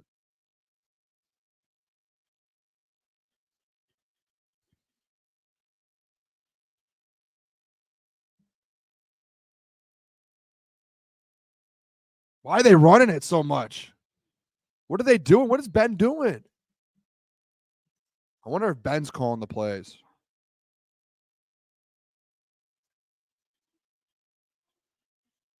Look at Dan's not happy about that. Dan was not happy about that. Dan was not happy about that. Not happy. Not happy.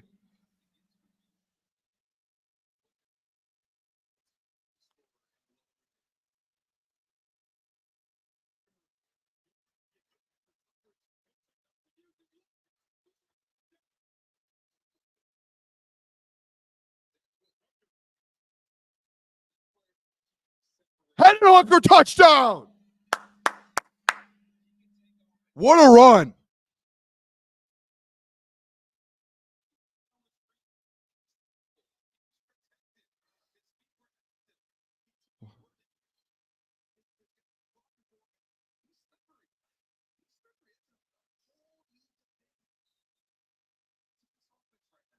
Oh my gosh, he's QB too.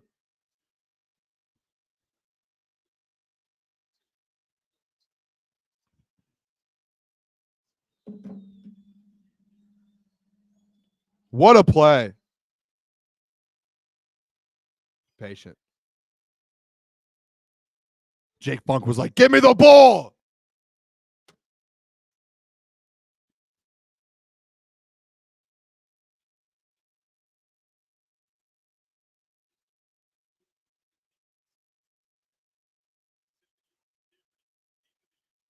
I need a video of this touchdown now. What a big time touchdown. Yeah, Sean, I'm with you. They need to start just pass the ball, man. What a touchdown for Hendon Hooker.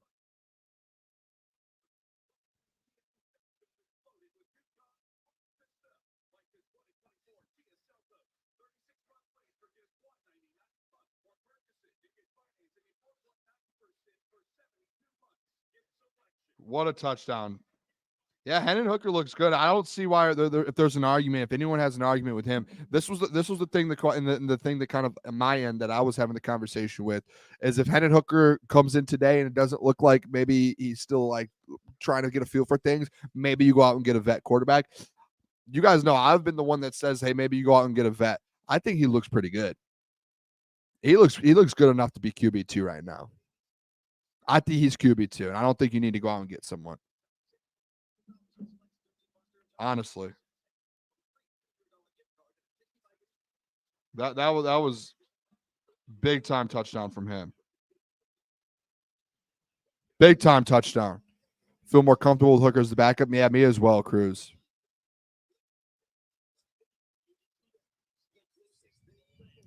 Hooker's greater than Caleb. That has to be Caleb Williams. He is him.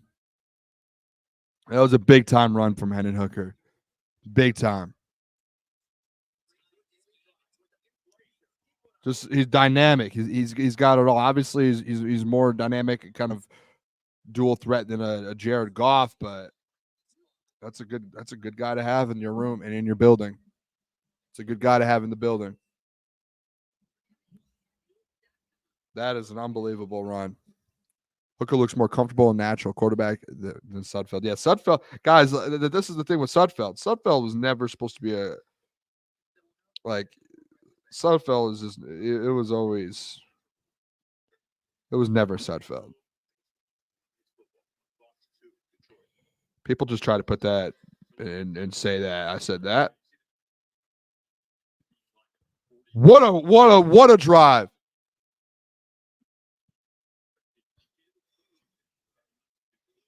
There's Dave Fit.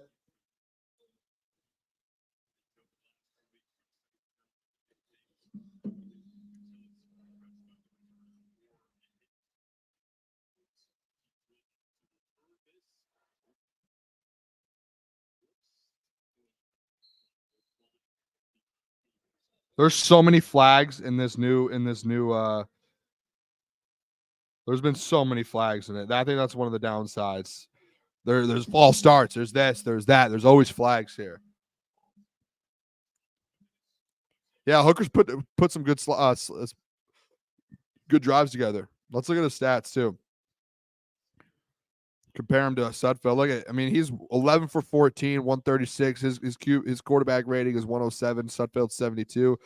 1 touchdown to 1 interception, but Hendon Hooker two rushes for 16 yards and a touchdown. And he still has a whole half a quarter. He's going to have a game-winning drive, hopefully, here if this defense can get a stop. So, defense get a stop, go out here and put something together.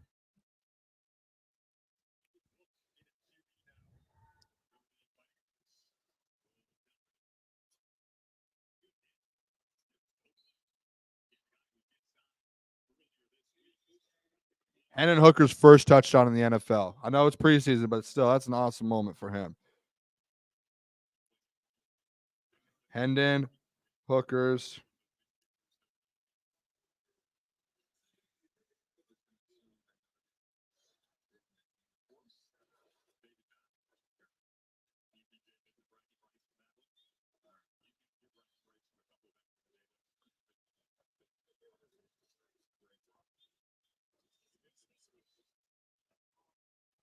Here we go, defense. Oh my gosh, they're giving up everything. The secondary right now. I think they have the third string secondary out there. They have the threes out there right now.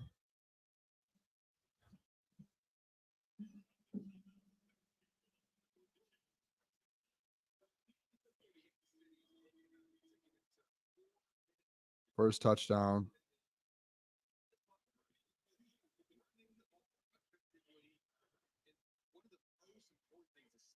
Here we go. We need to get a stop.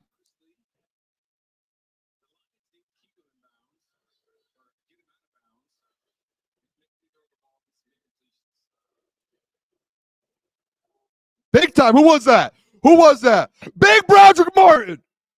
Broderick Martin.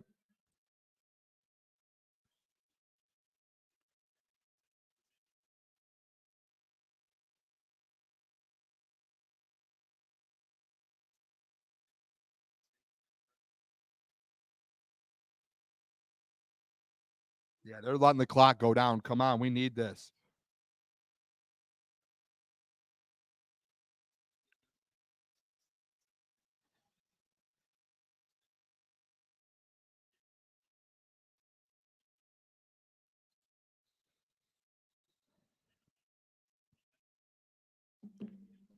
Timeout, Kansas City. We need it. We need a stop desperately. Give yourself a chance to win this football game. All you need to do is get yourself to the 50-yard line. Not 50, probably like the 45, and allow Jake Bates to kick 60 yards. 60 yards. You need to get a 65-yarder in for him. That's all you need. You need to give him a chance. Give Jake Bates a chance.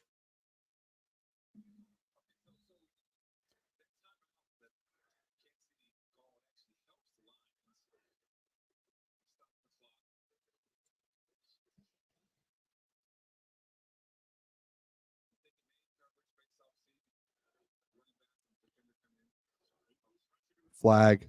Unless that was in the... No, that was a flag. That has to be on the offense, right?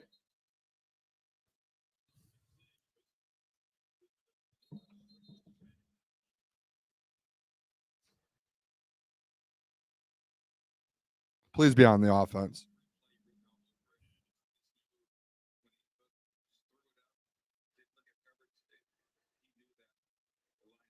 I mean, these refs. I guess the refs are preseason too.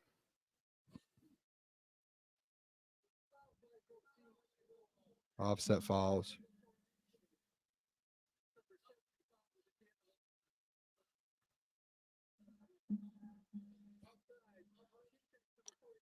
Isaac. All right, 2nd and 9. Now we go get a stop here. It was Isaac Uku offsides.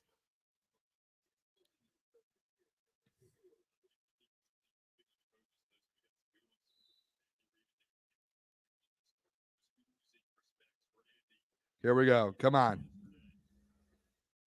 Dan's smiling. I don't know if that was a what are you doing smile or a happy smile.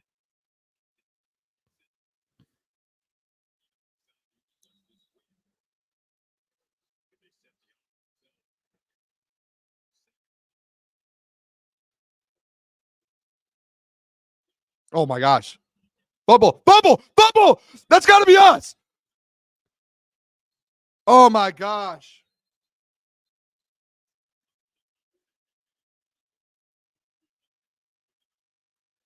This is the biggest 3rd down of the game. This is huge.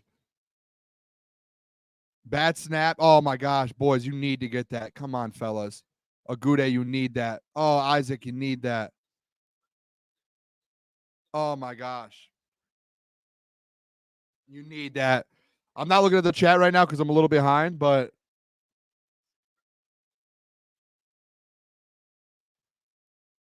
timeout though.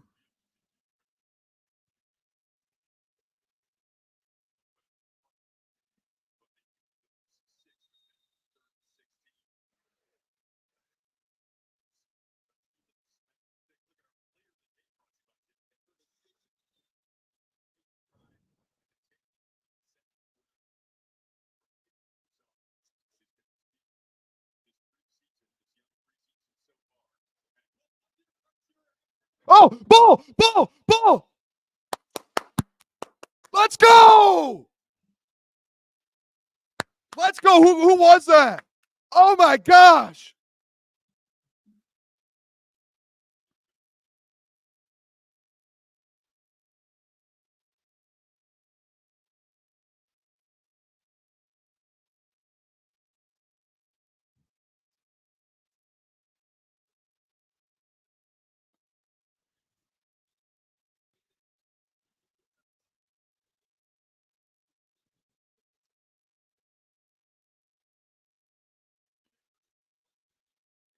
Oh my gosh. Hennon Hooker, baby.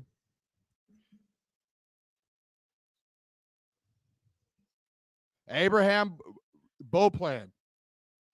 Was that Pascal too? Pascal! Come on. Pull it. Oh my gosh. Come on, Jake Funk. Come on, Jake Funk. Got a couple yards. Jake Funk. Couple yards, Jake.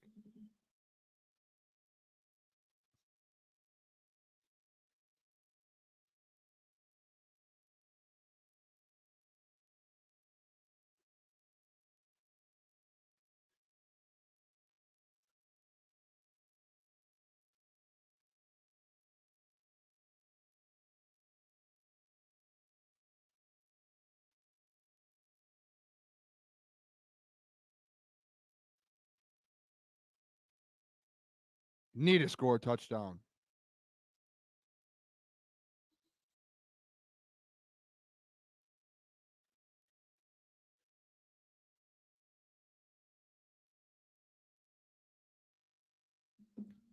Come on. If you don't go for it on 4th down. You kick the field goal and take the lead, Dan. You can win the game with the field goal.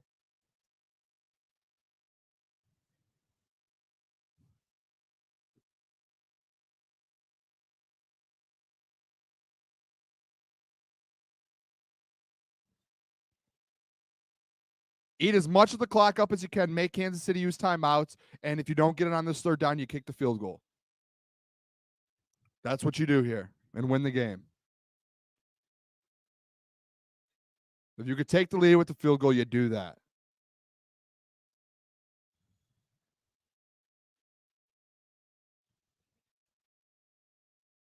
Oh my gosh.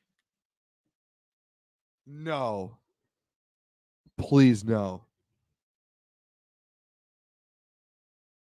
The Lions better have this ball.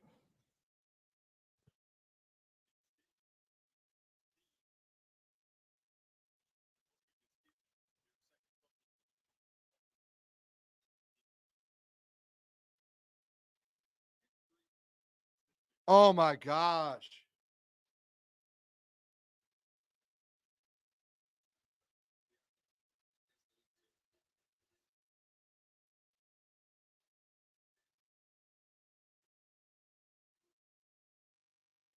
Hendon, what was he thinking?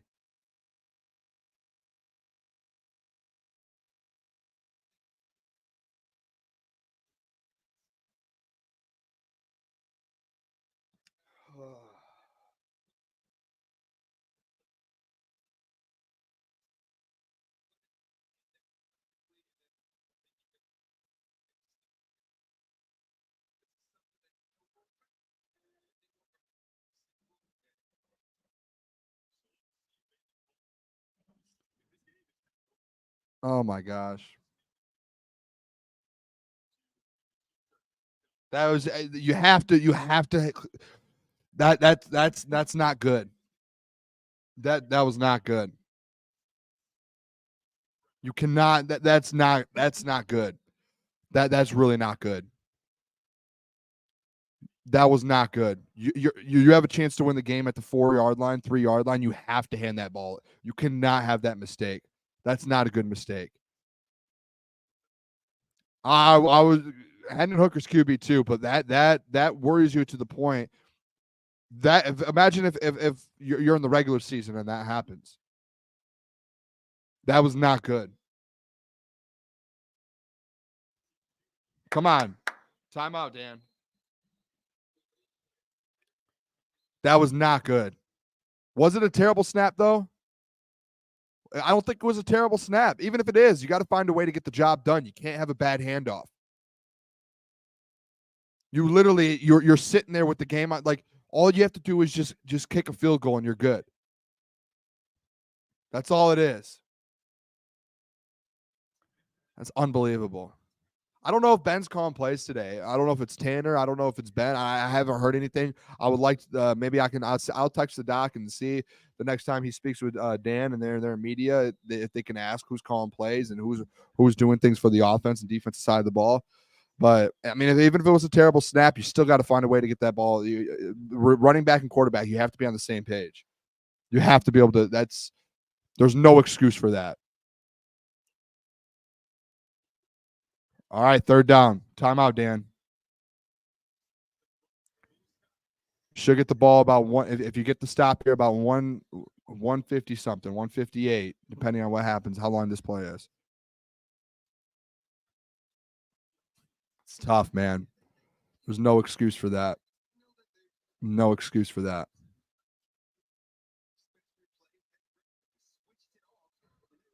That's brutal.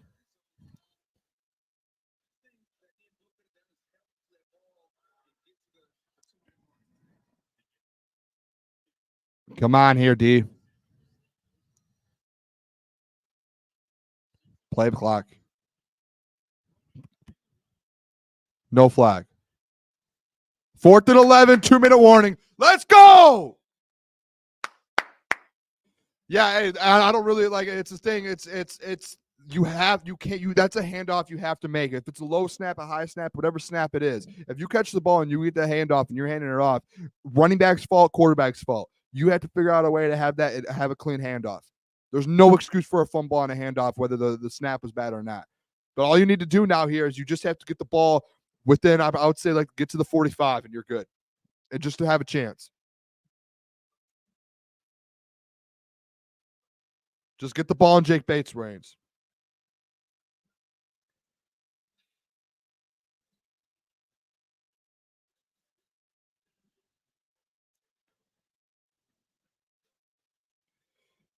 That's brutal. It's such a brutal, but here.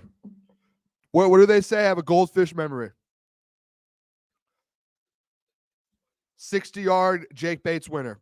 60-yard Jake Bates winner. If you guys are new joining here right now, we have some new people. Hit that like button for us if you haven't already. Subscribe if you haven't already. Appreciate you guys tuning in.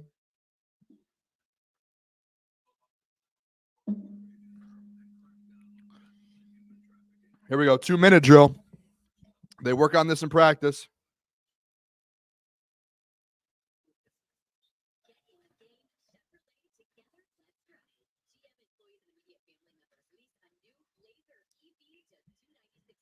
Yeah, I keep seeing on Twitter people saying bad snap. I get it, but we can all agree, like, you're going to have bad snaps, especially with game on the line. That can't be an excuse.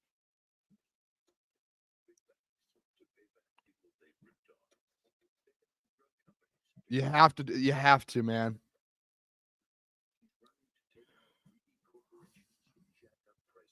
Am I alone on that? Bates time.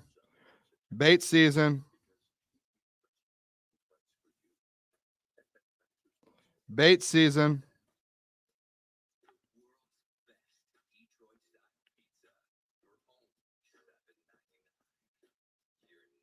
Jake Bates is the guy. Ba-dum-bum. The Jets tune, man. Here we go.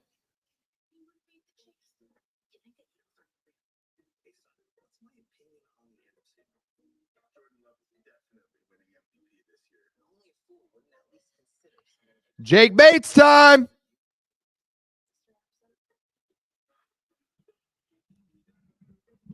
Oh, had to do my summer job and just missed most of the game. Came home, chaos issues. Yeah, a couple things happened here and there, you know.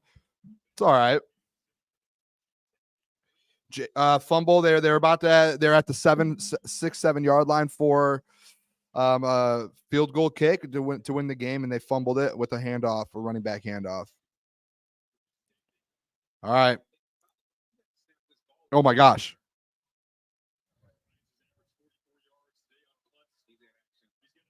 If you just get a return here, if you just get a decent return here, just give me a return. Jake Bates territory. Isaiah Williams.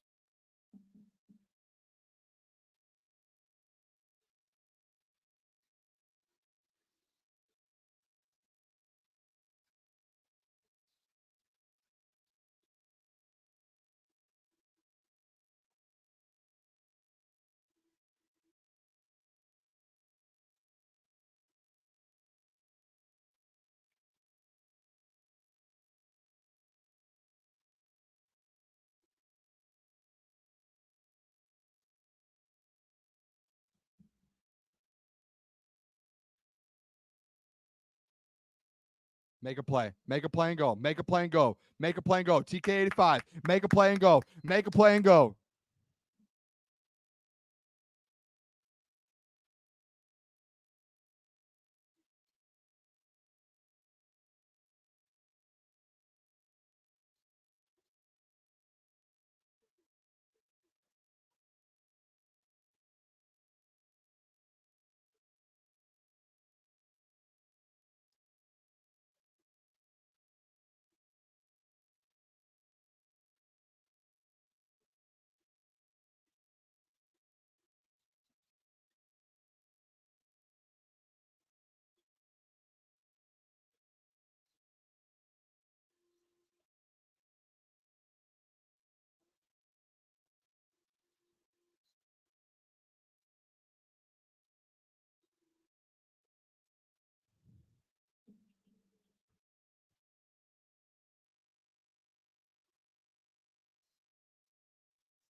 Jake Bates is unbelievable. Let's go. We're over 4 hours on this stream. I still haven't gone to the bathroom. I've drank. Look at the Kool-Aid. I'm drinking this whole thing.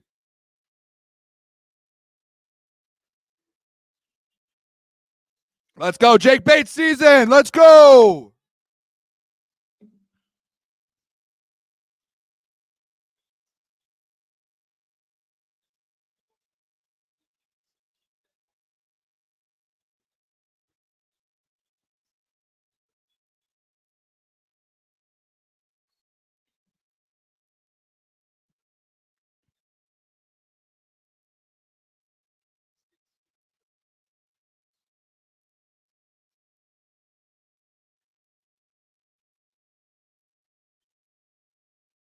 Oh, he's breathing.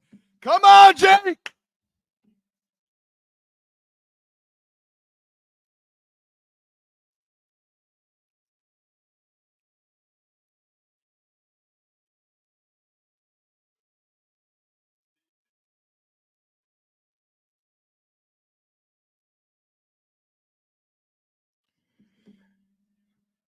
They got it in his hash. They got it where he likes it. They got it where he likes it. He took a deep breath. Yep. Hey, this is Jake. I'm shutting the chat off just because some people might be ahead of me. So we love you guys. Hey, let's ride. Let's go. If you're new here, hit the like button. I see we have a lot of people who just joined. Subscribe, like, all of that. Let's go. Come on, Jake Bates.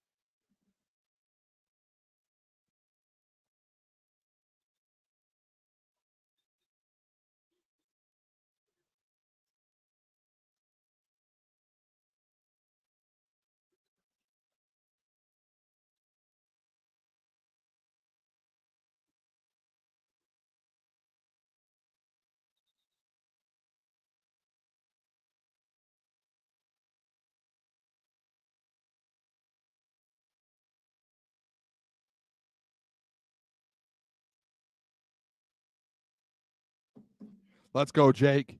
Let's go, Jake. Right down the pipe. That's a dog. Let's go, Jake Bates.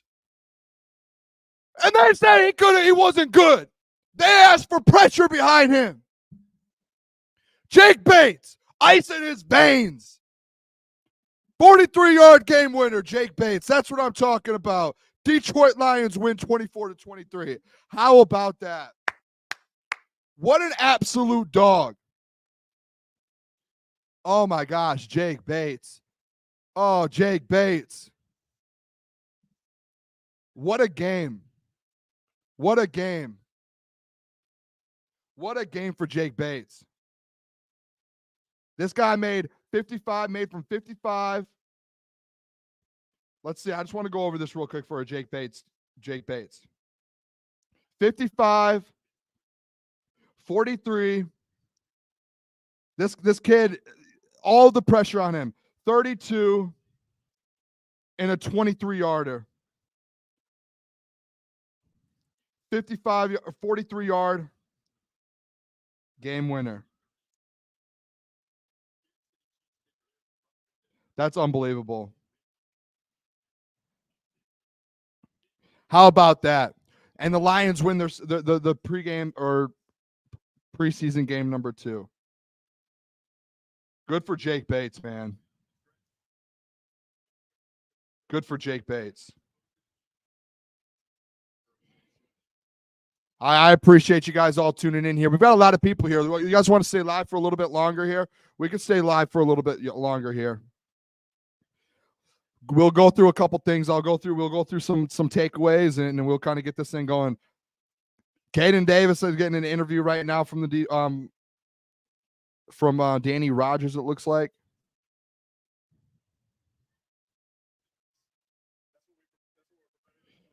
All right, some takeaways here. I want to share the screen again. I want to go over some stats here for the people. Let's go over some stats. This was a big game for the Lions. I mean, just a lot of up and downs, and I think that's kind of good. Like when you're looking at some of these players, you want to see. I do have to go to the bathroom, but it's all right. We've been on here 4 hours, 15 minutes. I'm drinking some Kool-Aid. No Kool-Aid chugs for the preseason, but we'll sip on it a little bit. I just think, like, with the preseason game, guys, the ups and downs, you're really able to see how do guys respond?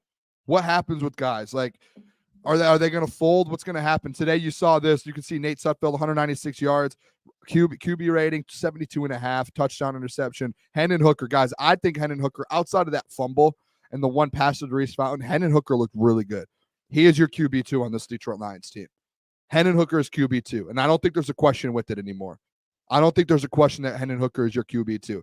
You see the stats he put up. Zonovan Knight had a good rushing game, 36 yards. Sione Vaki, guys, Sione Vaki, 60, 82 total yards. And that's not even counting his returns. Jake Funk had a good day. Hendon Hooker, the rushing touchdown, unbelievable. I think Isaiah Williams, guys, is a roster lock. I think after today, 6 catches, 71 yards, he is in. I think Isaiah Williams is Dan Campbell came out and said, I am waiting for someone to stand out and put themselves in the lead in this position group. Guess who did that today? Isaiah Williams. Isaiah Williams will make this football team. He will make the roster. And I think he'll be that fourth guy. Now you're sitting there and you're looking like, who's going to be the fifth? Maybe if they keep 6 wide receivers. Caden Davis, 2 catches, 64 yards. Maurice Alexander, a little bit. Tom Kennedy had a big day.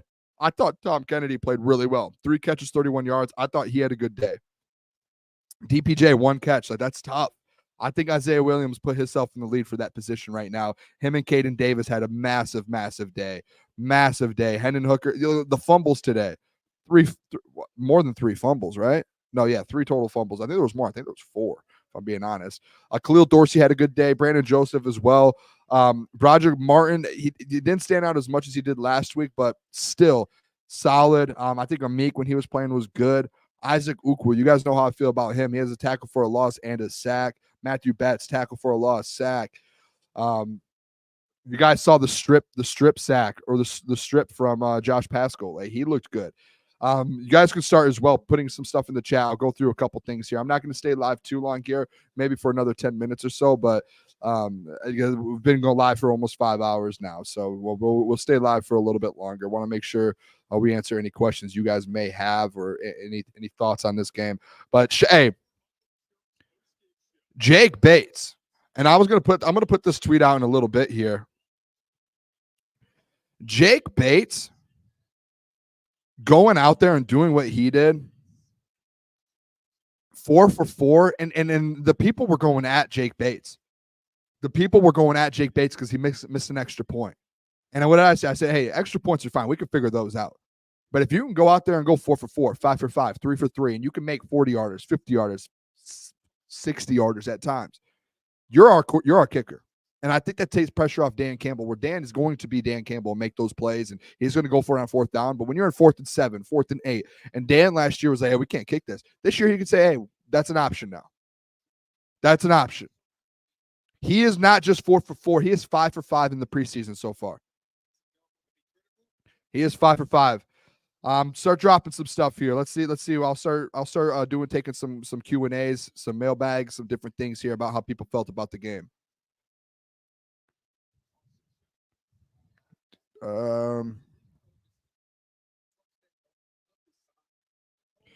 Preseason game. Sorry, guys. I'm on double duty here with social and as well doing the show.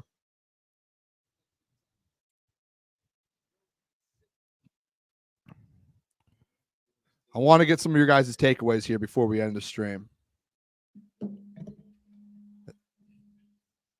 It feels good to actually have an option to kick long field goals now. Yeah, it was weird for a while, and I know this is only preseason, but it was weird for a while that if you talked about it, that people sat there and said, oh, Badgley.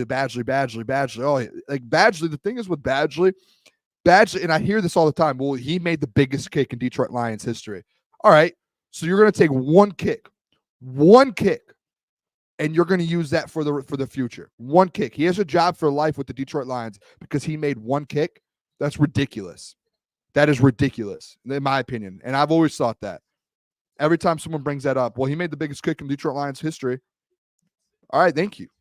There's people in that game who made plays who probably won't ever be on the Detroit Lions after this year. It's a fact. People just will sit on that one play. Oh, he made one kick. Okay, so you get a lifetime contract because you made one kick. That's cute. Let me go out there and make a kick. I'll take a lifetime deal.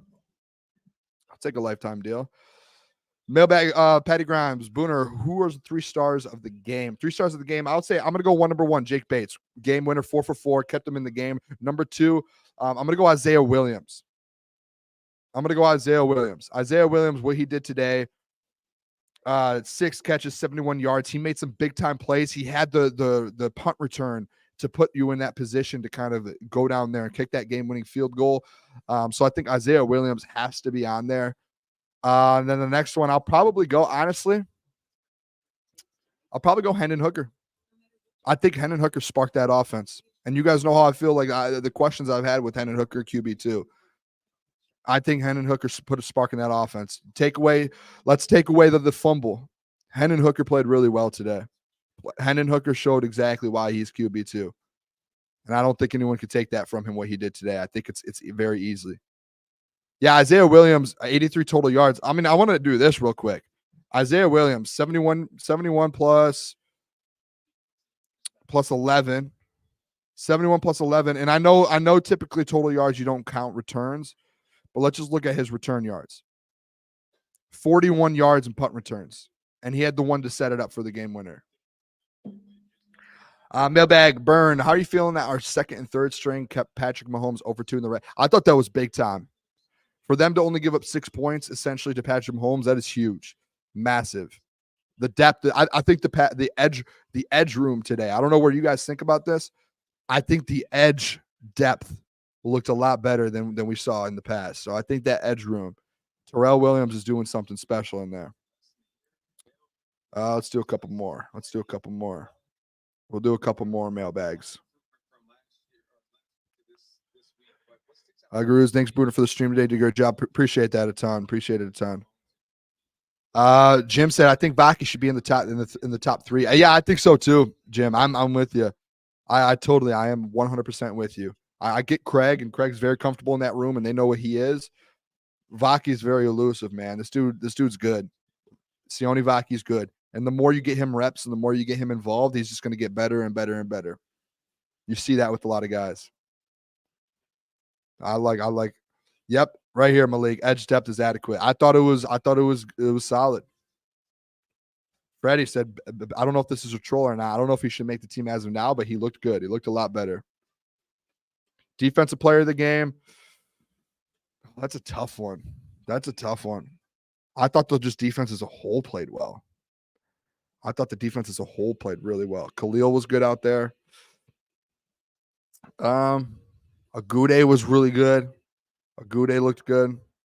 I don't think there was one defensive player that was just massively big standout, but Agude looked good. Let's keep going. Mailbag, bigger wins today with the solo live stream or last week's year's week 1 win.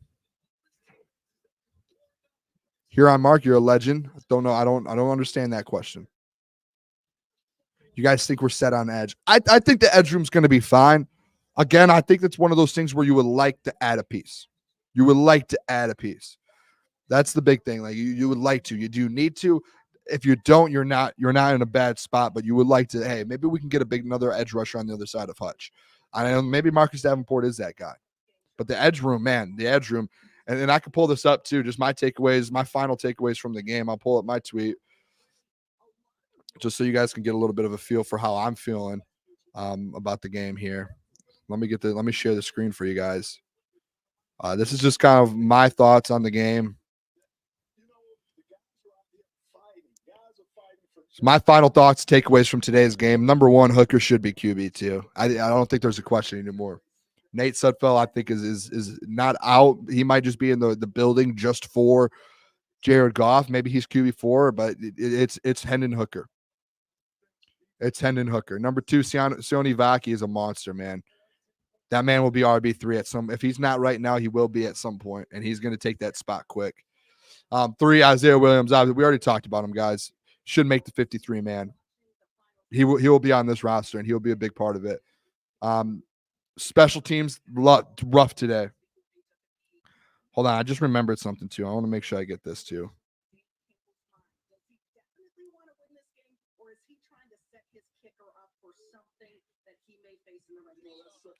I want to do something real quick.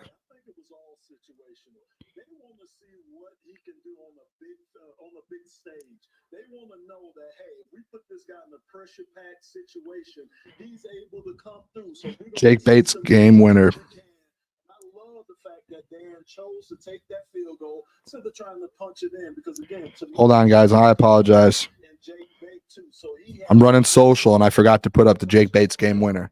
I have to lock in. Rough day, though, for the special teams. Wide receiver 4-5. I don't know about you guys, and I would like to see some people comment a little bit where they feel about the wide receiver 4-5. It feels like that's starting to heat up the Isaiah Williams. I think Isaiah Williams is in, depending on where he is at. But I think the Caden Davis, the DPJ didn't show out. Doris Fountain, don't know. He had a couple catches, but there's just certain guys where it's like you would like to step up. TK85 had a good day. So this next week's going to be big on that and who makes the team. I'm interested to see where people kind of migrate towards that to see who makes the team. Pass rush. Depth looked way better. Betts, Ukwu, I think those two guys looked really good. And I think Agude, like if you want to throw Agude in there, I think he's playing the Sam spot without Derek Barnes in there. I think Agude is playing Sam. I think he looked really good. And then obviously we already know Jake Bates is that absolute guy. 4 for 4, 50-yarder, 40-yarder, 30-yarder, 20-yarder. Dude does it all. He missed a PAT. That's all right. As long as he doesn't miss the ones that were worth 3 points, we're happy. And yeah, honestly, Tevsaw said here, backup line looks way better. I agree. The backup offensive line looked really good. I thought not really, really good, but I thought it compared to last week, if you put them side by side, way better. Troy here said we won't know about adding defensive edge until we see with Davenport. Yeah, that's the big thing. We don't know with Davenport. I think that's a big one.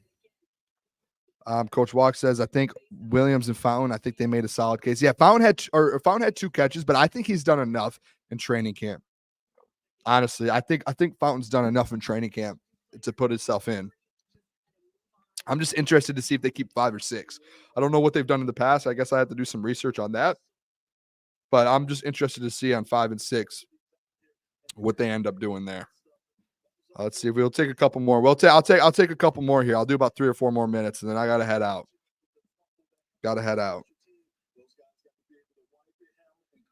What starters played today? No starters really played today. There was really no one. I mean, Amik Robertson. He played. He'll probably start in the nickel. So he played today. What else do we have here? MP WI. I don't know what this is for, but you're a legend.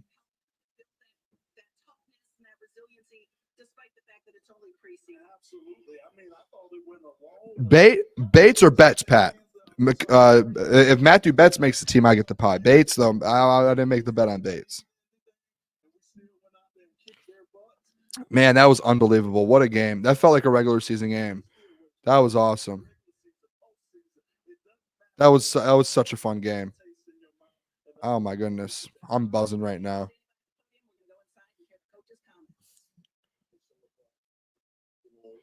I want a picture. Does anyone have a picture of Jake Bates in a Lions uniform? I can't find one. Oh, I got one.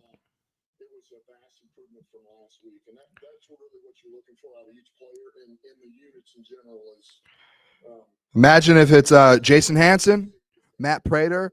We go through all this bad kicker thing, and then we have Jake Bates, and we're back. And this is and Dan's at the podium right now, and he just said Jake Bates. That's a massive kick. Hold on. Want to hear what he says?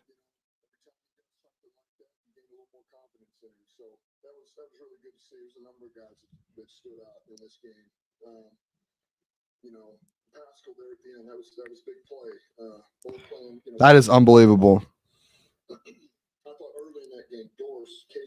Detroit Lions fans. Man, I thought they really stepped up and played excellent football. You have your kicker. Really, throughout that whole game, that's some of the best protection. Listen to Dan right now. I'm gonna get it back to you guys here. He said our quarterbacks weren't touched.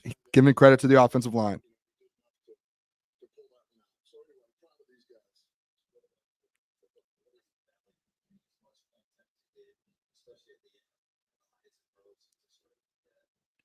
Man, I love Dan Campbell. All right. 53 was the longest. Yeah, I think he kicked the 55-yarder, actually. I think. Could be wrong. Get the huddle, get them in there, get some urgency, but yet have enough composure and enough of a memory to know, all right, this is the play. All right, I've got to be able to articulate what that play is back to Oh my gosh. to where they can understand me, but there needs to be some Boone, your stamina is appreciate that. I've got PEDs on the side. Shout out. We're not sponsored by them, but if they want to sponsor us, Celsius. We're going on 4.5 hours here. I might need to pack it up, guys. Any last questions? What I'll do, I'll take 3 last questions and I gotta go. I've got to run home. I've got some things to do tonight. I'm gonna go watch UFC. Shout out Steve Lehman, man. Legend. Pat, if I'm not buying the pie for Jeff, I hope not. Things might turn around. Uku and Betts might end up making the team. That would be unbelievable. That would be that how the tables have turned there. That would be insane. Yeah, great experience for Hooker today. I thought that was really good. I thought that was good from Hooker. If you guys can too as well, appreciate you, Coach Walk. Super Bowl preview, Steve. What we're gonna do here at Crutch Time and with the week leading up to the NFL, probably the first week of September before the season starts fully. We're gonna do all of our predictions, division predictions, Super Bowl predictions, final award predictions. We're gonna do everything that week. Yard leaders predictions, everything. We're gonna do that that week. Next week, because college football starts next Saturday, all week leading up to college football Saturday, Monday, Tuesday, Wednesday, Thursday, Friday. We will be doing our college football stuff as well. Conference predictions, Heisman predictions. The 12-team playoffs. We're going to do that Friday. We're going to go out and do our predictions for that. We're going to do everything for college football as well this week. So we have that to look forward to. But appreciate you guys. Yes, Pat, I do have an Instagram, just Booner Sports. Booner Sports. Same on Twitter, at Booner Sports. You guys can follow me here. You see it here. It's the same thing on Twitter or on Instagram. Might be Booner Sports 5 on Instagram. But I appreciate you guys all tuning in here. Make sure if you guys haven't yet, hit that like button. If you guys can subscribe here if you're not subscribed already. We are live 8 to 10. We'll be back Monday at 8 p.m. To talk about this. All the fellas should be back. All 4 fellas of us should be there to break down this game. We'll talk about it. Hopefully, maybe we hear a little bit more from Dan. And we'll come with the 53-man roster projection. Maybe we'll do a full 53-man projection. Who makes it? Who doesn't? But I will see you guys later. Appreciate you guys all tuning in. Make sure you guys go give me a follow. Shoot me a message if you guys have any more questions on Twitter as well. I'll try and respond to them as well. Peace. Love you guys. Go Lions, baby. Let's go football.